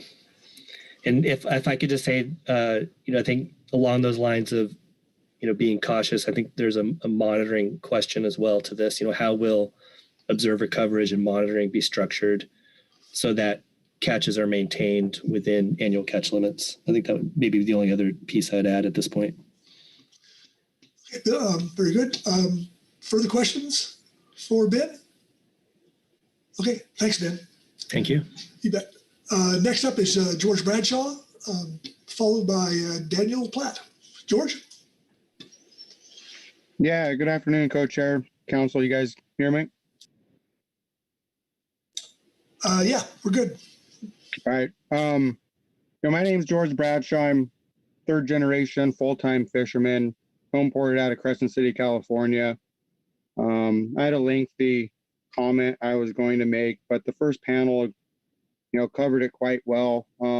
There's obviously still some concerns of getting into the RCA habitat and, the yellow eye constraints, but I think it was outlined quite well. The process and strategic approach to get in there. I typically don't take these meetings on a personal level, but I think I'm going to demonstrate, how it could be of great use to my local area up here. As other panelists have said, the small boat fleet is hurting in a way that they haven't a whole lot, here recently. Crab seasons are, dwindling from issues of, lack of resource and whale concerns and domoic acid and quality concerns and all of those things, coupled with, the lack thereof salmon for these guys to go do. My concern is that, next year probably isn't painting much better of a picture than it is this year for those fisheries as well.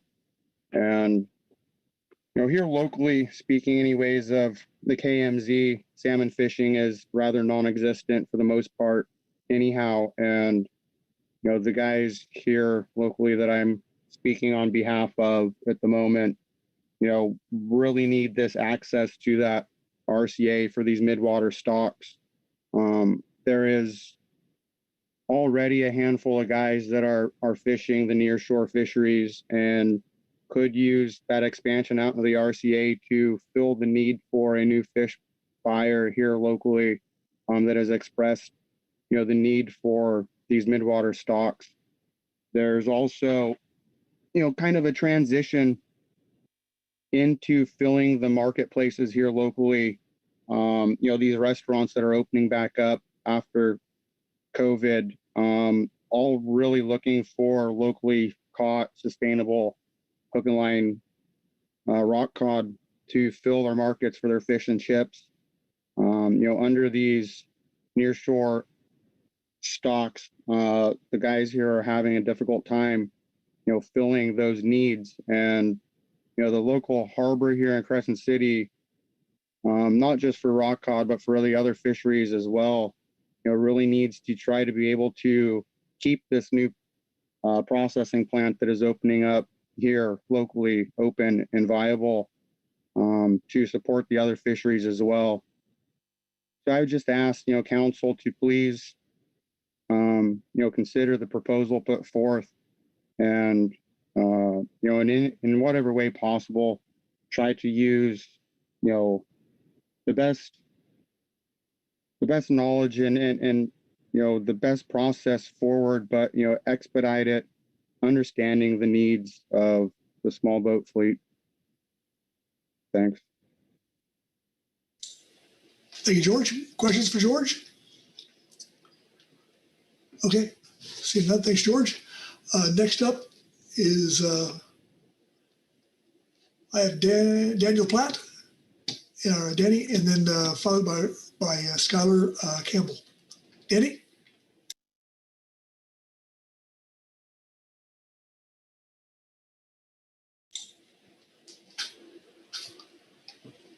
Dan, you there?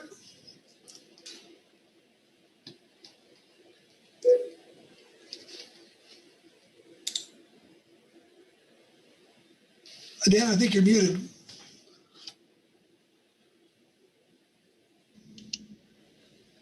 Okay, how's this? Can you hear me? We got you.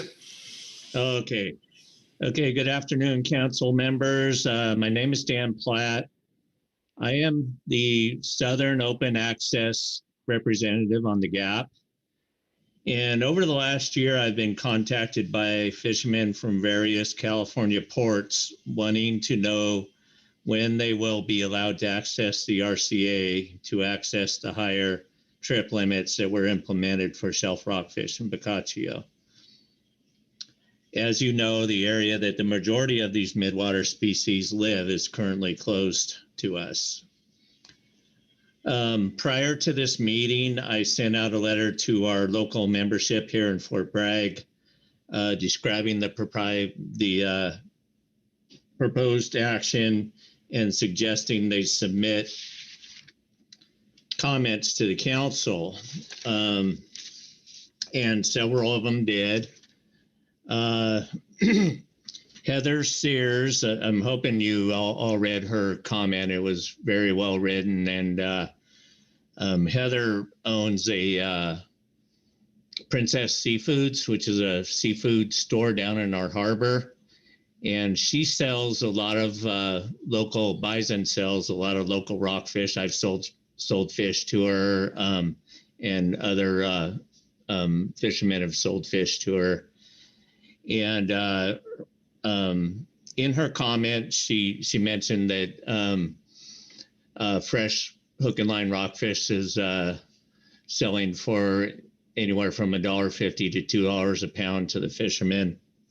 And personally, I've been doing some self-marketing. I sell fish off my boat to the public, and I've been selling them for $5 a pound. So if there's opportunity there for direct marketing, that the prices jump up rather quickly.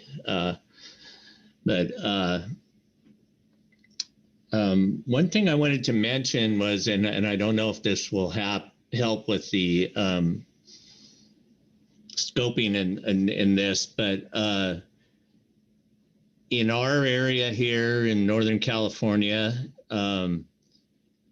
in November and December last year, and I think the year before, the recreational fishermen in November and December were able to go out in the RCA and fish. They had opened up the entire RCA to the recreational fishermen. And there was quite a bit of effort out of Fort Bragg with the charter boats. We had some good weather and there was a lot of effort out there. And I'm just thinking that there might be some data from that fishery. It was an all-depth fishery for them, so they were all over the RCA fishing with fishing poles. So there might be some data available there to inform this. But I just urge the council to try and get this done to help out our fishermen and communities as soon as possible. Thank you. Yeah, thanks, Dan. Questions for Dan? Okay, seeing none. Next, we'll go to Skylar Campbell. Skylar?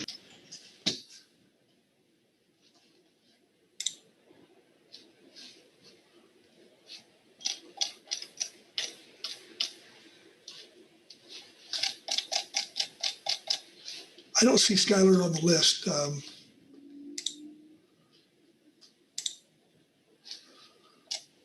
Okay. Well, let's go to Dan Yoakum, and when we come back after he's done, we'll see if Skylar's showed up. Okay, Dan? Okay, you hear me here? We can. Okay, good. Mr. Chair, council members, I am Dan Yoakum. I am a limited entry non-trawl fisher in the Fort Bragg area here. And I'll read you off some one of my comments here.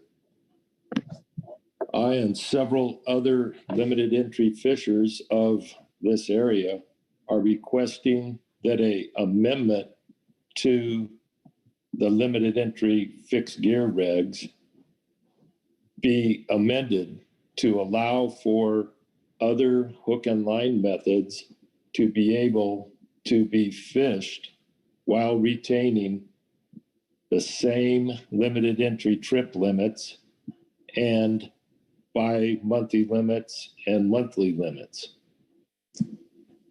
This flexibility would aid limited entry fishers to adequately reach their catch limits as different regulations are for areas are created.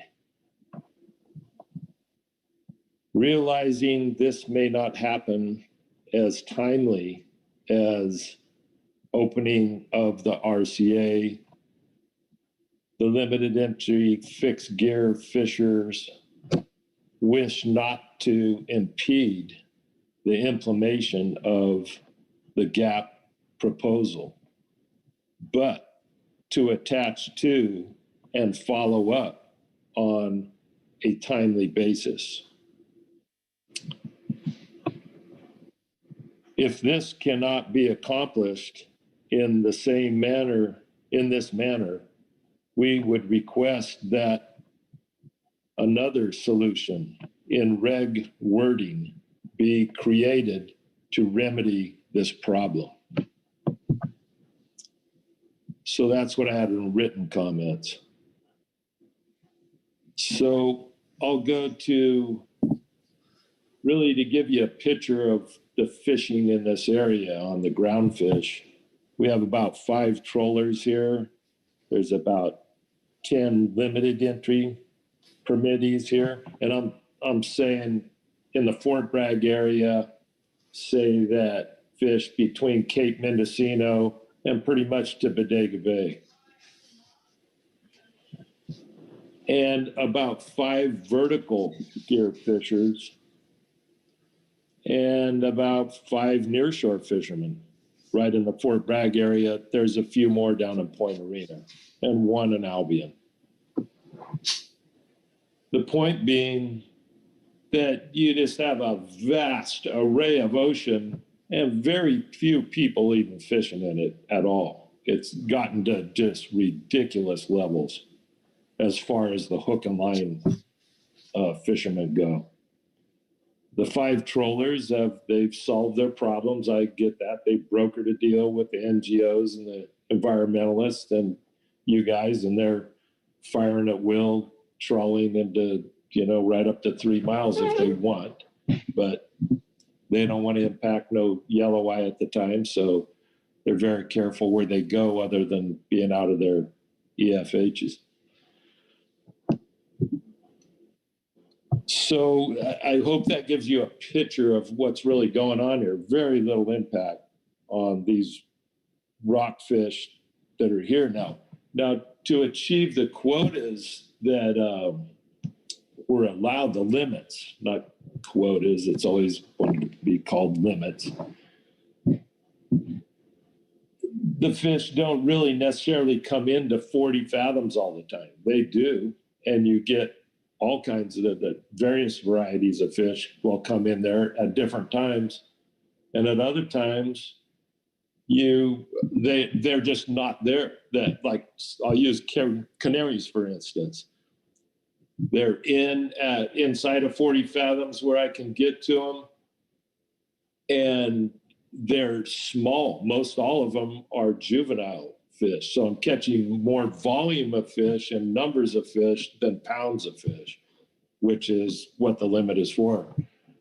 And so then when there's cold water or whatever other problem the ocean is presenting, why the fish just aren't moving in for whatever reason, they're out further in the RCA and we don't have access to them. And so then a lot of times this can last for 3-4 months at a time.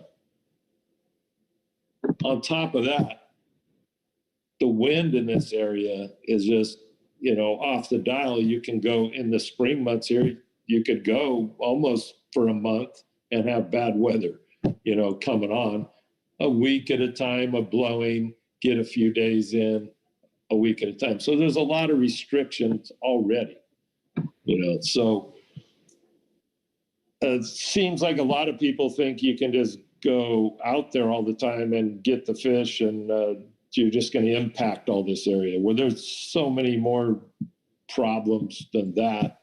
It just doesn't happen that way.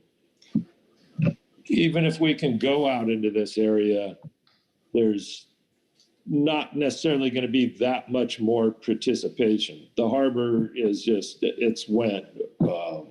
Really, there's just a lot less fishermen here, because of the ability to be able to make, have a viable fishery going. Dan, could you finish up?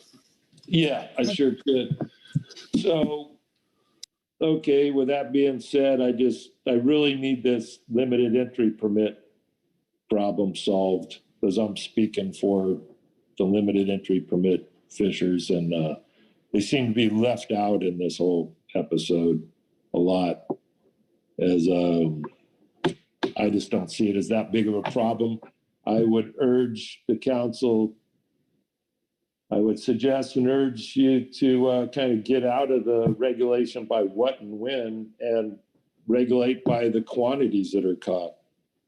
And also the yellow eye, you don't know how many are rebuilt. They are very rebuilt. I can tell you there is a lot of yellow eye already on the page, and they're not an endangered white tiger by any means. Okay, that's it for me. Okay. Questions for Dan? Marcy or Imco? Marcy? Yeah, thank you, Mr. Vice Chair. Thank you, Dan, for joining us here today. And I think I'm gaining a real understanding as to the equity considerations that the limited entry fixed gear fleet have raised and brought to our attention in the GAP report, as well as in the testimony here today. I thought I understood you to say, yes, let's get this done and get this opportunity for the hook and line gears inside the RCA as the priority. And then let's make sure that we don't lose sight of reconciling the issues for the limited entry gear and permittees, so that they are not in any way compromised. I guess my question for you is, can you tell us a little about how you will operate looking forward to future opportunities that would allow you to fish with hook and line gear, non-bottom contact gear in the RCA. Would you take advantage of that at all as a limited entry fixed gear permit holder, or do your other opportunities make that not an attractive option for you? No, it definitely would go into the RCA. The problem is the quota. Once you use what is dubbed open access gear, where that would be one of the changes that could be made if changing the limited entry requirements, fixed gear requirements weren't there. But, you know, using vertical gear, yeah, vertical gear works fine. Way in the past, before all this came to be, long liners that fished, if they were used, you know, there was a lot of rocks where you were better off using vertical gear anyway, Portuguese gear, as it was called. And because it was just one rock, your long line would just barely go over it and be gone and out into the sand. And so there's plenty of opportunity out there to use vertical gear. For sure there is. And, you know, the main thing is retaining the limited entry quota and not being stuck to it by monthly just because you went out there once or twice or whatever and got part of your quota, and that was under open access quotas. That's just the way it's written up, which I think you understand that that's just, it doesn't seem right to me. It doesn't make a lot of sense. The mission statement of limited entry, if you read at the beginning of it, is for limited entry permits to create a limited amount of permits that have a excelled amount of quota or limit that they can catch, so that that is just embedded into the fishery, so that that's part of your management tool.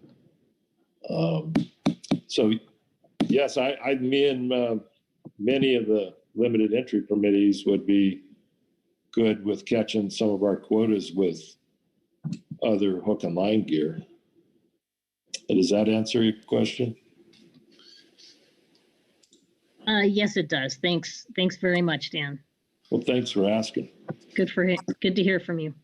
Yeah. Thank you, Dan. So outside of Skylar Campbell, which I haven't seen on the list, I think, there's I see John Kempen, you have your hand up. You have some information on Skylar? Thank you, Mr. Co-Chair. Yes, I texted Skylar, and he can't get to the council. But if it's appropriate, I can share with you his text.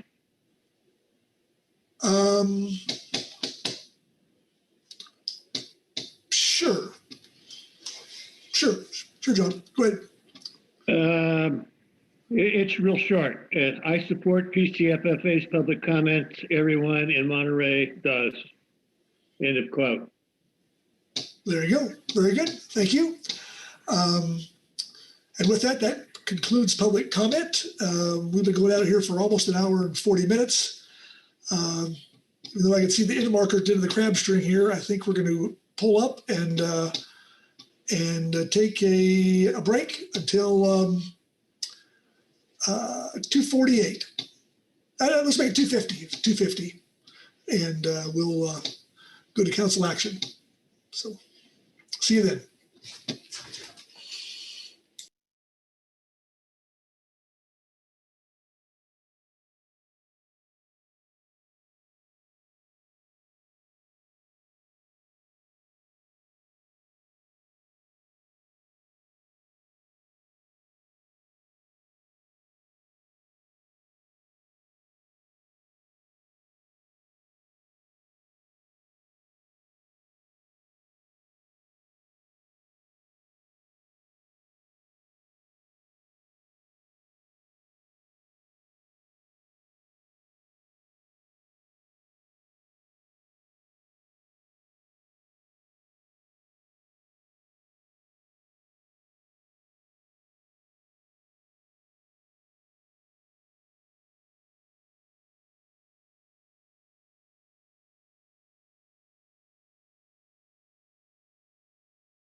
We'll start here shortly.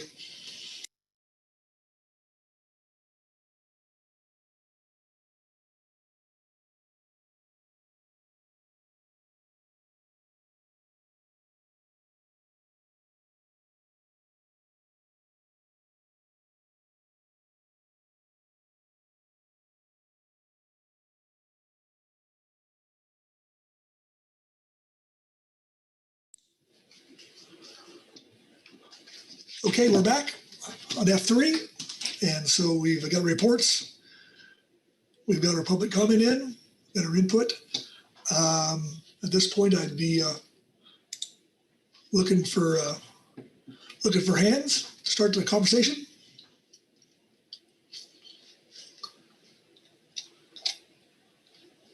Maggie Summer. Maggie?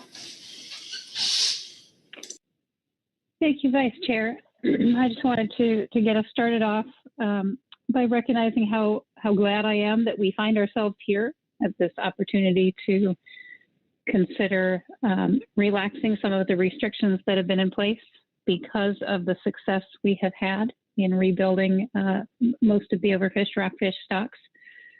I think it's a great testament to the process and approach that we have used, and frankly, quite a bit of sacrifice of opportunity over many years.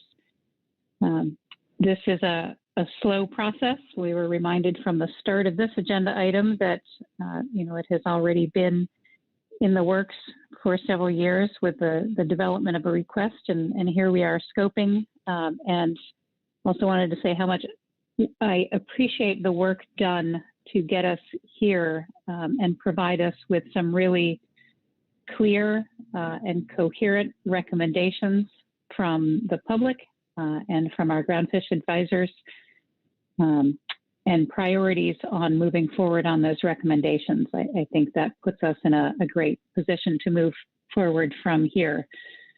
I also really appreciate the input provided regarding the constraints and concerns and the potential habitat impacts and impacts on yellow eye rockfish, as well as other constraining species or potentially constraining species that we should be aware of. And those are things that I know we will all be giving quite a bit of thought to as we move through this process. I look forward to it. So I just thought I'd kick us off with those remarks that I've been thinking as I've been listening to the reports and public comment. Thanks. Thanks, Maggie. What they say, a rising tide should raise all boats, right? So further discussion, comments, motions. Marcy Ribgo. Marcy? Yes, thank you, Mr. Chair. I will be ready with motions, but I could use a brief break to finalize a few things and get it off to Sandra. Okay. Out of curiosity, how much time would you need? 5 minutes should do it. Okay. Thank you. Okay. Well, we'll have some discussion here. Looks like Bob's got his hand up behind you, and see if we could stall off that long. So, Bob. Thank you, Mr. Vice Chair. I'll do my best to not stall too long, but I do want to make a few comments. This has been a long time coming, and a lot of work has gone into it.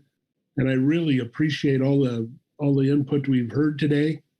And I agree with Maggie's comments. I think that, it was a couple of years ago, I was down in Moss Landing and heard from Roger Whitney, and one of the fish buyers in Moss Landing, how he wished he could not have his salmon fishermen throwing away rockfish at that particular time, and how that would be an important benefit to him and to his fishermen. And I know that the Monterey Bay Fisheries Trust people and the fishermen that have advised us, and all through up and down the coast, my home port of Half Moon Bay, I've heard loud and clear from fishermen that this is a needed thing, particularly now with COVID and the effects on all the markets, and how this is an opportunity, and how crab was down and salmon is potentially going to be down again. Well, not potentially, it is going to be down. And I really valued all of the comments. I particularly took heed to Greg Bush's comments on some of his enforcement concerns and some of the things that we need to anticipate and think about while we develop this. And I think that's all real critical, to not leave pieces of the puzzle unlooked at, so that when we get somewhere, we can actually make a decision and it goes through. So I appreciate this, long time coming, and I think it's needed. And we just got to make sure we do it right, pay attention to accountability so that we can defend this program should there be encounters with other fish and constraining fish in the name of yelloweye. I mean, visibility is a good thing, and transparency is a good thing, and so is oversight. So I'm fully supportive and looking forward to a motion. So thank you very much. Thank you, Bob. Further discussion?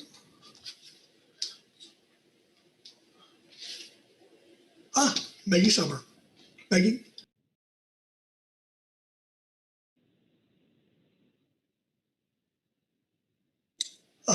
Actually, Krista had her hand up, and then that fell down. So, and I'm amenable if Marcy needs more time to make a few comments now.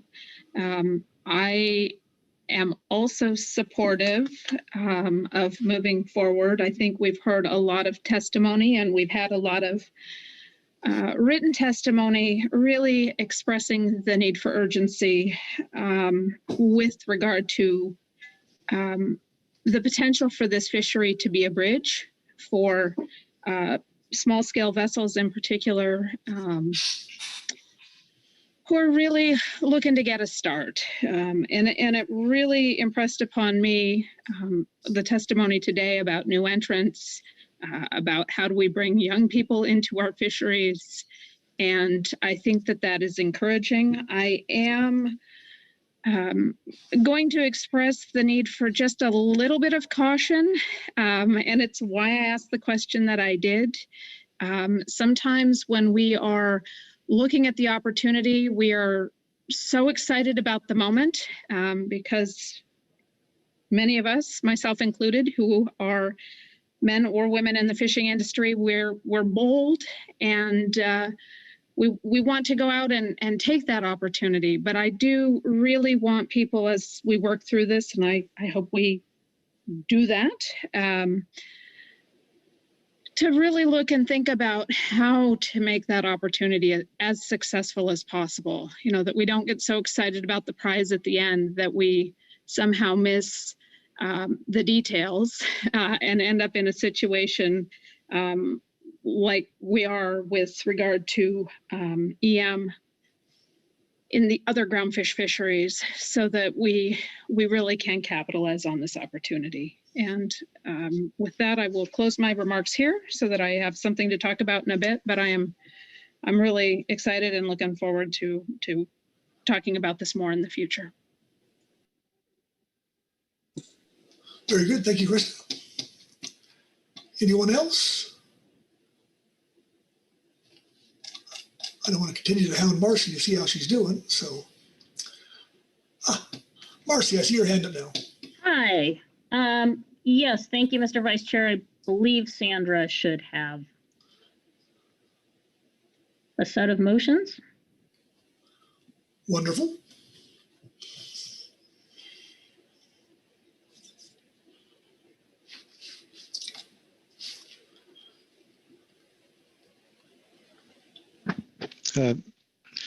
Mr. Yes. Yes, Chuck. We lost you, Chuck.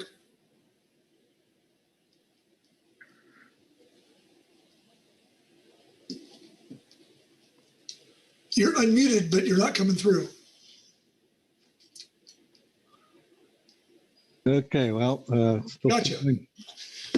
Still struggling with my my soundboard on my main computer, so I'm on the backup again. Yeah, just so you know, it's going to take Sandra a few minutes to get those get Marcy's motions into Word, so she can display them. So just have to be patient for a few minutes. Sure, no problem. We're good.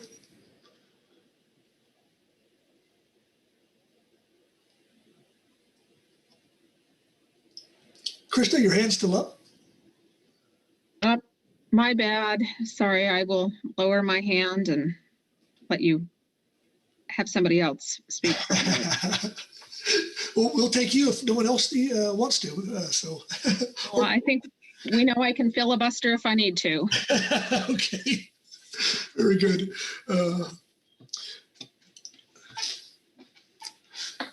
Just as long as people don't go too far. So Maggie and Phil. So Maggie, you had your hands up first. Thanks, Chair. Yeah, nobody wants too much dead air. Thought I would just, offer just a brief thought, particularly on yellow eye rockfish. I am always very happy to hear reports from on the water that fishermen are seeing a lot of them out there. I think that's good news and kind of bears up what we are hearing from our stock assessors, that the stock is continuing to rebuild.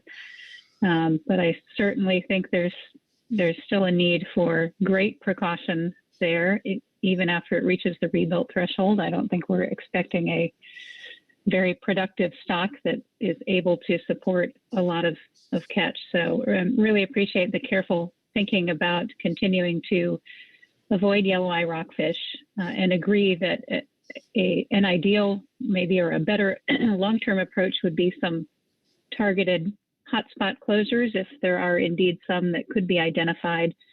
I will say there is some work, including some research within ODFW to do some satellite tagging and yellow eye movement studies and potentially some modeling and habitat associations that might help inform our understanding of that, but it certainly won't be ready on the time frame of what we're hoping for in this action.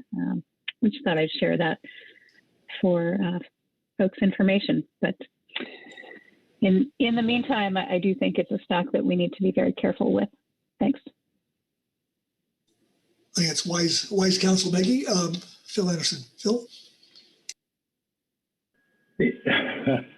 Yeah, Maggie pretty much took the words out of my mouth. I know I'm a broken record when it comes to this about being cautious, and I am excited about the new opportunities that our history of sound management and dedication to rebuilding overfished species is paying off here. I'm anxious for the fishermen and our coastal communities to begin reaping some of the benefits of the sacrifices they've made and the successes that we've had. I very much appreciated, as I said, Oceana's testimony reminding us of some of the habitat pieces that we want to be cognizant of, and some of the hotspot ideas that have been tossed around a little bit. We've used some of those for sure in our present day management when it comes to yellow eye rockfish. We're beginning to relax some of those out the Washington coast in our recreational fishery, and we're doing that with caution.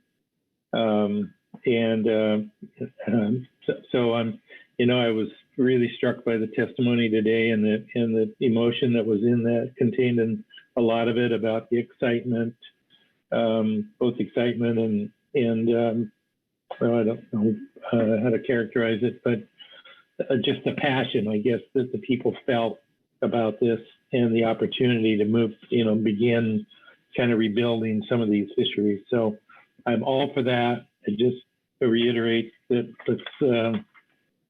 nobody wants to go through what we went through when we had 9 overfished stocks again. And I know nobody wants to do that. And so I just think we need to be cautious, and as we move forward, make sure we're got some monitoring systems in place to ensure we know what's going on. And I think we can, this can be a really good thing. So thanks. Yeah, thanks, Phil. Okay.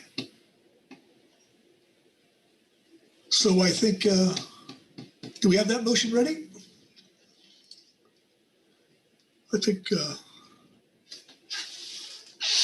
we do. Oh, there you go.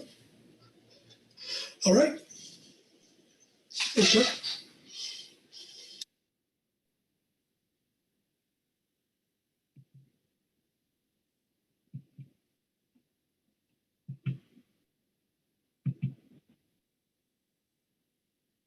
Marcy. Okay, sounds like Sandra is ready to go, so we'll get rolling here.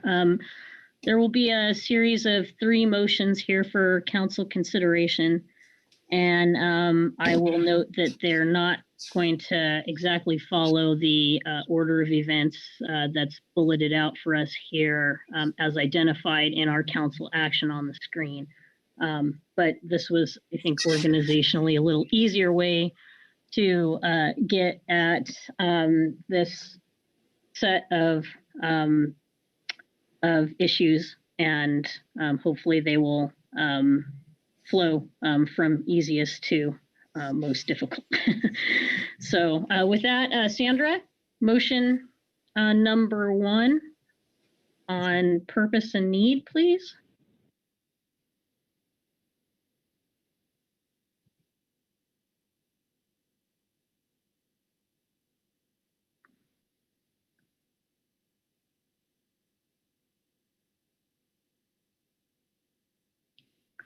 Thank you.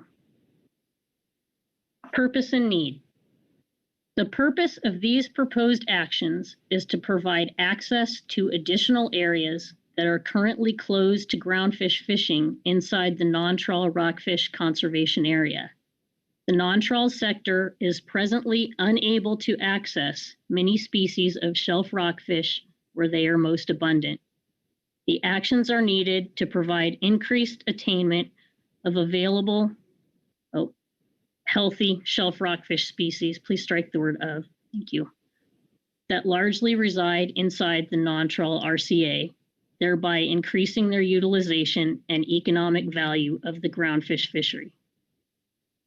The actions are also needed to help diversify fishing strategies in light of restrictive salmon and crab opportunities, provide more stable year-round fishing opportunity, and expand opportunities to supply seafood while bringing financial benefit to fishermen, communities, and the infrastructures they support. The additional access might be provided by 1, moving the existing non-trawl RCA boundaries, and or 2, allowing groundfish fishing inside the non-trawl RCA using only select gears that minimize bottom contact. Thank you, Marcy. Does the language on the screen accurately reflect your motion? Yes, it does. If I might add the word draft in front of purpose and need at the very top, I think that would be useful. Thank you. There you go. Thank you. Chuck, I see your hand up. Thanks, Mr. Chair. Just a question for Marcy. So are you proposing that the council adopt this draft purpose and need? Yes, I am. Thank you. I neglected to send that part. Yes, I move the council adopt the proposed draft purpose and need. Thank you. Okay. So now, Marcy, does that accurately reflect your motion? Yes. Very good. Okay. Second. Louis Zim. Louis, thank you. Marcy, speak to your motion. Thank you, Mr. Vice Chair. Just want to go back to the beginning of our discussion on this agenda item today. And as identified in the scoping discussion document that council staff worked so hard to prepare for us this meeting. Attachment 2, purpose and need statement should clearly define the problem, why an action should be taken, and solutions to the problem. I think we've heard quite a lot about what the problem is, and that's attaining access into the RCA, and that the inability to access healthy stocks in the RCA means that we are not attaining some very healthy shelf rockfish resources that are available for better utilization.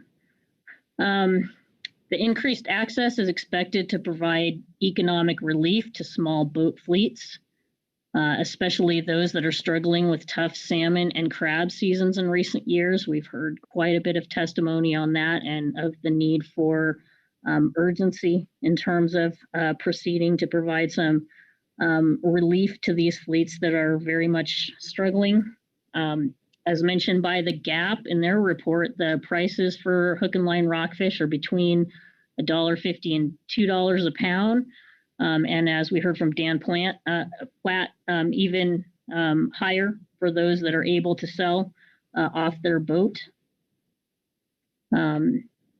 Allowing the fleet access to these stocks is something the council can do to bolster the communities, as well as providing the public the ability to purchase fresh, local, sustainably caught rockfish. The council priority item has broad and significant support, as we heard from the first group of testimony from PCFFA, who has worked tirelessly to get participation and engagement in this process from a good number of California ports, north and south, and has been the subject of dozens, if not hundreds, of public comments supporting us to do something to allow fishermen a meaningful ability to attain the higher trip limits that the council provided to the non-trawl fleets back in April of 2020. The support also includes, as PCFFA mentioned, a support of local congressional representatives, which are looking to inspire growth and development in our coastal communities. And this is one very sustainable way to do it. So it's also timely, given what we've seen in some local market developments. We've heard from Harrison here today. We heard from George Bradshaw today about local markets that are coming online and interest in purchasing a steady supply of rockfish. And I think the opportunities that we provide them to continue to grow should do a fair amount to stabilize our coastal communities into the future and allow them to expand their markets and their infrastructure. Shelf rockfish, I think we also should reflect, played a significant economic role, particularly in California, prior to the overfishing disasters in the early 2000s. And supporting this movement is a significant cornerstone for the recovery and innovation of the groundfish fishery. And I look forward to continued work on this action. Thanks. Thank you, Marcy. Further discussion on Marcy's motion?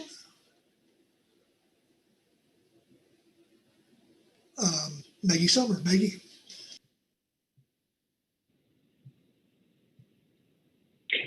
Thank you, Vice Chair, and thank you to Marcy for the motion. I support this motion and the proposed draft purpose and need statement.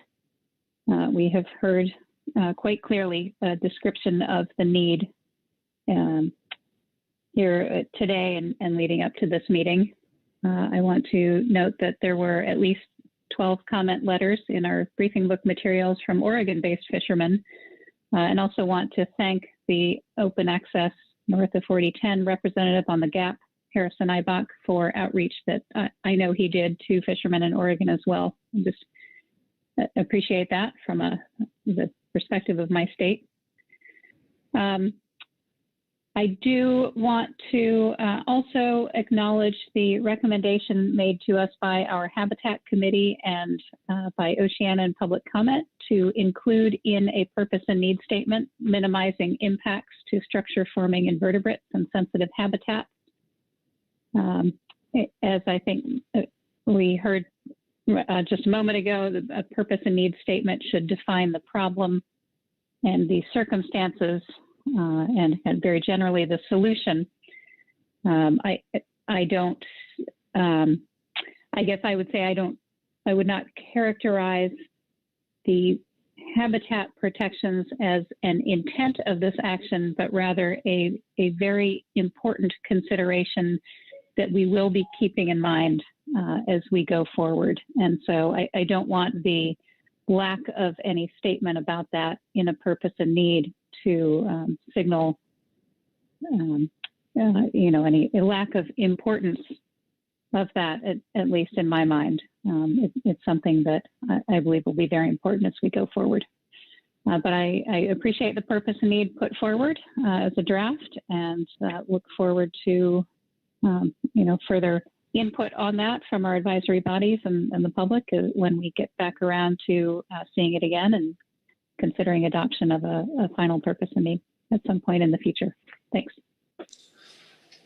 Thanks, Maggie. Further discussion, comments, questions for Marcy? Okay.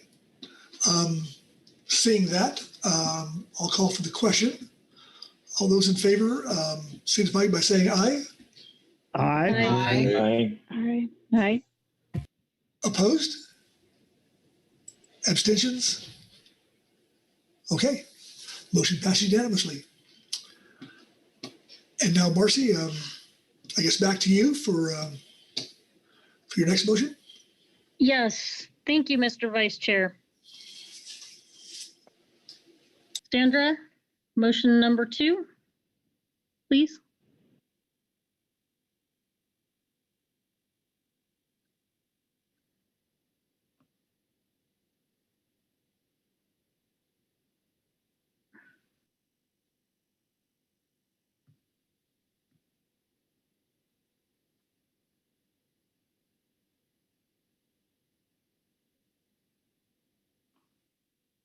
Thank you, Sandra. I move the council adopt the following.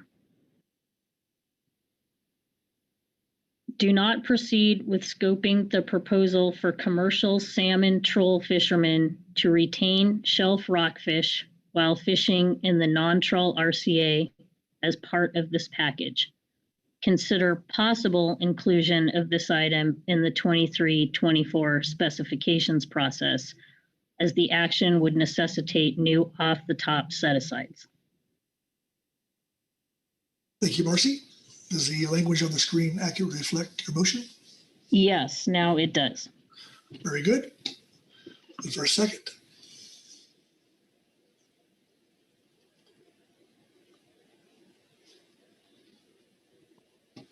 Looking for, oh, there we go. Maggie Summer. Maggie, thank you. Marcy, speak to your motion. Thank you, Mr. Vice Chair. And I want to start this discussion by acknowledging that the reason that this proposal is part of the scoping discussion we're having today, because salmon troll fishermen that are incidentally encountering rockfish are looking to minimize discards and retain fish that are being taken as part of their troll activities and discarded. And I think we all share in the desire to minimize discards, especially when we're talking about healthy groundfish stocks that likely have a buyer that would be eager to purchase that fish. So I think that the discussion is important. I think the need for us to consider the intricacies of what a solution would look like is an important discussion. But I'm finding it to be somewhat different than the interests on the part of the directed groundfish fleet to access additional stocks. Setting incidental retention limits requires a deliberative accounting projecting the amount of impact in the biennial specifications process through the off-the-top set-asides that we set each biennium. I want to reference the staff scoping document and how the process works in the specifications to have the deduction taken off the top up front and first before the remainder of the ACL is available to be allocated between the directed fisheries. So in looking at what was put forward as part of the proposal here today, the emphasis on this request was for allowing additional retention of incidental rockfish species south of 4010. Right now, they are allowed to retain yellowtail rockfish in some amount south of 4010 and are looking to expand that incidental retention. However, to do that, for the species that they're interested in retaining, there was mention of vermilion, canary, and a few other species as part of this action. And I think we need to be cognizant of the allocative implications that would come with such a decision here in this agenda item. However, we are gearing up to undertake our specifications discussions here in the fall, and this might be appropriate to be considered in the suite of management measures and adjustments we make in the next biennium. That said, I think some scoping on this, even for that process, additional scoping would be useful early on. I haven't heard anything about estimated amounts of vermilion or canary that might be expected in the incidental salmon troll fishery. I'm also questioning, based on the discussion with the SAS from their report, how much actual rockfish encountering happens incidental to salmon troll, particularly south of 4010. Just because number one, salmon seasons are constraining, but we also have different RCA configurations south of 4010 that seem to allow the possibility of encountering rockfish outside the RCA in salmon troll activities. So I would like to learn more about that. But again, I think that is somewhat tangential to the true intent of the action that we are taking up in this agenda item. So with that, I would support us removing the consideration for retention of shelf rockfish during commercial salmon troll fishermen as one of the alternatives in this non-trawl RCA action as we proceed. Okay, thank you, Marcy. Questions for Marcy? Comments? Okay, seeing none, We'll call for the question. All those in favor signify by saying aye. Aye. Aye. Opposed? Opposed? Abstentions? Motion passes unanimously. Okay, back to you, Marcy, for the finale. Thank you, Mr. Vice Chair. Thank you, Sandra.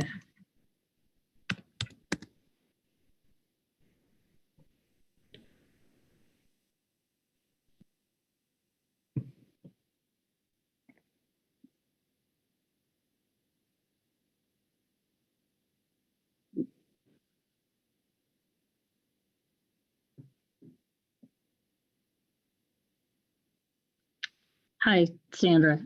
Looks like there's a redundancy in the top, double paste. Thank you. There we go. Motion number 3.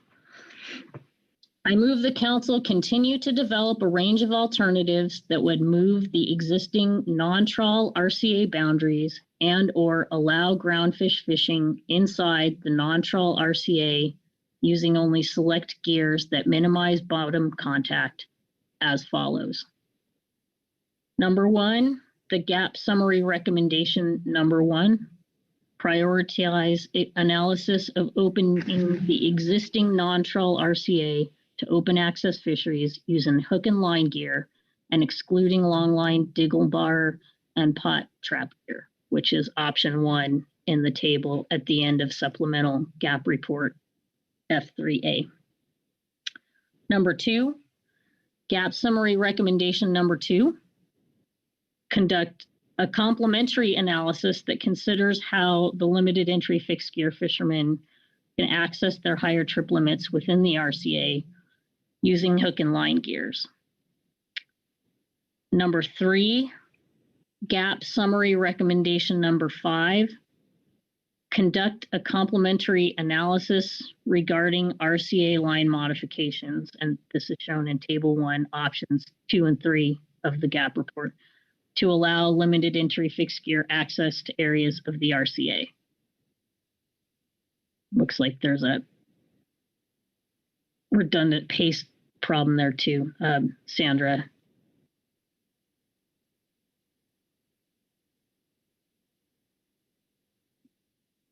Item 3.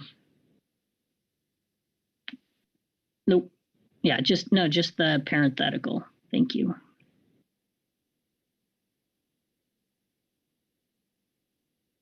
Nope, just the either parenthetical table 1, options 2 and 3. There you go. Thank you. And number 4, as the alternatives develop, engagement and technical assistance from NMFS would be appreciated on topics including, but not limited to, current and future observer coverage and considerations, limited entry fixed gear permit regulations and endorsements, gear definitions, open access and limited entry declarations and trip limit provisions, and specific information on the known locations of sensitive, vulnerable, or unique habitats, including structure forming invertebrates that occur within the non-trawl RCA. Thank you, Marcy. Does the language now reflect accurately your motion? Yes, it does. Thank you. Very good. Seconded by Mark Grelnick. Thank you, Mark. Marcy, please speak to your motion. Yeah, thank you, Mr. Vice Chair. Just want to back up and acknowledge the difficult work of the GAP in coming to agreement on the recommendations that they provided to us. I know those discussions were not easy. I really appreciate the hard work across the aisles between the open access and the limited entry fleets to recognize the need for equity, to recognize the complexity that could be involved in in proceeding with one form or other of these actions, and I think we've done a tremendous job in our scoping activities to date. I appreciate the EC report and the statement from Greg Bush that he would like to do a little deeper dive into some of these very complex regulations, noting that many of them are very old. I think as we heard from Gary Richter, most of them arise from Amendment 6, and it's a very lengthy and complicated exercise to really get in and understand how we might make changes that allow for limited entry permittees to use open access gear to avail themselves of opportunities inside the RCAs, but then also not preclude them from the foundational opportunities that they have available to them as limited entry fixed gear permittees.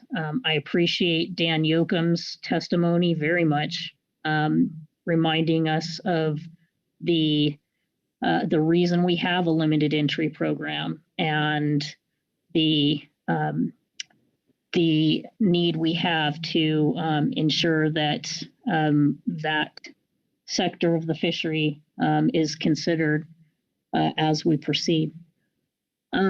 So I really can't say enough about the agreements that have been reached and the difficult work that it took to prioritize and hand us what really is a fairly narrow range of alternatives in the GAPS summary list. I think what we've heard clearly from them is that the priority needs to be finding a way to allow access into the non-trawl RCA using hook and line gear and excluding gears with significant bottom contact. That clearly is the most immediate need and the highest priority that is likely to provide the greatest good for the greatest number. And I think we've heard that over and over the past 18 months in our open comments and the comments under workload prioritization, and again here today. That said, I think the GAP offering item 2 in their summary recommendation list, I appreciate them pairing that need here in their report to conduct the complementary analysis, recognizing that this may not be a simple quick fix and this might be on a different timeline. It's just going to take some more work from the folks that have the closest knowledge of the regulations and the various programs that are in play, such as our declarations and our observers. So I'd also like to speak to the alternatives in the GAP report that I didn't call out directly, which were items 3. This is the GAP's request for a literature review. I think a literature review is a fine idea. I think I'm uncomfortable providing specific direction on that point, only because I'm not certain that that is the most efficient and effective way to bring the information into the analysis. It may exist within our habitat committee. It may exist with council staff. And so I just want to speak to that. That doesn't mean that I don't think it's important. I think we are always going to be well served to bring the most current information that's available into our discussions and processes. Similarly, the item 4, this would be an item that would involve an analysis to consider all approved hook and line gear EFPs. I believe that we see the analysis that would be conducted in support of item 1 should get us there. The EFPs have served us very well and provided us a wealth of knowledge about gear configurations that have all successfully avoided any significant interactions with overfished yellow eye, and also have avoided any significant bottom contact. So I feel like we don't necessarily need a specific analysis on the gear EFPs if we are proceeding with item 1. Another thing, just want to mention, I know we've had a number of comments around the table that I all support surrounding our need to proceed with caution. I think these alternatives are the way to do that. I think there's more to be learned and brought into the discussions.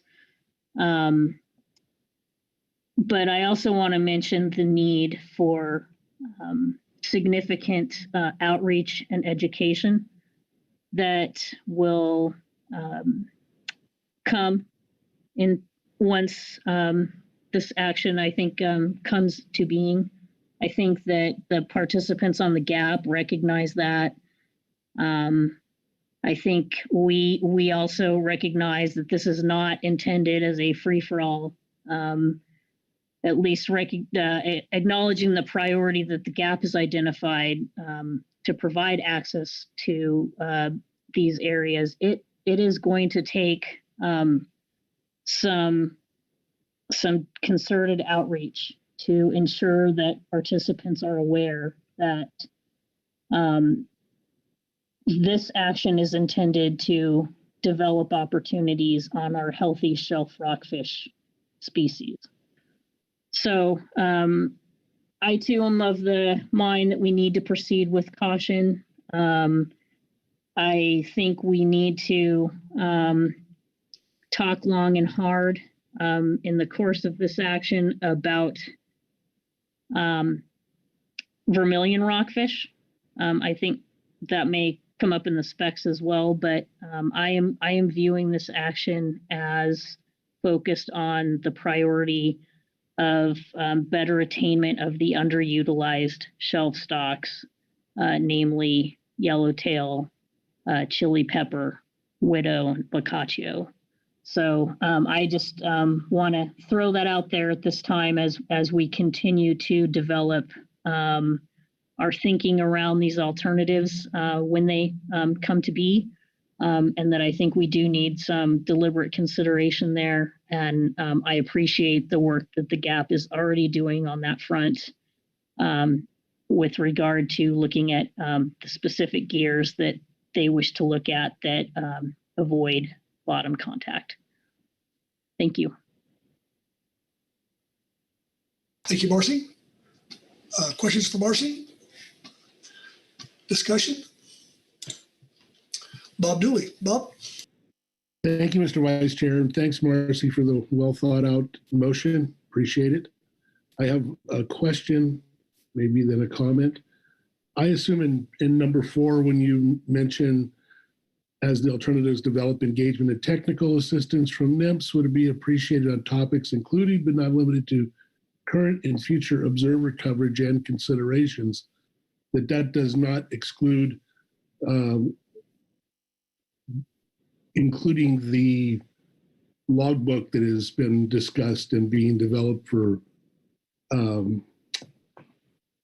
seabird mitigation and potentially for other fisheries as well. To include that is to give us a better idea of discards and such and interactions with other fish. Would that be included in that statement or a consideration?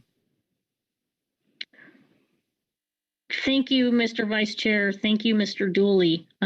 Yeah, this is kind of just a general list that was intended to include but not be limited to. I think we are eagerly awaiting the development of the fixed gear logbook that is a required element of at least one, if not two, ITSs.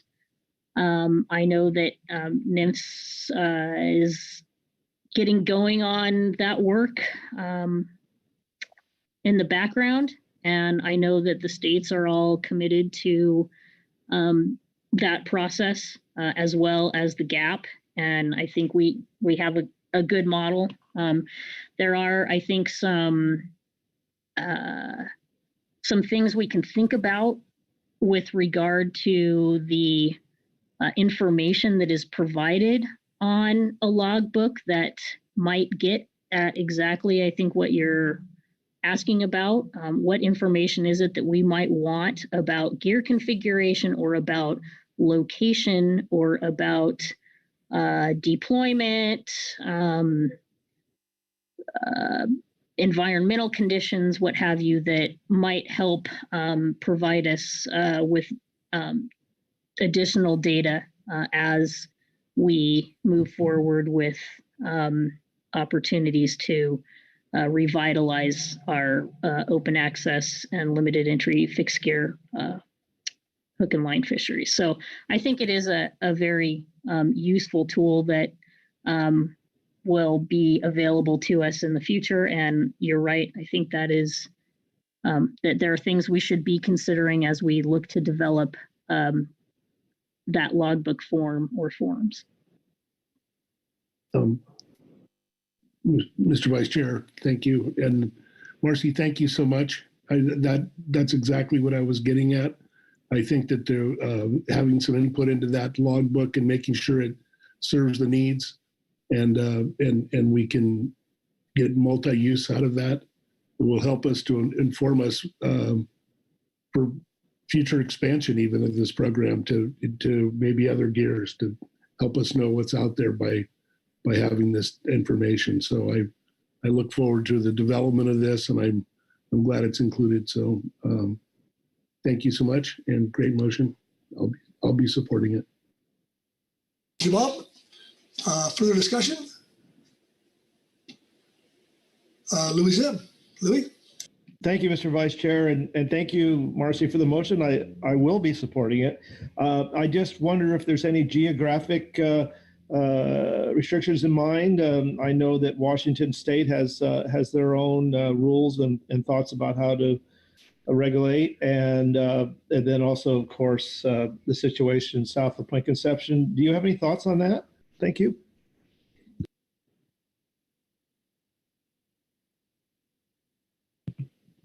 Yes, thank you, Mr. Vice Chair. Thank you, Louis. I believe we will be hearing from the state of Washington in a little bit on just that.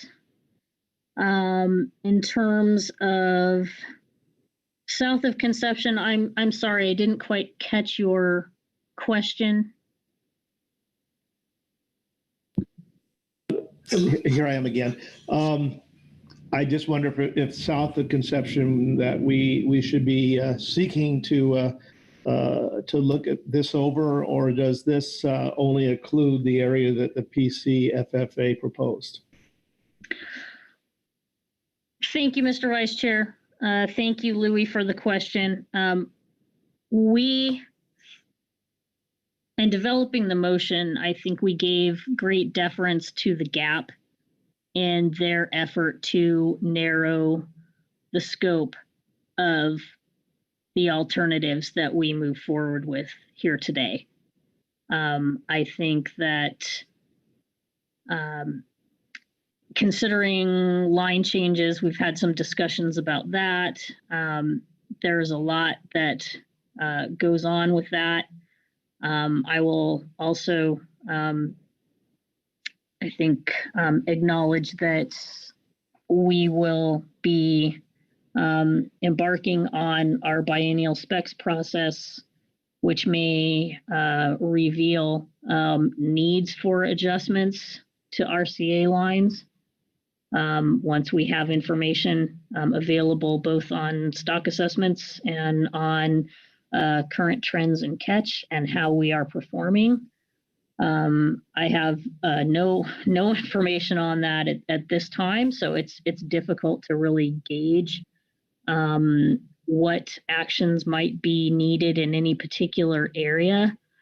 So I'd say that I view our specs opportunities as iterative and always works in progress. And I think just because the areas that were included in the gaps report may not have included all of the West Coast, it doesn't mean that there won't be opportunities or vehicles to consider adjustments in other actions.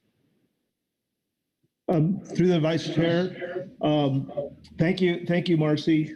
I appreciate that, and always looking forward to working with the department on specs. I think it's a good way to go, and definitely allows us to really dig down and look at what is needed and what could be scientifically permissible. So I appreciate your answer. Thank you. Okay. Hey, Louis, Maggie Summer. Maggie?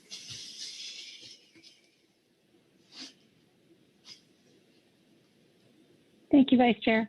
And thank you, Marcy. I support the motion. I support the scope of action that is encompassed by this motion. I asked a question this morning about whether the GAP had considered including full removal of the RCA. I did give that quite a bit of thought and the pros and cons of including it at this point.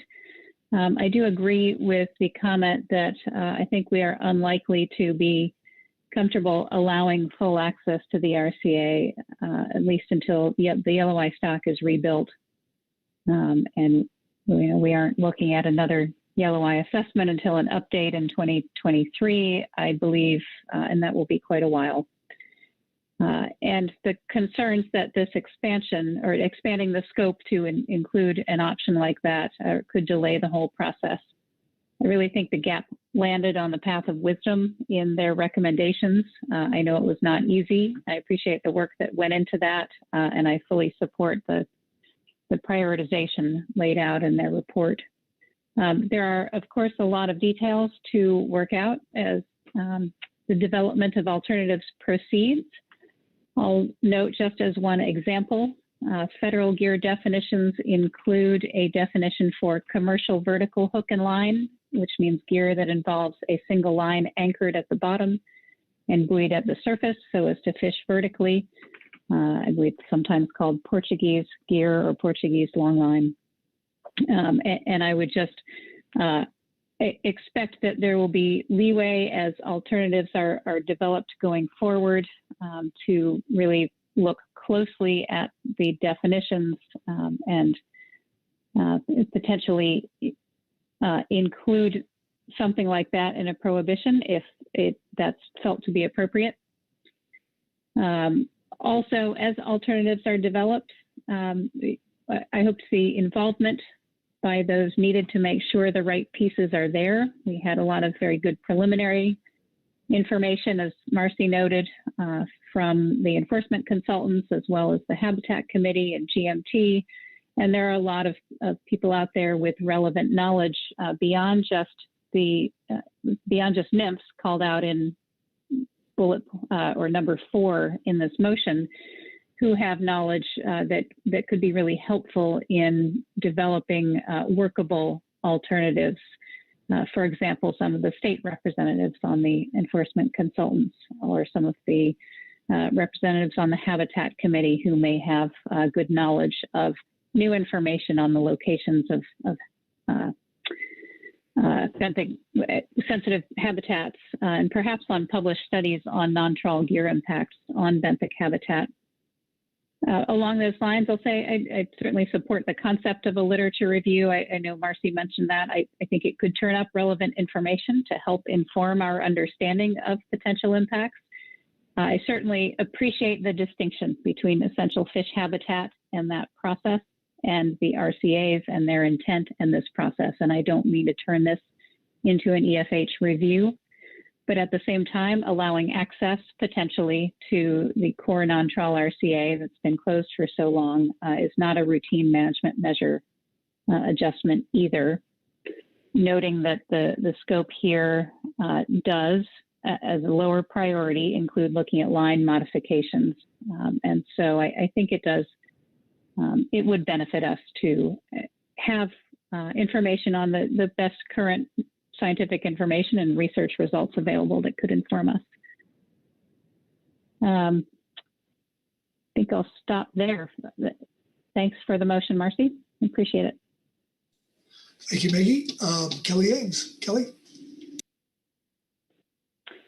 Thank you, Vice Chair, and thank you, Mr. Imco, for the motion. I will be voting in support of the motion and want to express my appreciation for the work that was done to get us here, and note that we really do support at this time kind of the broader scope being adopted for this non-trawl action. We believe the council should have a comprehensive understanding of the impacts of modifying the fishing grounds available for non-trawl gears, and considerations that would analyze the components separately through different actions would make that understanding more challenging. Additionally, there may be some synergistic effects that should be considered relative to the use of bottom contact and non-bottom contact gear types that need to be discussed relative to enforcement as well as monitoring for each section of the fleet. So in sum, we do support moving forward with this broad scope of the action and believe it would be the most efficient and effective way is to look at these items together. It would not foreclose the opportunity later for adopting a narrower range of alternatives, for example, if one of these pieces had impacts that were uncomfortable or outside the range that the council thought acceptable. So once again, I will be voting in support of this motion, and thanks. Thank you, Kelly. Heather Hall. Heather?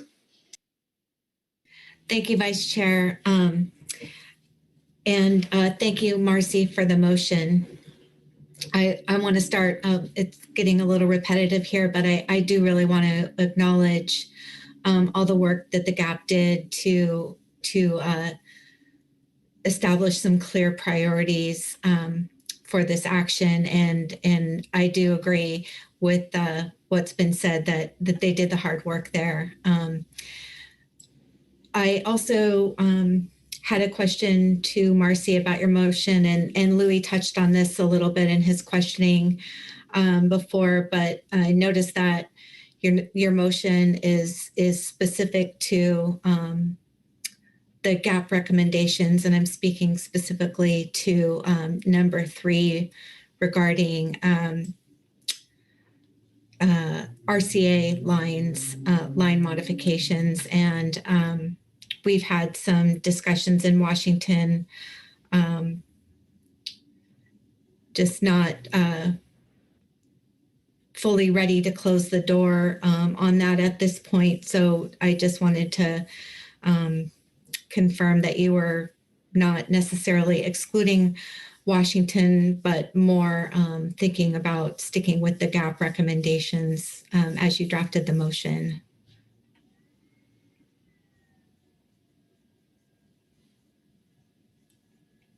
Marcy? Yes, thank you, Mr. Vice Chair. Yes, I think you got it exactly right. I think we're queuing off the input from the GAP, and it sounds like they did not view consideration of Washington RCA line moves or access to be among the priorities that they wish to identify here.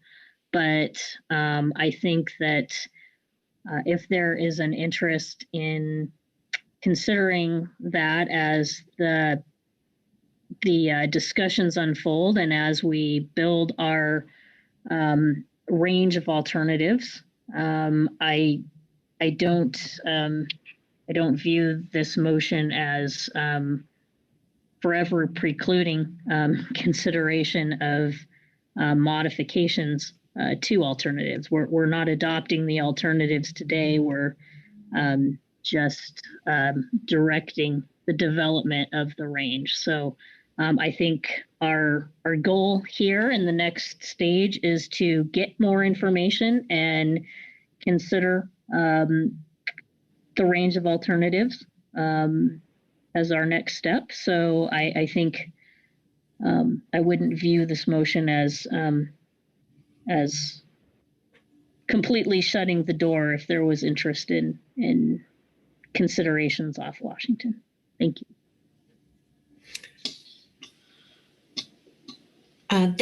Thank you, Marcy. I appreciate that.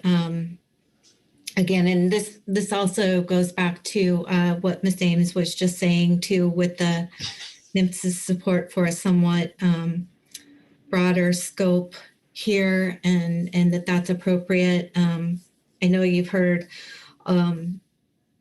us talk quite a bit about the different approach that's been taken in Washington. We don't have a nearshore commercial fishery.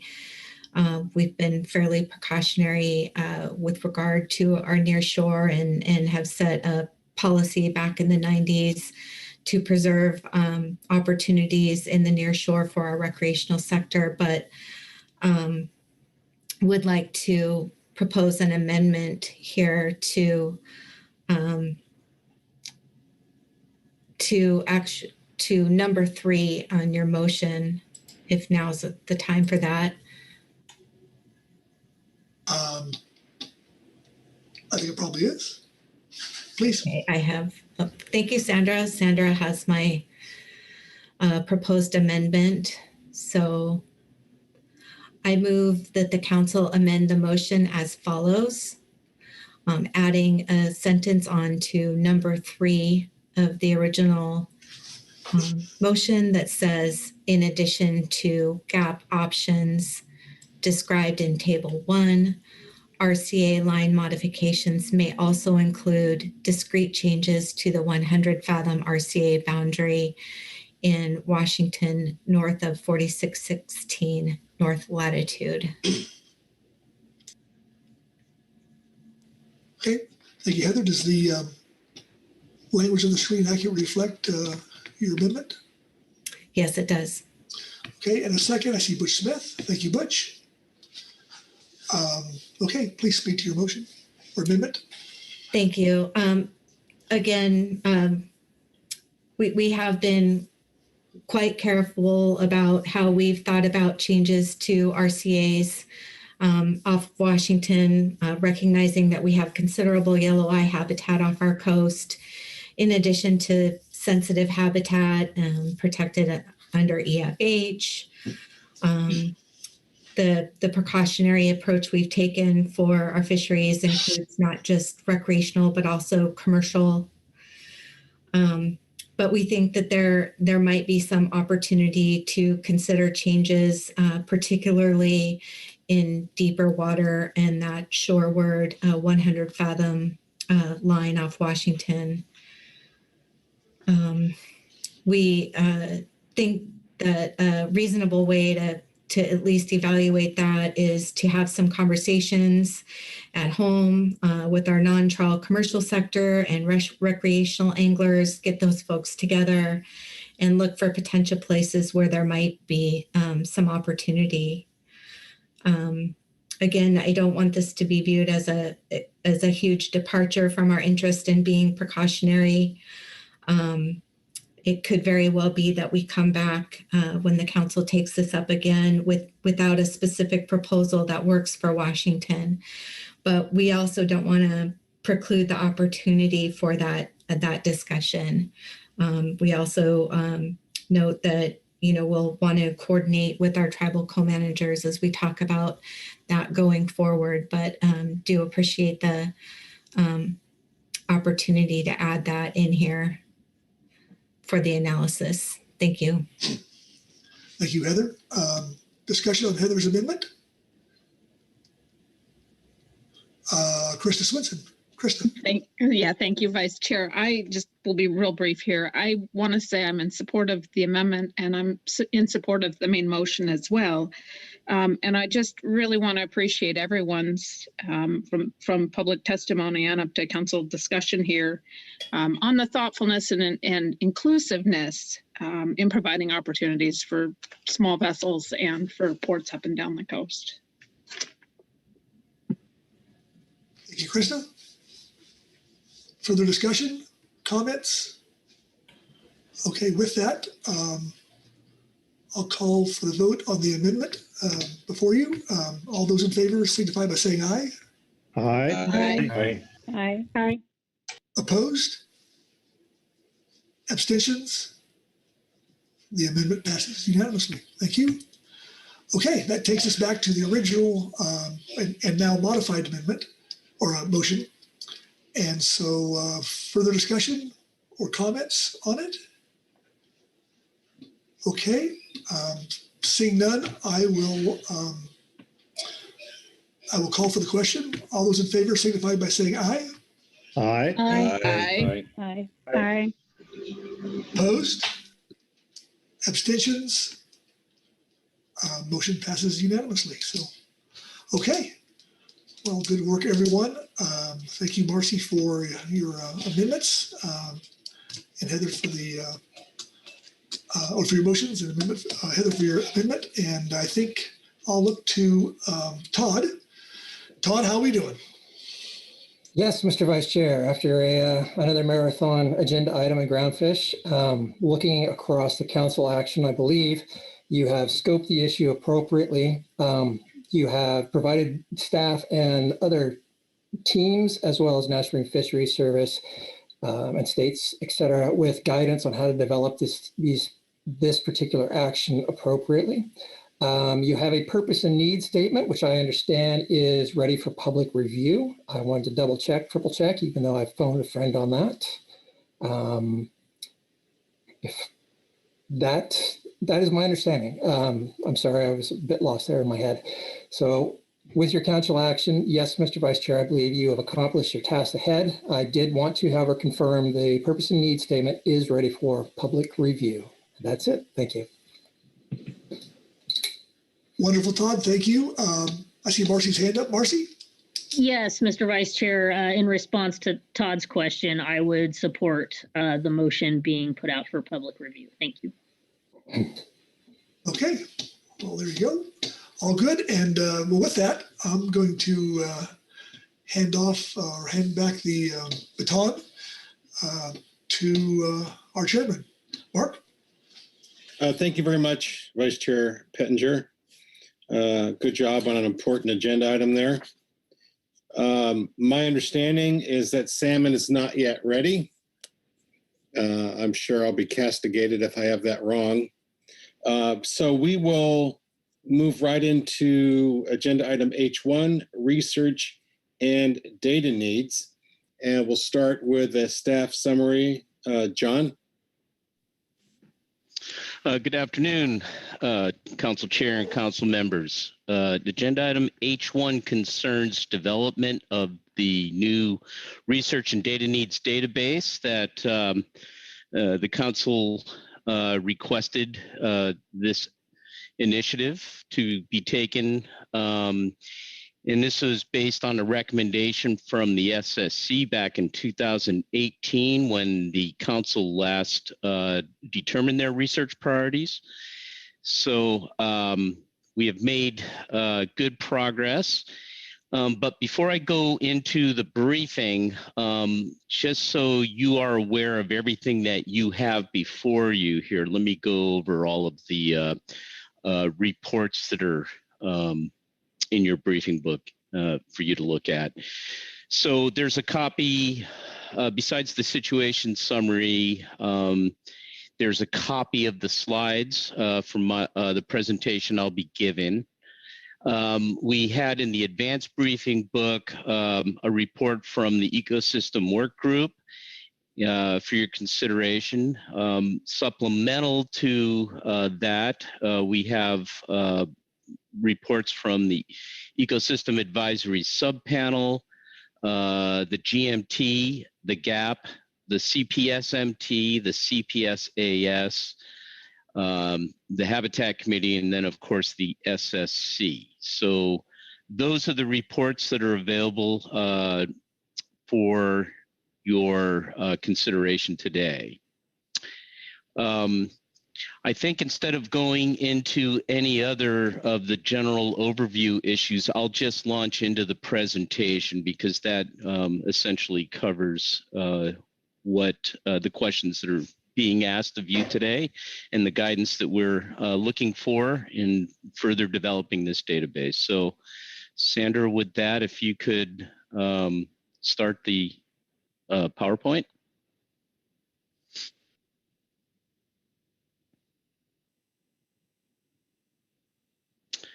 Okay, so we can go to the next slide here. Okay, in this overview, I'll be providing you a basic description of the database as it stands now. And just as a reminder, we had informational report 3 in the November briefing book last year, which provided a lot of this type of description, but we go a little bit further in this presentation. I'll very briefly go over the Magnuson-Stevens Act mandate for determining research priorities to remind the council who the players are in this and what the real task is and the mandate in the act. The proposed structure of the database, I'll go through that. And then there's quite a bit of considerations for different ways to determine research priorities. And I'll get into that, and then other considerations for input to you today. And this presentation was given to most of our advisory bodies. And before I even go on there on that last point, I did not have a chance to present to the salmon groups. They were very busy at this meeting, and I think this probably would have been a distraction to them, but it's a conspicuous absence of your advisory body reports. We don't have the salmon folks engaged yet on this. Next slide, please, Sandra. Okay, so the MSA mandate for determining research priorities requires councils in consultation with their SSCs to develop multi-year research priorities that shall be established for at least 5-year periods, be updated as necessary, and then basically publicized so that different research entities could see what, from the council's perspective, what the most important projects are to analyze and address. So from this, you see that, yeah, you need to do this, and the SSC is a strong player in this process. And the way we have been determining research priorities in the past is once every 5 years, the council goes through a process of determining research priorities, but that's not required that the process be taken like that. It just says that you have to establish for 5-year periods. So I'll talk about that a little bit more here as we go through. Next slide, please, Sandra.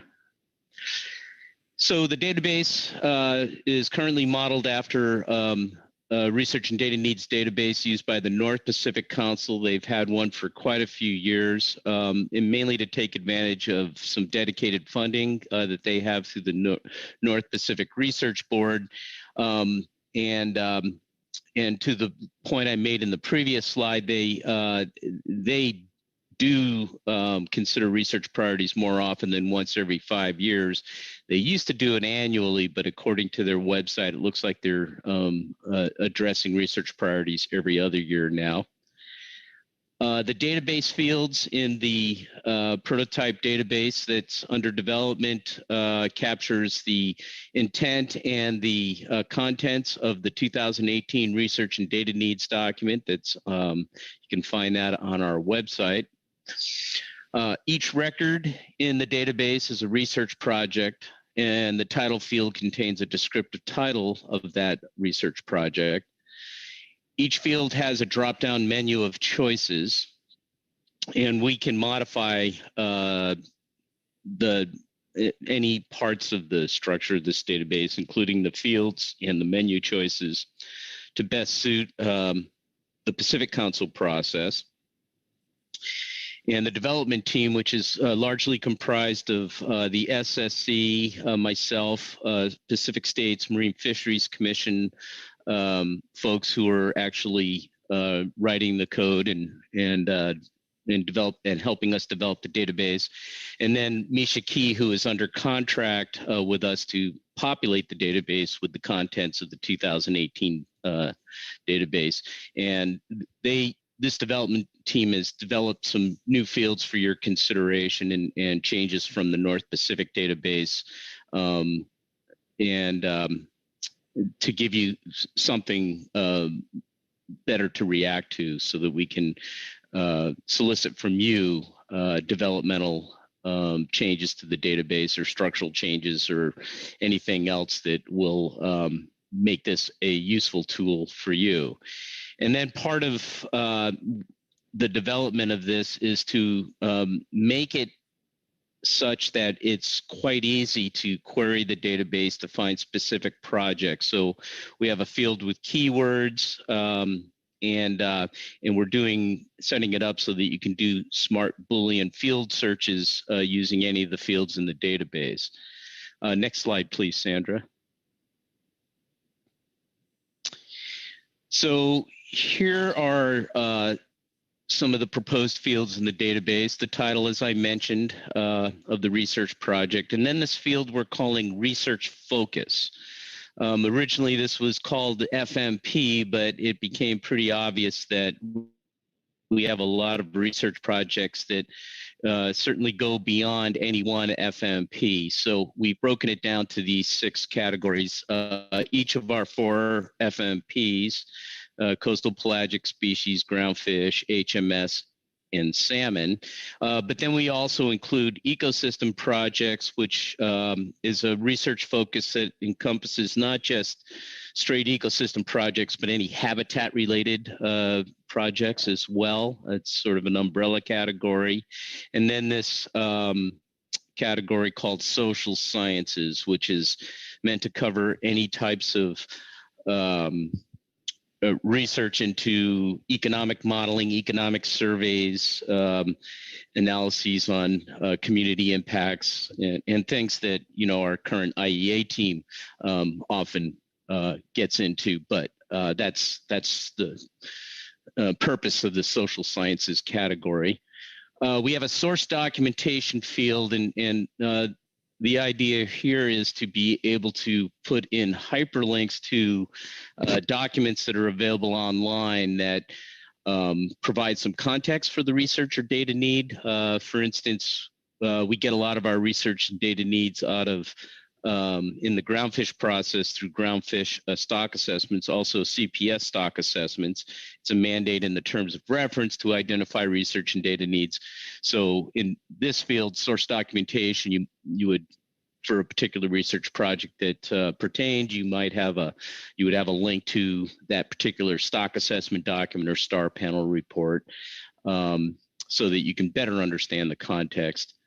An area field where if there's a specific area in the project, you'll be able to filter it that way. So right now we're populating this field with menu choices that correspond to our different management boundaries, and that's across the entire FMP. So for groundfish, we have the 3427 line at Point Conception, the 4010 line, and state boundaries and whatnot that are used. And so all of those demarcations are in the area field, but we also have those that correspond to salmon management, like north and south of Cape Falcon, Humpback Mountain, et cetera.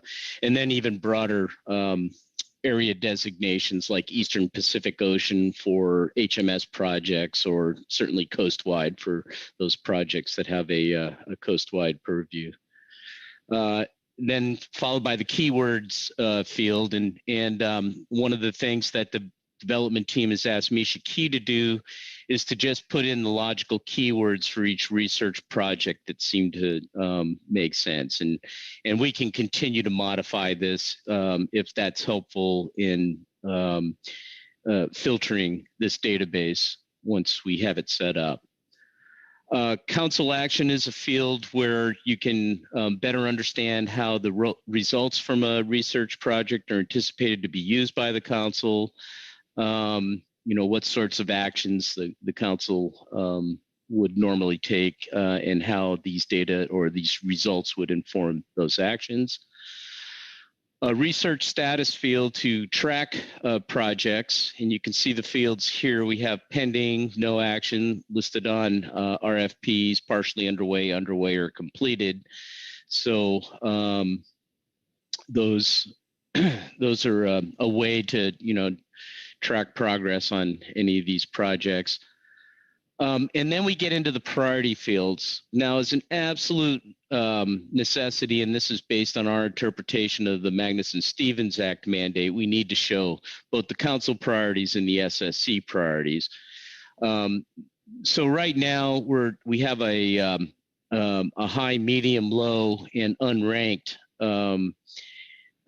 set of rankings for our projects, and most projects are unranked.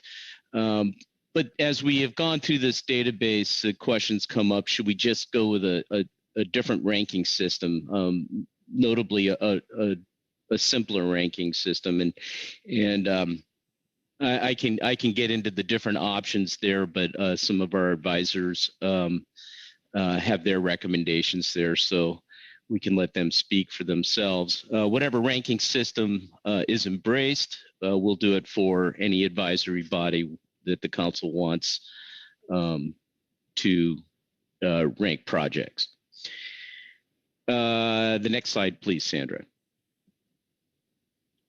So we're also exploring we're exploring the potential of adding fields in the database to capture our advisory body priorities too. And these priorities would all be advisory to the SSC and the council when you are making your determinations on research priorities. But we thought that this could be an efficient way to do this. Alternatively, we can continue to solicit advisory body priority recommendations through a council process.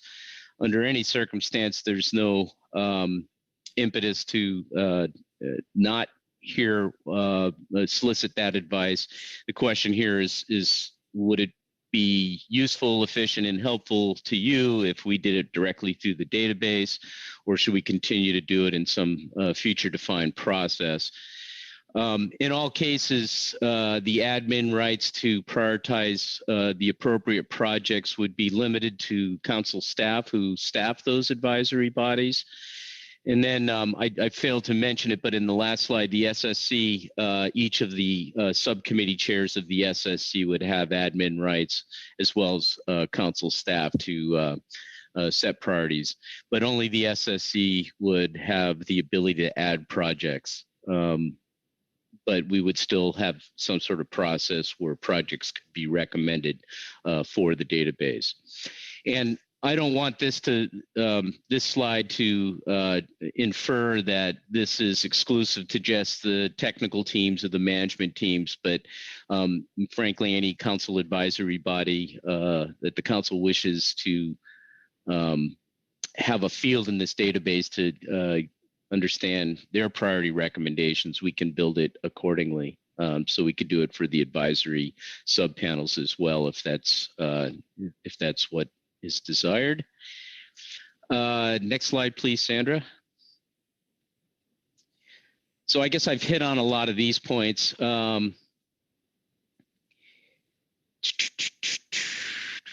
Yes, I think I've hit on all of these points. So let's go to the next slide, please.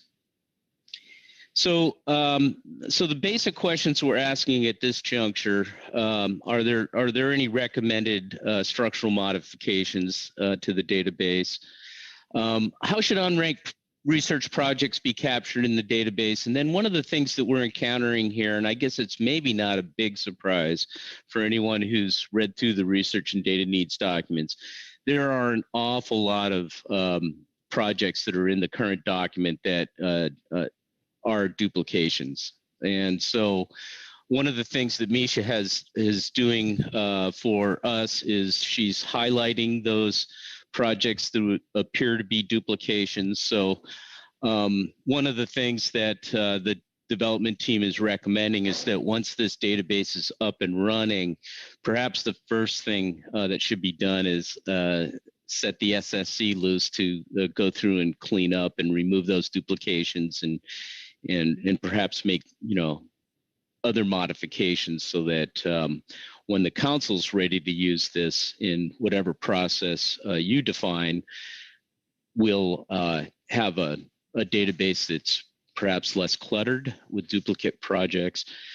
And so, yeah, here's this question on how do we want to solicit advisory body priority recommendations?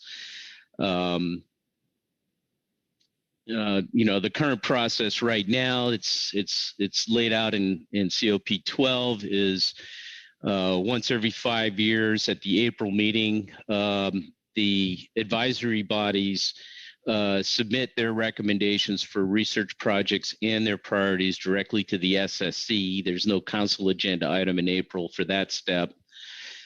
The SSC takes all of that advice, puts together a draft set of research and data needs with their priorities there. Of course, is in preparation for June council action. And then in June, the advisory bodies, of course, can bring their recommendations directly to the council as well. The council makes a preliminary decision on research priorities and then finalizes it in September. So, we could potentially short circuit that process a little bit by soliciting priorities directly through the database. And then this idea of simplifying the ranking system, you'll see that there's a fair amount of support to do that. And that's based largely on the observation that most of the projects that are in the current document are either ranked as high priority or they're unranked. There are very few that have a low or a medium priority. There are some, but most of them are either ranked, or most of them are unranked, and there are a few that are ranked as high. And then once we have this database up and running, should these research priorities be determined more frequently than once every 5 years? So these are like the main questions that we ask the different advisory bodies to weigh in on. Next slide, please, Sandra. So we anticipate that Misha will be done populating the database by the end of June. The development team is prepared to make whatever changes to the database you so desire, and we're actively working on it now, so we can make any modifications. So if the council wanted to, you could schedule another meeting to provide further guidance and maybe even start a new process for determining research priorities as early as this fall, if that was desired. So it appears we'll be prepared to do that. And then in the long run, if it is compelling or desirable to change the process and significantly, we may need to consider some revisions to COP 12. However, it's noted that there is this flexible out-of-cycle exception in COP 12, which allows research priorities with notice to be developed at any time. So it'll be a judgment call once we get this and you start defining potentially a new process for determining research priorities that the question might come back on, should we make some modifications to COP 12? But that's nothing that you need to, we don't need dry ink on that at this stage. So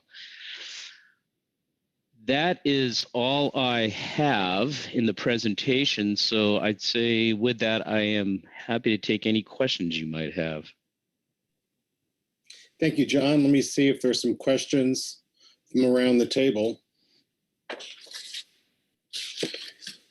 And if there are not, we have quite a list of reports here that we can get started on. So not seeing any hands, so I'll turn first to the Science and Statistical Committee. Galen? Thank you, Mr. Chair. This is Galen Johnson, Chair of the Scientific and Statistical Committee report, and I'll be reading our supplemental SSC report 1. The Scientific and Statistical Committee received a presentation from Mr. John DeVore of PFMC regarding the proposed design and implementation of the PFMC's Research and Data Needs database, then discussed some aspects of how the database could be managed. The prototype of this database was described in the November 2020 briefing book. It is modeled after a database used by the North Pacific Fishery Management Council, with fields adjusted for PFMC needs and populated with items from the 2018 PFMC Research and Data Needs document. The SSC discussion focused on 3 topics: A, the process for adding new items to the database; B, the ranking system for prioritizing research projects in the database; and C, the frequency with which the database should be reviewed and updated. The SSC recommends that the Research and Data Needs database be curated by the SSC. Additions to the database could arise from within the SSC, for example, during the stock assessment review process, or be proposed to the SSC by other council advisory bodies. Within the database, the SSC agreed that projects should be prioritized based on whether they have a high priority for having a substantial impact on management decisions, with others left unranked. Further, the SSC recommends that the number of high priority projects on the list at any given time be kept relatively small so that it is a meaningful prioritization system. The SSC also discussed the possibility of accounting for the time sensitivity of each high priority item, distinguishing between urgent and longer term needs. The SSC further recommends that the database be updated with new prioritized projects more often than the current 5-year reevaluation cycle at regularly scheduled intervals. This will allow more efficient responses to emerging needs. Council Operating Procedure 12 currently mandates a 5-year cycle, but allows exceptions for out-of-cycle updates, so the SSC proposal would not necessarily require updating COP 12 at this time. And that concludes my statement. Thank you, Galen. Are there questions for Galen on the SSC report? Thank you very much, Galen. Next, we'll hear from the Ecosystem Work Group. I think Yvonne, I understand, may have that report. Hello, this is Yvonne Duranier. So I'll just read directly from the Ecosystem Work Group report. On February 23rd, Mr. John DeVore briefed the Ecosystem Work Group and the Ecosystem Advisory Subpanel on the proposed structure for the Council's Research and Data Needs database. Based on that briefing, we reviewed the North Pacific Council's Research Priorities database, which Mr. DeVore had mentioned could serve as a model for the Pacific Council's database. The Research and Data Needs database is intended to meet some of the requirements of the Magnuson-Stevens Act for a multi-year research priorities list for fisheries, fisheries interactions, habitats, and other areas of research. We support moving the Council's list of research and data needs from a quite long multi-page document into an electronic database. However, the example North Pacific Council Research Priorities database is not actually prioritized, which we do not recommend for the Pacific Council. We recommend the Council set a process for reviewing and prioritizing its research and data needs that is informed by recommendations from the SSC and other advisory bodies. That review process should result in a shorter and more tractable list of research priorities to be entered into the new database. The EWG also asked what application programming interfaces would be available to allow queries externally. Among the questions Mr. DeVore had asked his listeners on February 23rd was, should research priorities be determined more than once every 5 years? If the list of research priorities is significantly slimmed, more frequent review might be possible and useful to the Council. The review schedule might be tailored for the schedules of the fishery management / ecosystem plans, so that research priority reviews occur at times that are appropriate to those plans. For example, the EWG and EAS might review ecosystem science research priorities annually in March, when we are already scheduled to review proposals for new SSC ecosystem subcommittee review topics for the ecosystem status report. Fishery management plan research priority reviews might be scheduled to coincide with those species groups' science review processes, such as choices of species for stock assessments or season setting technical reviews. Thank you. I'd be happy to answer any questions. Thank you, Yvonne. Are there questions for Yvonne?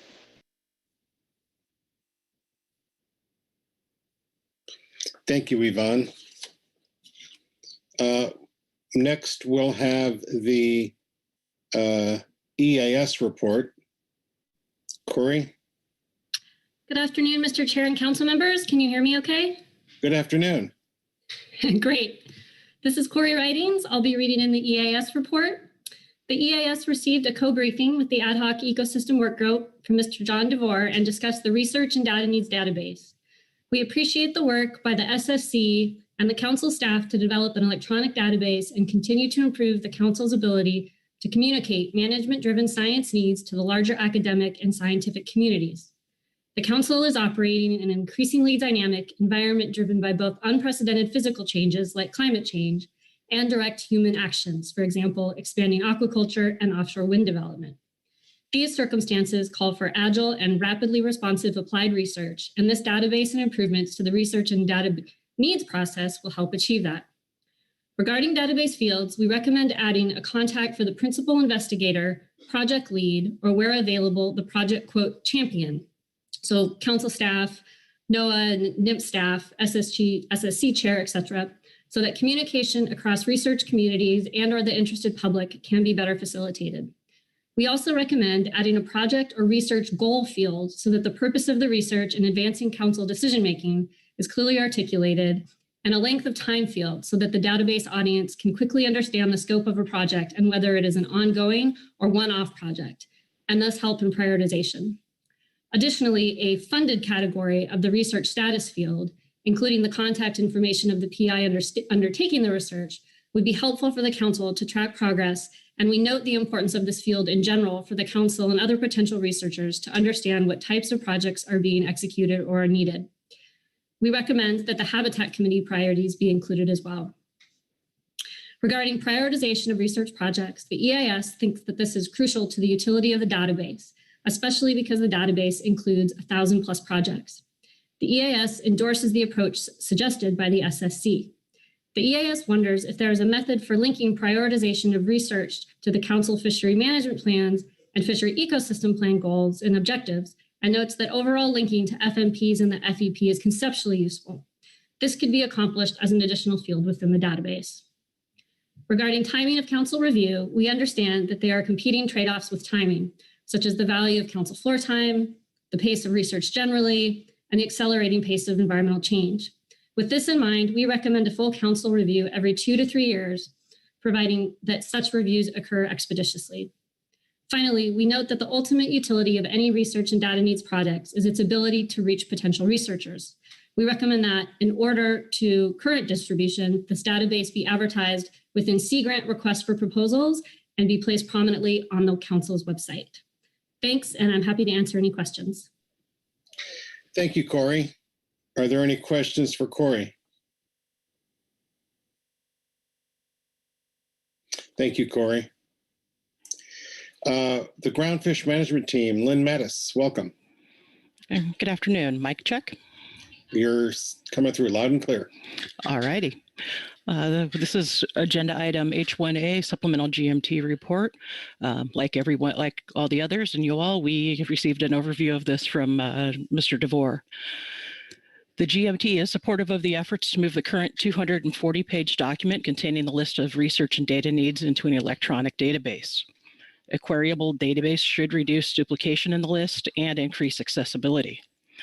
Members of the team do look forward to learning about the database's functionality, specifically how to query the data. Currently, research and data needs are reviewed by the SSC and Council every 5 years. Mr. DeVore asked the GMT for input on frequency of reviews and specifically if they should increase. Transforming the list of research and data needs into a queryable database will hopefully streamline the records and should make more frequent reviews possible. However, the frequency of review should be weighed against the workload of the Council and SSC, as well as the other advisory bodies. From purely a groundfish perspective, conducting the review during non-stock assessment years, or even years, may be more feasible for SSC members and stock assessors. Additionally, any new recommendation from the previous year's stock assessments could be considered. However, the GMT and GAP are very busy during even years working on the biennial harvest specifications and management measures. Therefore, if reviews become more frequent, scheduling will need to take into account the timing of other council and advisory body requirements and priorities, in addition to the overall workload. Finally, the currently proposed database includes fields for only the SSC to provide input on priorities or recommendations. We recommend a process and associated database column or columns be developed to document and incorporate input from the appropriate management team and advisory subpanel, example, the GMT and GAP for groundfish items. The workflow should specify if input would be provided directly to the SSC or via the council to the SSC. We don't currently have a recommendation on how this would work, but members are willing to work with council staff and or SSC members to define the process. With that, I will try to take any questions. Thank you, Lynn. Are there any questions of Lynn on the GMT report? Thank you, Lynn. We'll now go to the GAP report. Gary Richter, welcome. Good evening, Mr. Chair. Good evening. I'd be reading from agenda item H1A, supplemental GAP report, Groundfish Advisory Subpanel report on research and data needs update. Groundfish Advisory Subpanel was briefed by Mr. John DeVore of the Pacific Fishery Management Council on the research and data needs database currently in development. The GAP offers the following comments and recommendations. The GAP supports the creation of an easy-to-access electronic database to store data, as well as to manage research project prioritization. The GAP supports the ranking rubric suggested under this item under Supplemental SSC Report 1. The GAP requests that within the database, a column be devoted specifically to providing GAP input on groundfish research priorities and data needs. Further guidance on the process of acquiring as well as distributing the data will need to be discussed, such as the question of whether the GAP input will be delivered straight to the scientific and statistical committee or through some other process.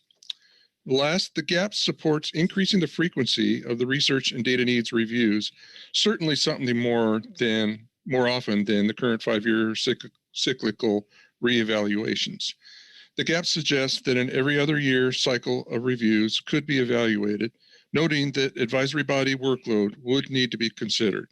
Conducting these reviews during a biennial specifications and management measures year could be particularly difficult for the GAP and the groundfish management team. And with that, Mr. Chair, I'd be glad to field any questions. Thank you, Jerry. Any questions of the GAP? Thank you very much. Have a good evening, Mr. Chair. You too. And now we'll hear from the Habitat Committee. Lance? Yes, Mr. Chairman, can you hear me? Good afternoon. Thank you. This is Lance Hebden, Chairman of the Habitat Committee. I'll be reading agenda item H1A, Supplemental Habitat Committee Report Number 1 on Research and Data Needs Update. The Habitat Committee reviewed the electronic database prototype developed to house and track priorities of the PFMC research and data needs as updated in the 2018 Research and Data Needs document. As part of the review, the HC compared the prototype with the database used by the North Pacific Fishery Management Council. The HC makes the following recommendations. For the column research focus, fishery management plan, fishery ecosystem plan, other, add habitat. Currently, the choices include social science, ecosystem, and FMP species. Having a dedicated habitat option would ensure that habitat research is highlighted and more easily located during a search of the database. The HC also recommends adding habitat as a selection under the column council action to more clearly link council actions to habitat research, such as essential fish habitat reviews. Next item. A simple, uncomplicated structure for the database would be optimal, although the structure's complexity would differ depending on who the database is supposed to serve.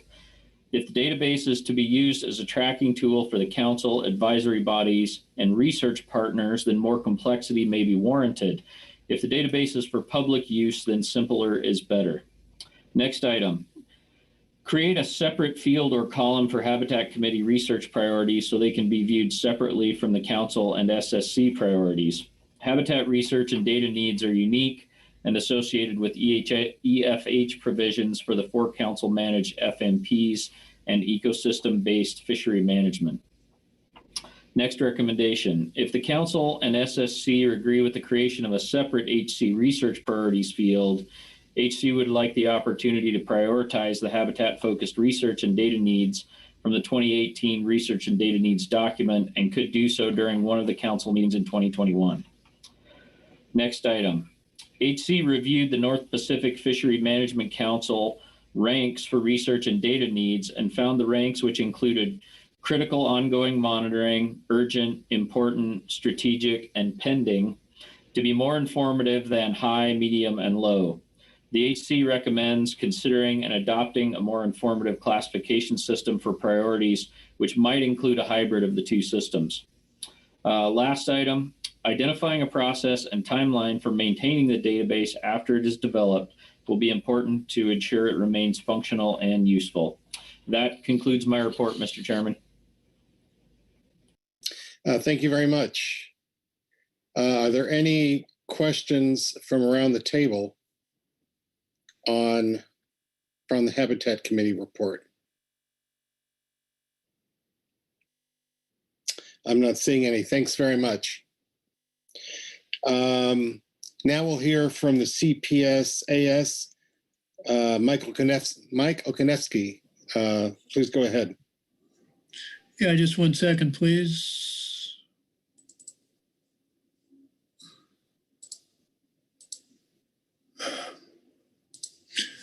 My printer gave out, I apologize. I'll be reading from agenda item H1A, Supplemental CPSAS Report 1, Coastal Pelagic Species Advisory Subpanel Report on Research and Data Needs Update. The Coastal Pelagic Species Advisory Subpanel heard a presentation from John DeVore on developing the Research and Data Needs Database for the Pacific Council. The CPSAS supports this project and appreciates the efforts to develop a database to catalog and manage the priorities of research projects for the Pacific Fishery Management Council. The CPSAS notes that many of the research and data needs identified for CPS have been carried forward year after year, with no discernible progress made.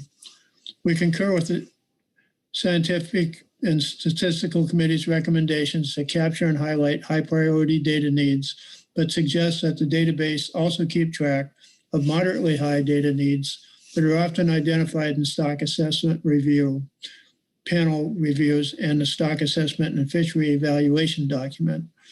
Perhaps a column could be also included in the database to track dates for data needs recommendations to track progress towards completion. The CPSAS also supports soliciting priority recommendations at council meetings, and we believe that research priorities should be determined on a regular schedule, certainly more than once every 5 years. We suggest reviewing the research and data needs list at least every 2 years and annually if a critically important research need arises. We believe maximum flexibility to adjust as needed should be built into the database. And that concludes our statement, and I'll be happy to take any questions. Mike, thanks very much. Let me see if there are any questions on the AS report. I'm not seeing any. Thank you very much. Thank you and have a good evening. Good evening. And we have one more report. This is from the CPS management team. Lorna, are you providing this report? Yes, good afternoon, Mr. Chair. I'm here to present our report. Good afternoon. Please go ahead. All right, thank you. The Coastal Pelagic Species Management Team and the Coastal Pelagic Species Advisory Subpanel received a presentation from Mr. John DeVore on the progress of the Pacific Fishery Management Council's Research and Data Needs database. The database is being designed based on the North Pacific Fishery Management Council's Research Priorities publicly accessible database. The CPSMT thanks Mr. DeVore for the very comprehensive update on current design, implementation, and the request for feedback from advisory bodies. The CPSMT also thanks the efforts of the development team. The CPSMT supports the development of the database as a repository of research needs for all fishery management plans, with rankings that will aid the Council in identifying and prioritizing research and data needs. A central database with ranked data needs that is easily searchable for the public should also facilitate prioritization of research projects for partners including fisheries science centers and academic researchers. The CPSMT appreciates the opportunity to comment and recommends the following design and process elements. Database design. Highly recommend the proposed inclusion of fields in the database for advisory body recommendations and rankings in addition to the SSC determined priorities. The concept that each advisory body should rank research and data needs for its fishery management plan and the ecosystem fishery plan as proposed in the briefing, slide 6, and in informational report 3, November 2020 seems appropriate. Include the institution or agency and contact person for anticipated or ongoing research. Also, if available, include links to completed research. Next, add timestamp capability to indicate when a research project is added and when it is modified. This may facilitate managing database content and allow flagging of projects that have resided in the database and have not been taken up. Lastly, regarding ranking of research priorities, the CPSMT prefers a simple ranking system that uses high and unranked as categories to set priorities. However, the CPSMT also sees value in a system similar to the North Pacific Fishery Management Council's research database that describes research needs and projects with more specificity. For example, critical ongoing monitoring and urgent. The CPSMT would support consideration of a hybrid approach as also suggested by the Habitat Committee. Regarding process and frequency, recommend the SSC eliminate duplication before entering research and data needs into the database to facilitate consideration for prioritization. Next, determine research priorities every other year rather than every 5 years. Next, the CPSMT recommends the Council consider a process where it would decide on its priority research and data needs for each fishery management plan after hearing recommendations from its advisory bodies on rankings. Finally, the CPSMT recommends that a functional prototype of the database be made available to the Council advisory bodies for preliminary testing. The CPSMT anticipates that once advisory bodies have had a chance to utilize the prototype database, more detailed input on useful changes to design and query capabilities will be forthcoming. And thank you. And that concludes our statement. Thank you very much, Lorna. Are there any questions for Lorna?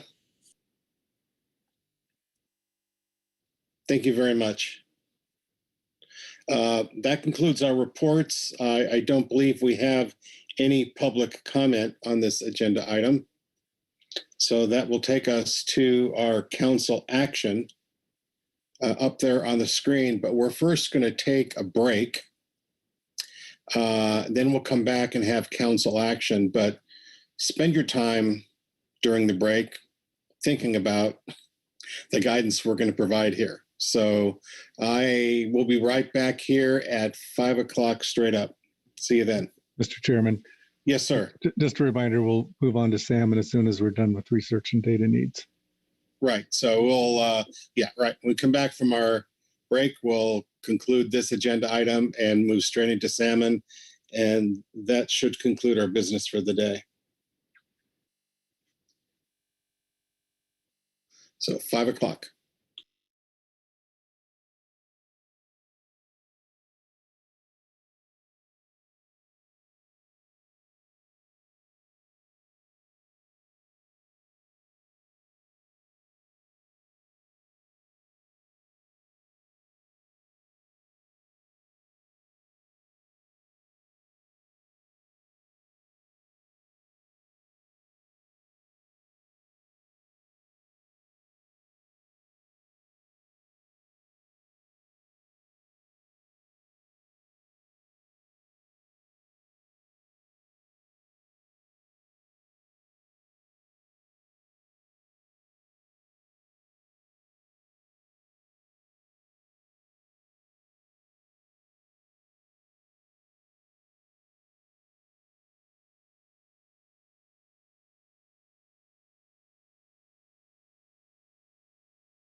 Okay, welcome back, council members. We will pick right back up on agenda item H1, research and data needs. And our action here is to provide guidance. We've received quite a number of reports. Each of them seems to offer its own tweak on fields and time and labels and whatnot. So it's up to us now, the council, to synthesize these recommendations and provide some meaningful guidance on the development of the database. So I'll look for someone to raise their hand here.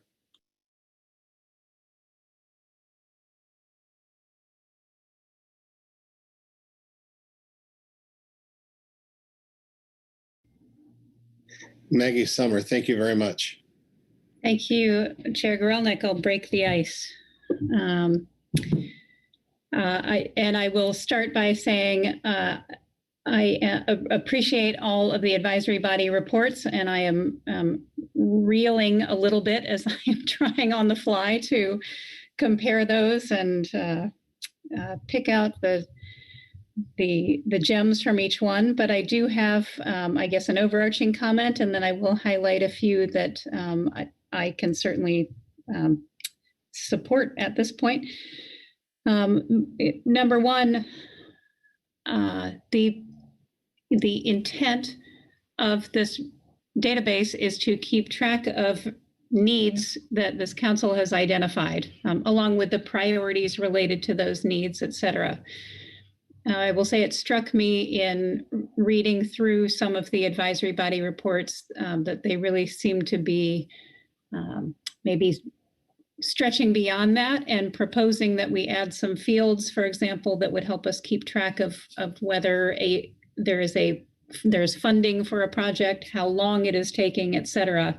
And that seems to me to be moving it toward a database that would be tracking research in progress and keeping up to date on actual on the ground, on the water research. And I did not think that was the intent.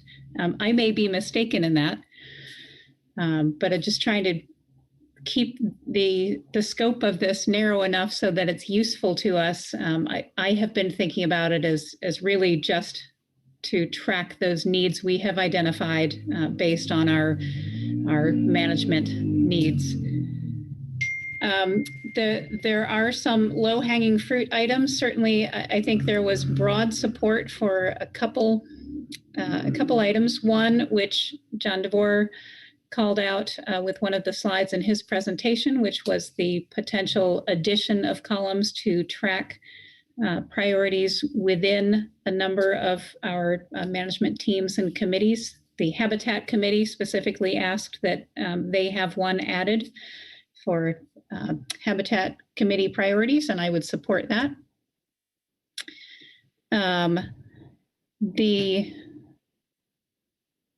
Let's see, I note that I think almost all of the reports we heard recommended reviewing the priorities and updating them on a more frequent basis than 5 years.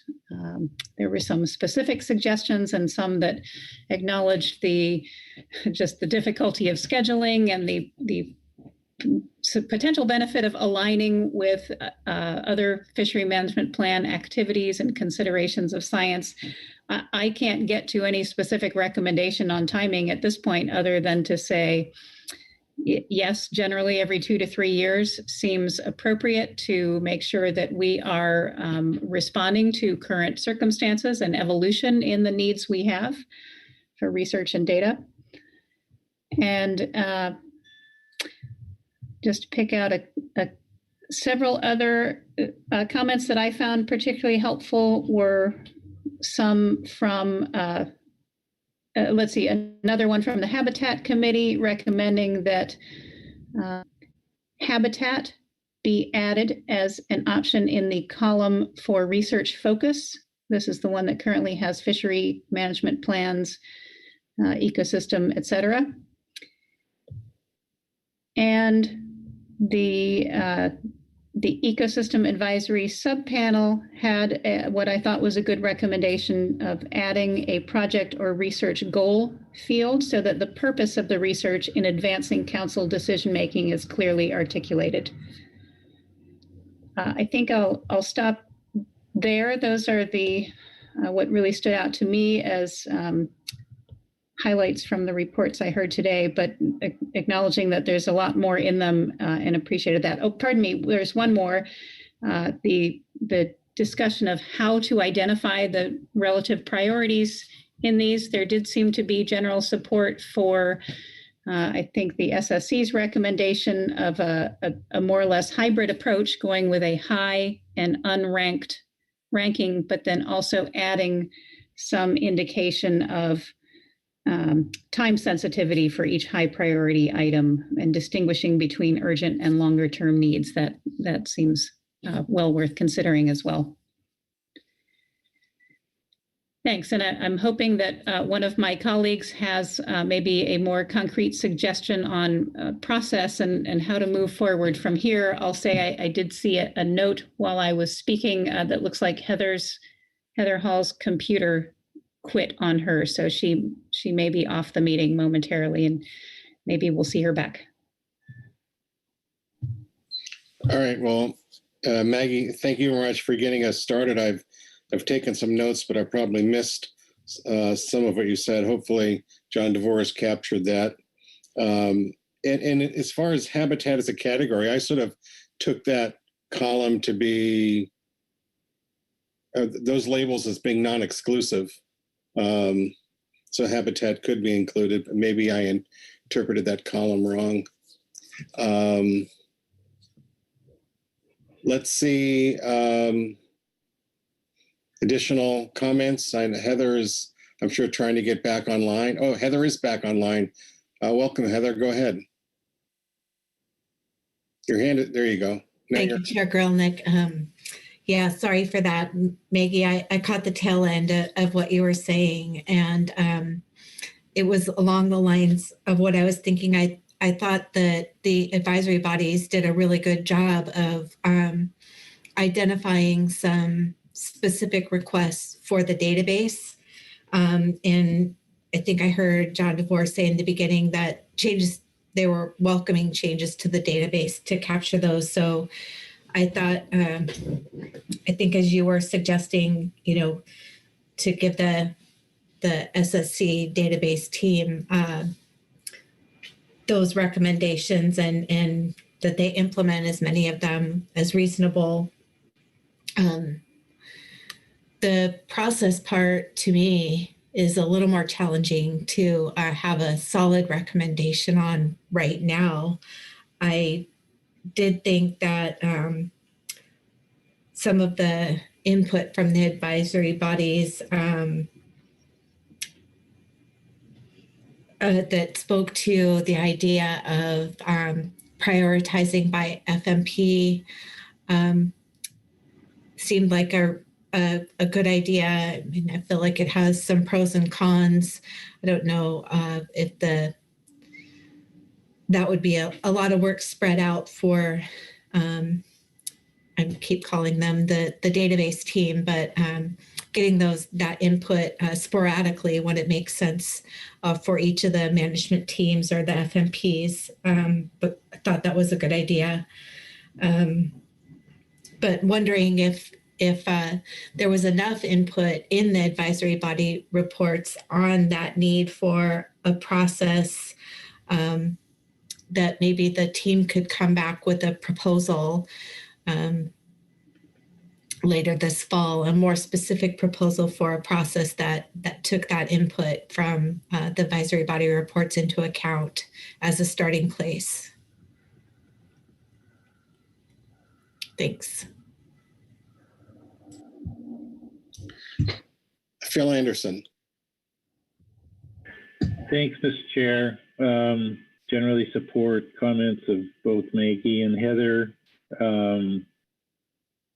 I was, in particular, I think the SSC's recommendations for them being the ones to take on the task of curating the database, I would support.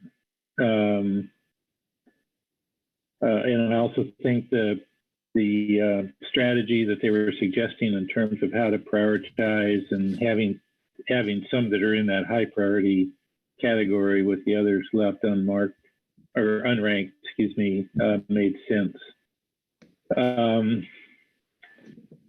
I do think that prioritizing by FMT has some merit to think about. I think eventually there would need to be kind of a maybe a roll up, perhaps. Maybe there's a better term, but assuming that as there has been more high priority research and data needs than we have the capacity to do, which brings me to the well, at least one of the last thoughts I have is that it's almost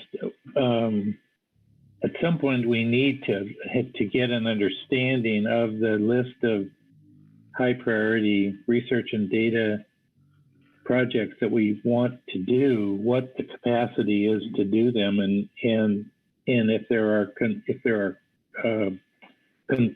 conflicting resources available, then we need to kind of figure that out and get a sense of what we actually can accomplish within a particular time frame.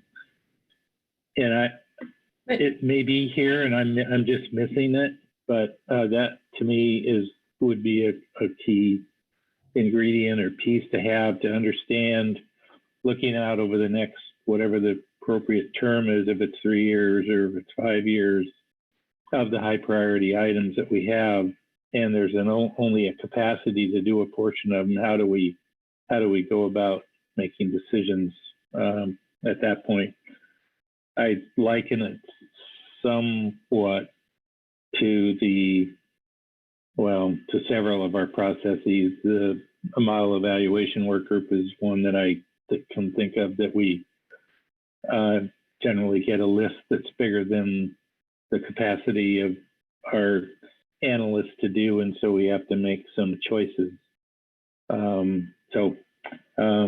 I'll stop there. Thanks. Thank you, Phil. Marcy, followed by Chuck. Yeah, thank you, Chair Grelnick. If Chuck is wishing to respond to earlier remarks, I certainly can let him go first. Chuck? Yeah, thanks. I did want to just comment on Phil's last point there about our capacity to do something about some of these priorities. And I guess I would just point out that, this research and data needs process and document has reached beyond what the council's capacity is. There are a lot of people that look to this document to submit funding requests for things like Salt and Stall Kennedy funds, or the science centers have used our priorities to solicit funds from headquarters. So the people that find use for this document or the priorities the council established go beyond just what's within our capacity, and our advisory bodies and staff to address. So just wanted to make that point that it's a useful document far beyond the council's reach, I guess. Thanks for that, Chuck. Back to you, Marcy. Well, Chuck said almost exactly verbatim what I was going to say. I think the advance of a database and a product that culminates a document that we've put together previously that was kind of unwieldy. I think we've made a huge advancement here with the database itself, regardless of what we do with prioritizations or labels. I think really what matters is what we do with it and how we advertise the availability of this body of work. I appreciate and want to call out the EAS report that talks about the need to ensure that this reaches our larger academic scientific communities that are out there looking for work and looking to direct work, especially of our future fishery scientists and managers in various academic institutions that are looking for research funding or projects for graduate students. I think this database, it's more about how we market it and how we get the word out of its availability. I think that matters over activities to attempt to prioritize everything that's in here, because certainly, researchers are going to be interested in certain lines of work, and money may be available for certain activities and not others. And I guess I would just caution that I don't want to see us go too far down a path of saying that one priority is higher than another. I think we can do some of that, but I would just caution against us sending too strong a message. I think all of these concepts have been important to us at one time or other in our various discussions over the years, and time may be right for some new research on them. So anyway, I appreciate your remarks, Chuck, and just want to echo them. Thanks. All right. Further guidance, Ryan Wolf.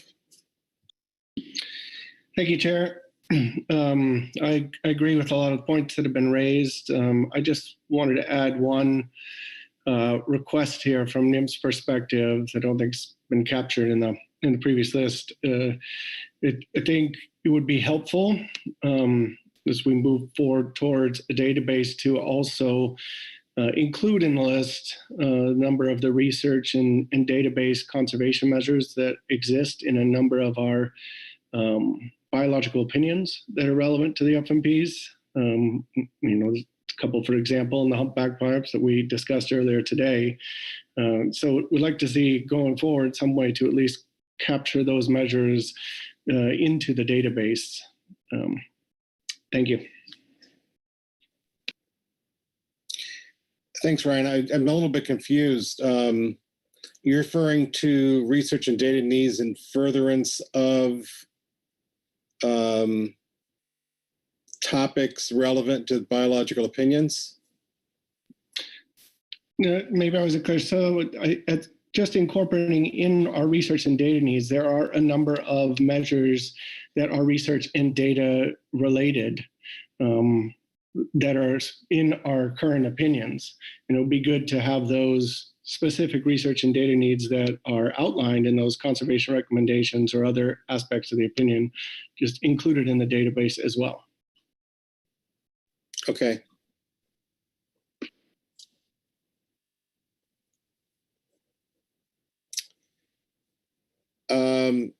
Further discussion.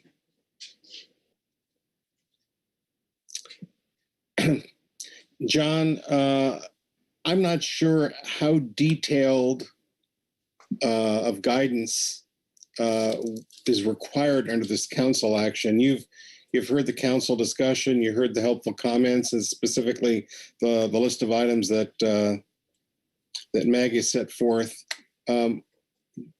Is there adequate guidance set forth here, or not?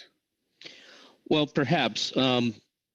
With your permission, maybe I can just briefly summarize the points I captured, and then in that summary, I do have a couple of clarifying questions that'll be helpful, at least from my perspective. Yeah, I think that's a good idea. That would also give the council an opportunity to see if there's any dissent at all on that list. So please go ahead. Okay, so the first point I heard was support to track all advisory body priorities directly through the database. That's pretty straightforward.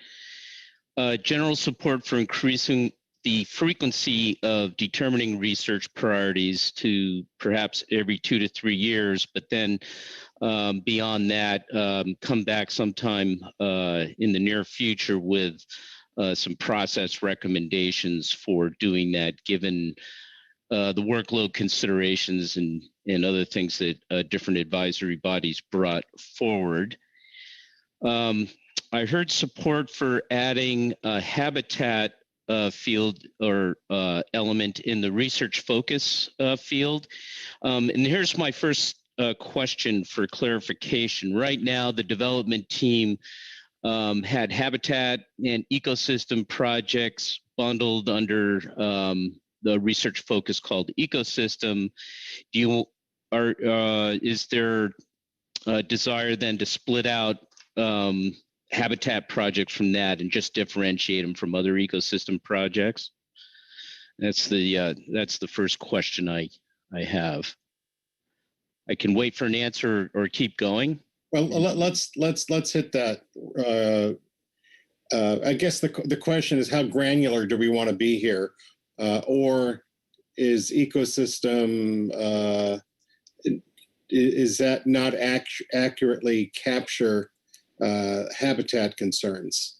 So I don't want to state my preference there. I have the gavel, so I'd like to hear what folks around the table, see if we can come to an agreement on whether we need to separately identify habitat or deem habitat within an existing category.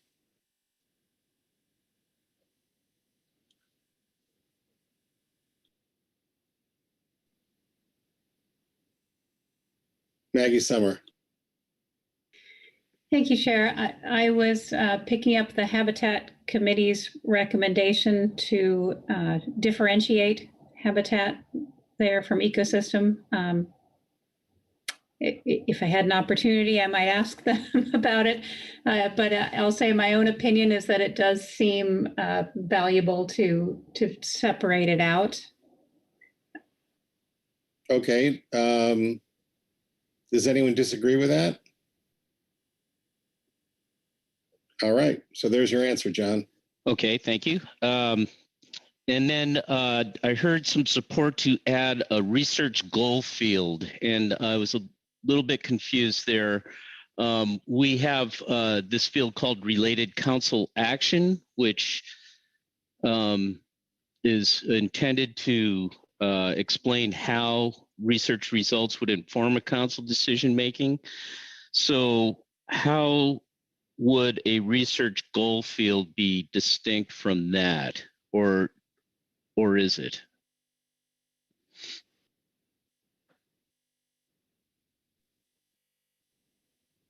Maggie. Thank you, Mr. Chair. I don't think it is distinct. I had missed the overlap. I noted that recommendation in the Ecosystem Advisory Subpanels report, but now with you calling that existing field to my attention, they sound the same to me. Okay, very good. And then I heard support for the ranking system that was recommended by the SSC. And to be clear, they had 3 different elements there. One was high and urgent. The other was high, and then all others unranked. So that's the understanding I came up with.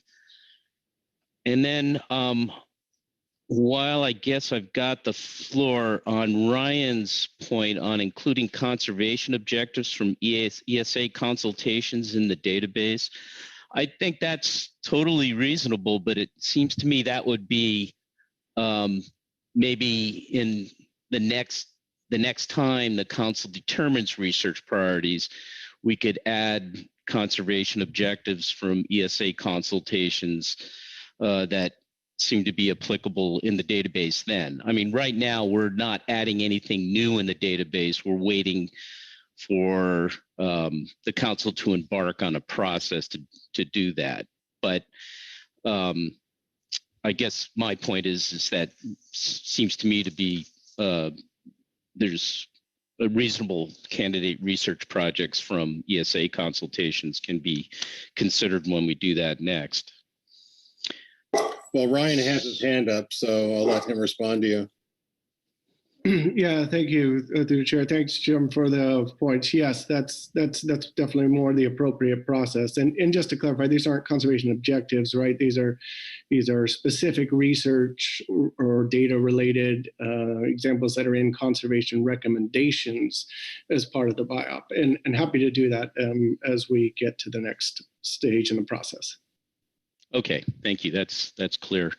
And then I just might note that one of the keywords that we are putting into the database right now is the word habitat, to kind of as a way to sort out habitat type projects. But it's not really a difficult chore to differentiate habitat projects from other ecosystem type projects in the research focus field. So if that's the council's desire, we'll structure it that way. And that is what I captured, Chair Grolnick, and I would say that we have enough guidance to get to the next step, and the council can decide that next step later.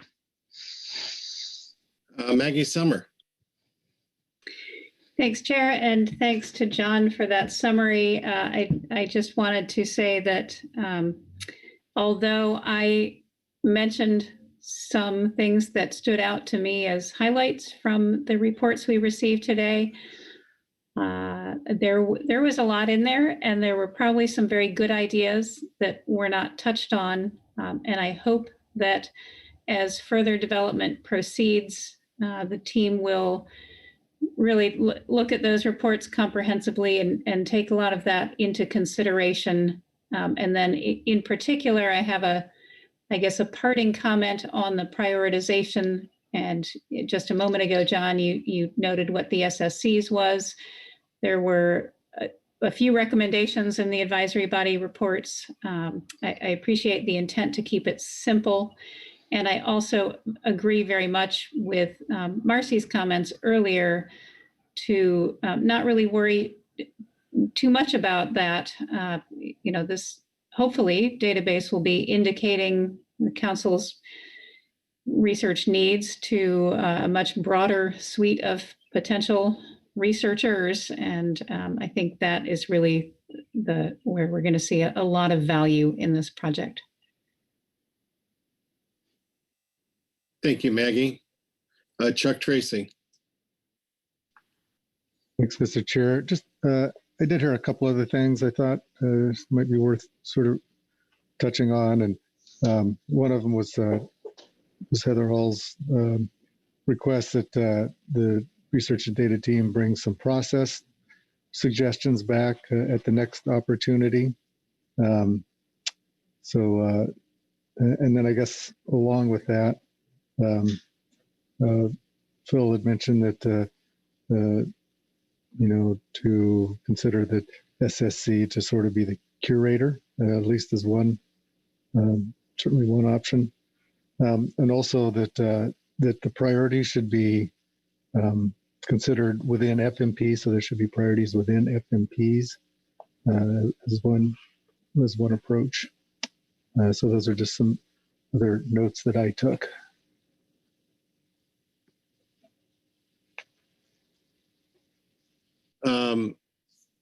John, are those notes now in your notes?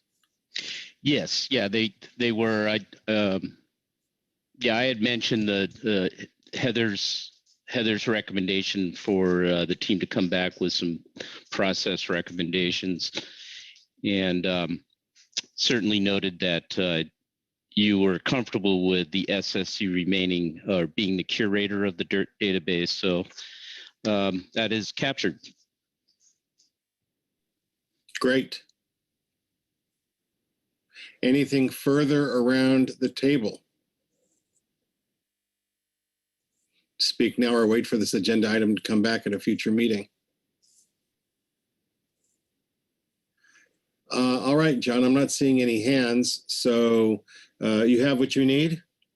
I do indeed. Thank you very much. Well done. All right. Well, that will conclude this agenda item H1, and that'll take us to our last agenda item of the day, and that's our salmon item that we missed on Friday, but here it is coming to us at the end of the day on Monday. And for that, I will hand the gavel to our Vice Chair, Brad Pettinger.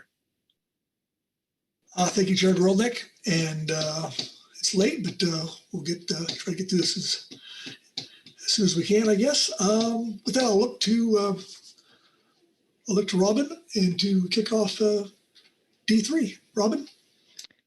Thank you, Mr. Vice Chair. Yes, this is agenda item D3, and we have Michael Farrell here to give you the STT report. Okay, wonderful. Thank you. And Dr. O'Farrell, we're looking towards you.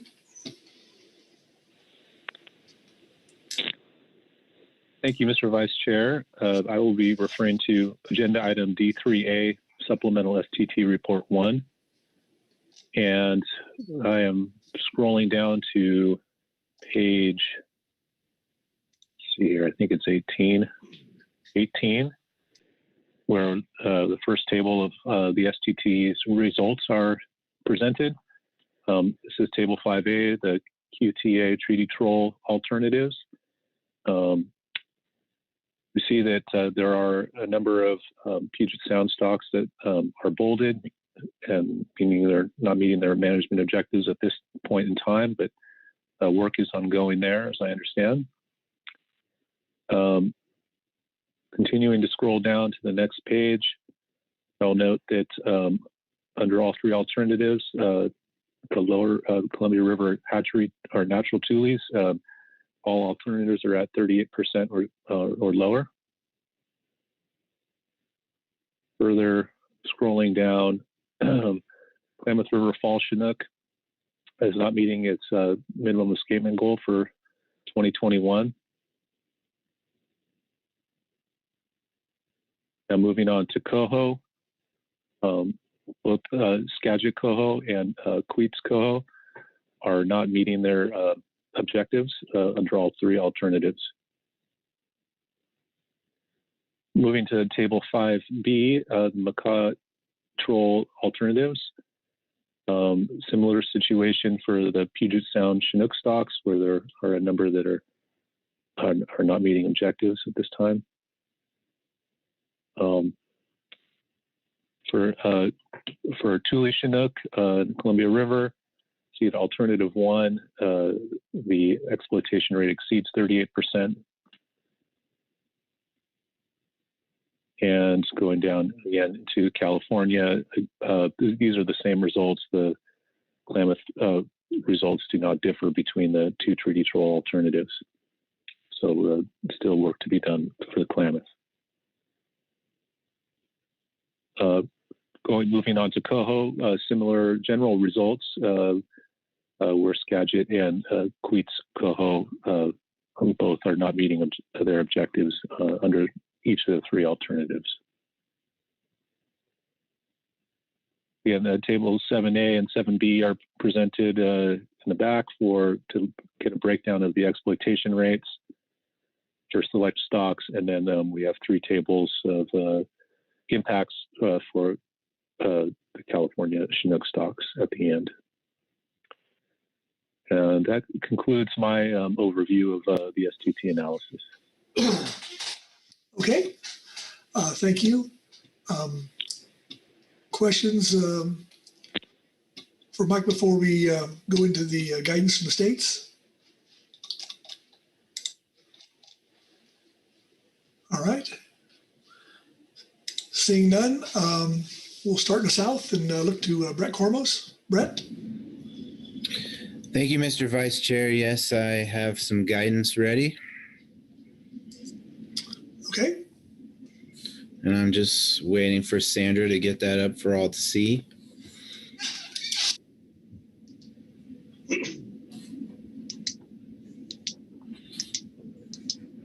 Before I proceed, I see Chuck put his hand up. I want to check in and make sure there's not an issue before I begin, if that pleases the council, Mr. Vice Chair. Please, Chuck. Yeah, thanks. I just happened to notice we do have a public comment signed up. Oh, okay. My bad. I will look at that and, okay. That is Wilson Thompson. Okay. Share my screen here. We can figure out how to do that. Okay. Well, with that, sorry, Brett. Is Wilson Thompson available?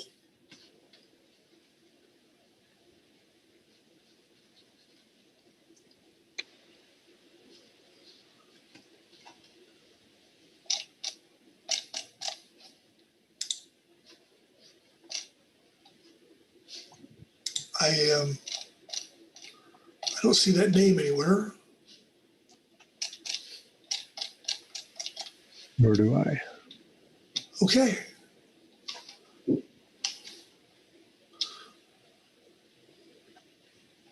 Okay, well, since Wilson is not here, we'll go back to Brett. Okay, thank you again, Mr. Vice Chair. I'll be speaking from agenda item D3A, Supplemental STT Report 1 dated April 9, referring to page 5 under the commercial management alternatives. I'd like to implement the following changes. In the San Francisco management area, replace June 15 to 30 with June 16 to 30. And then moving south to the Monterey management area, replace May 1 to 13 with May 1 to 12, and replace June 15 to 30 with June 16 to 30. And that concludes my guidance. Okay. Thank you, Brett. Questions for Brett on his guidance?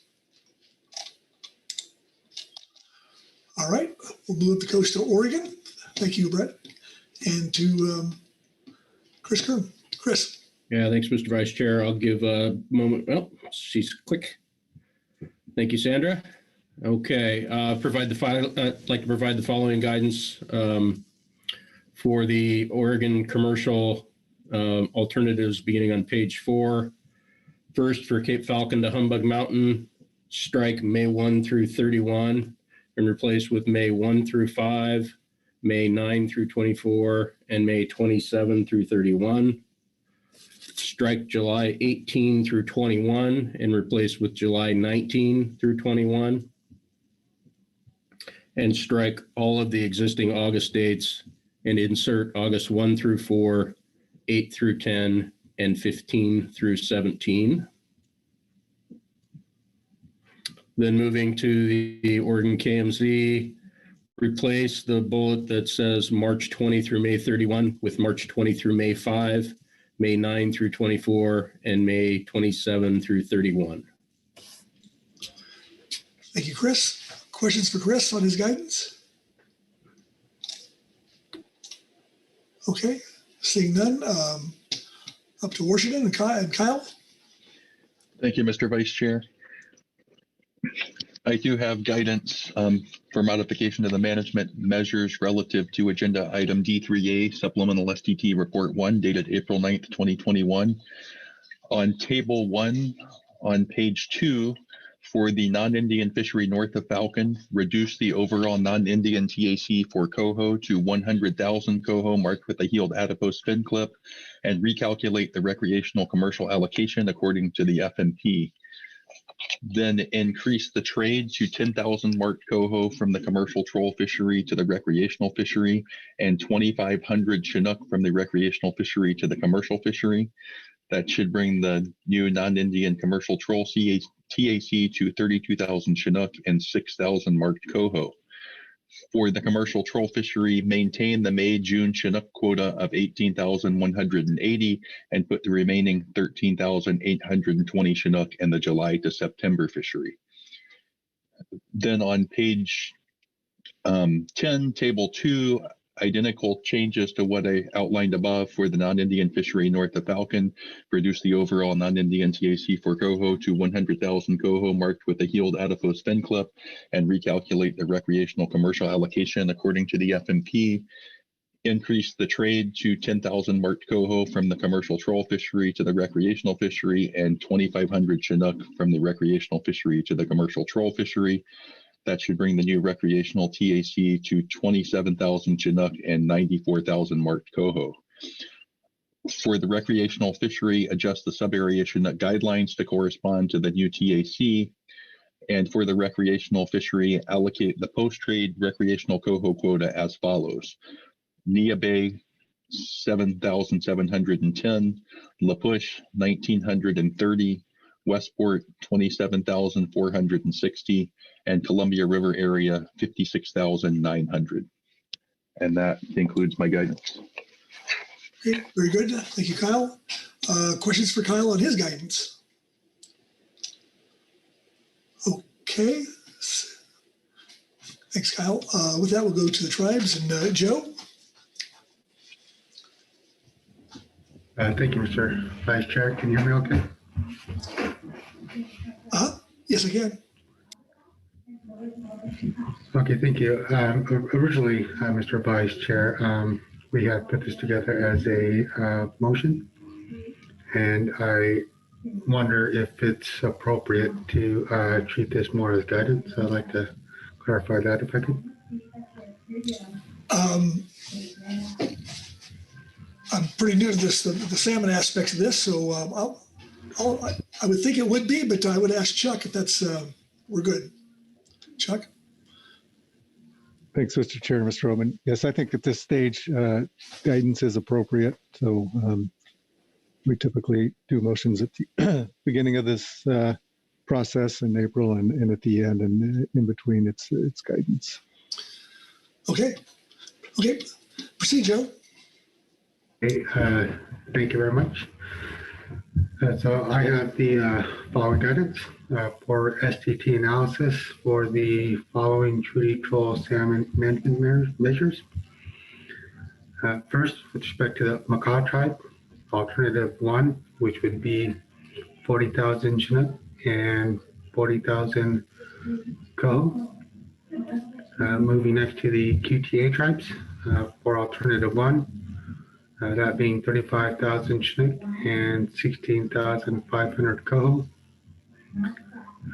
For alternative 2, that would be 25,000 Chinook and 10,000 coho. For alternative 3, that would be 0 Chinook and 0 coho.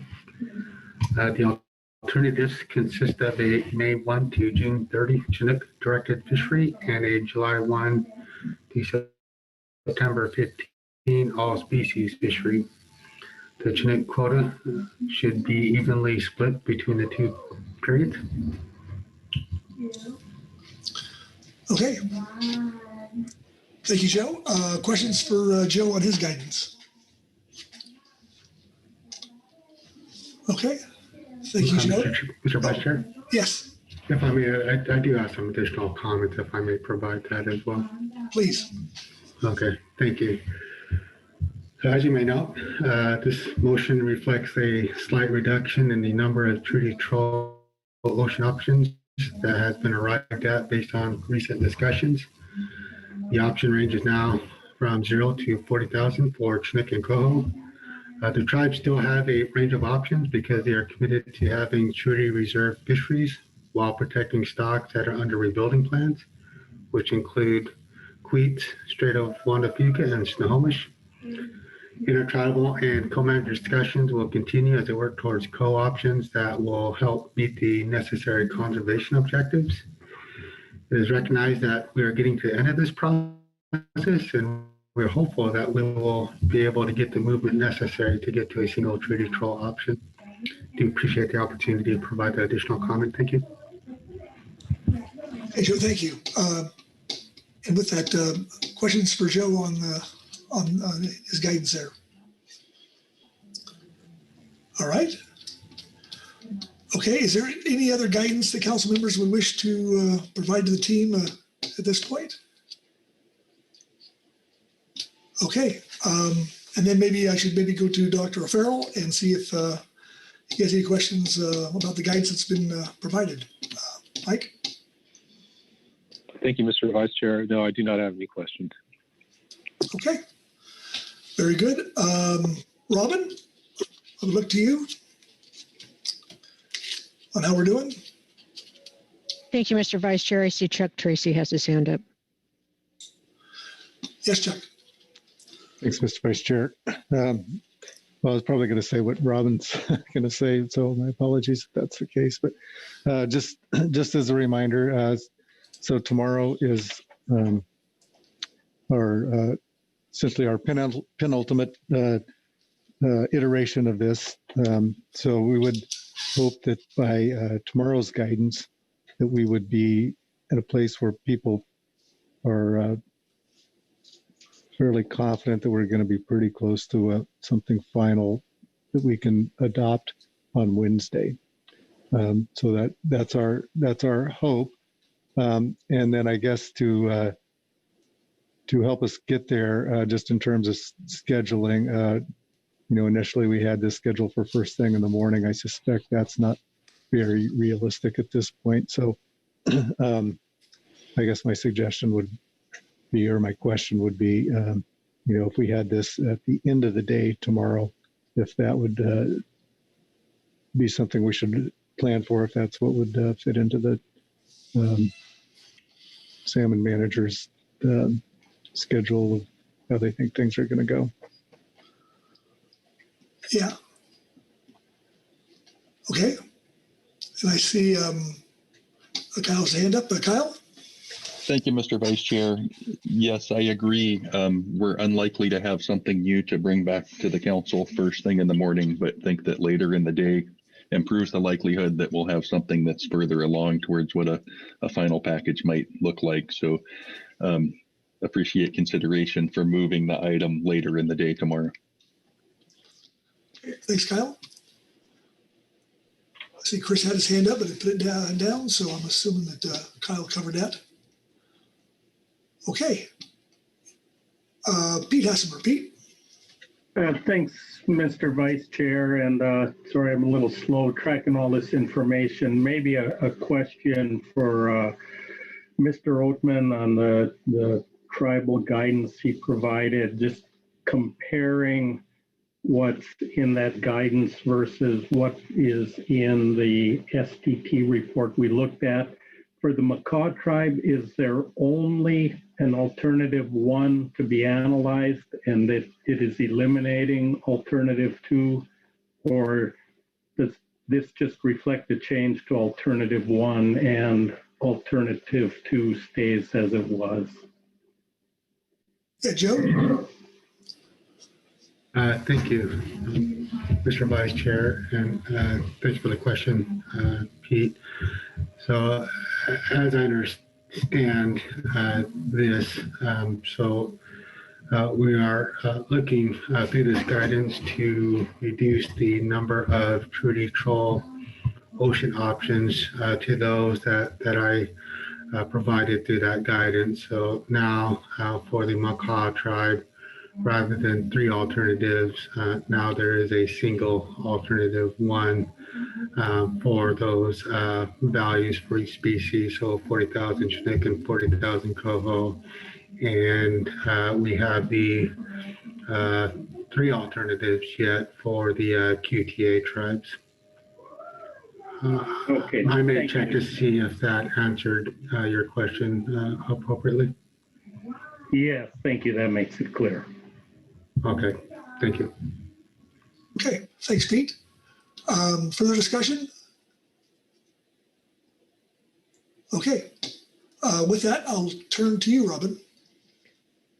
Thank you, Mr. Vice Chair. It sounds like the STT has been provided guidance from the tribes and the Western coastal states. So I think the STT will work to get that analysis back. Also, it sounds like D5 will be on the council's agenda at the end of the day tomorrow. And so I would expect the STT report to be completed and available probably late morning tomorrow then, if that is appropriate. So yeah, I think with that, we've provided the guidance the STT needs, and they'll work to get that information to the council as soon as possible. Okay, fantastic, and thank you for that. And with that, I will hand the gavel back to our chairman, Mark. Thank you very much, Vice Chair Pettinger. So we're done with our business for the day. Tomorrow we'll start with legislative and then go into gear switching and then end the day with salmon. Let me ask Executive Director Chuck Tracy if he has any other announcements. Thanks, Mr. Chairman. No, that covers what I was going to say. So I didn't mean to steal your word. That's okay. Anything to move us along here. All right. Any last minute hand raises here? I'm not seeing any. Well, everyone enjoy your evening, and we'll meet back here at 8 a.m. tomorrow morning. Thanks.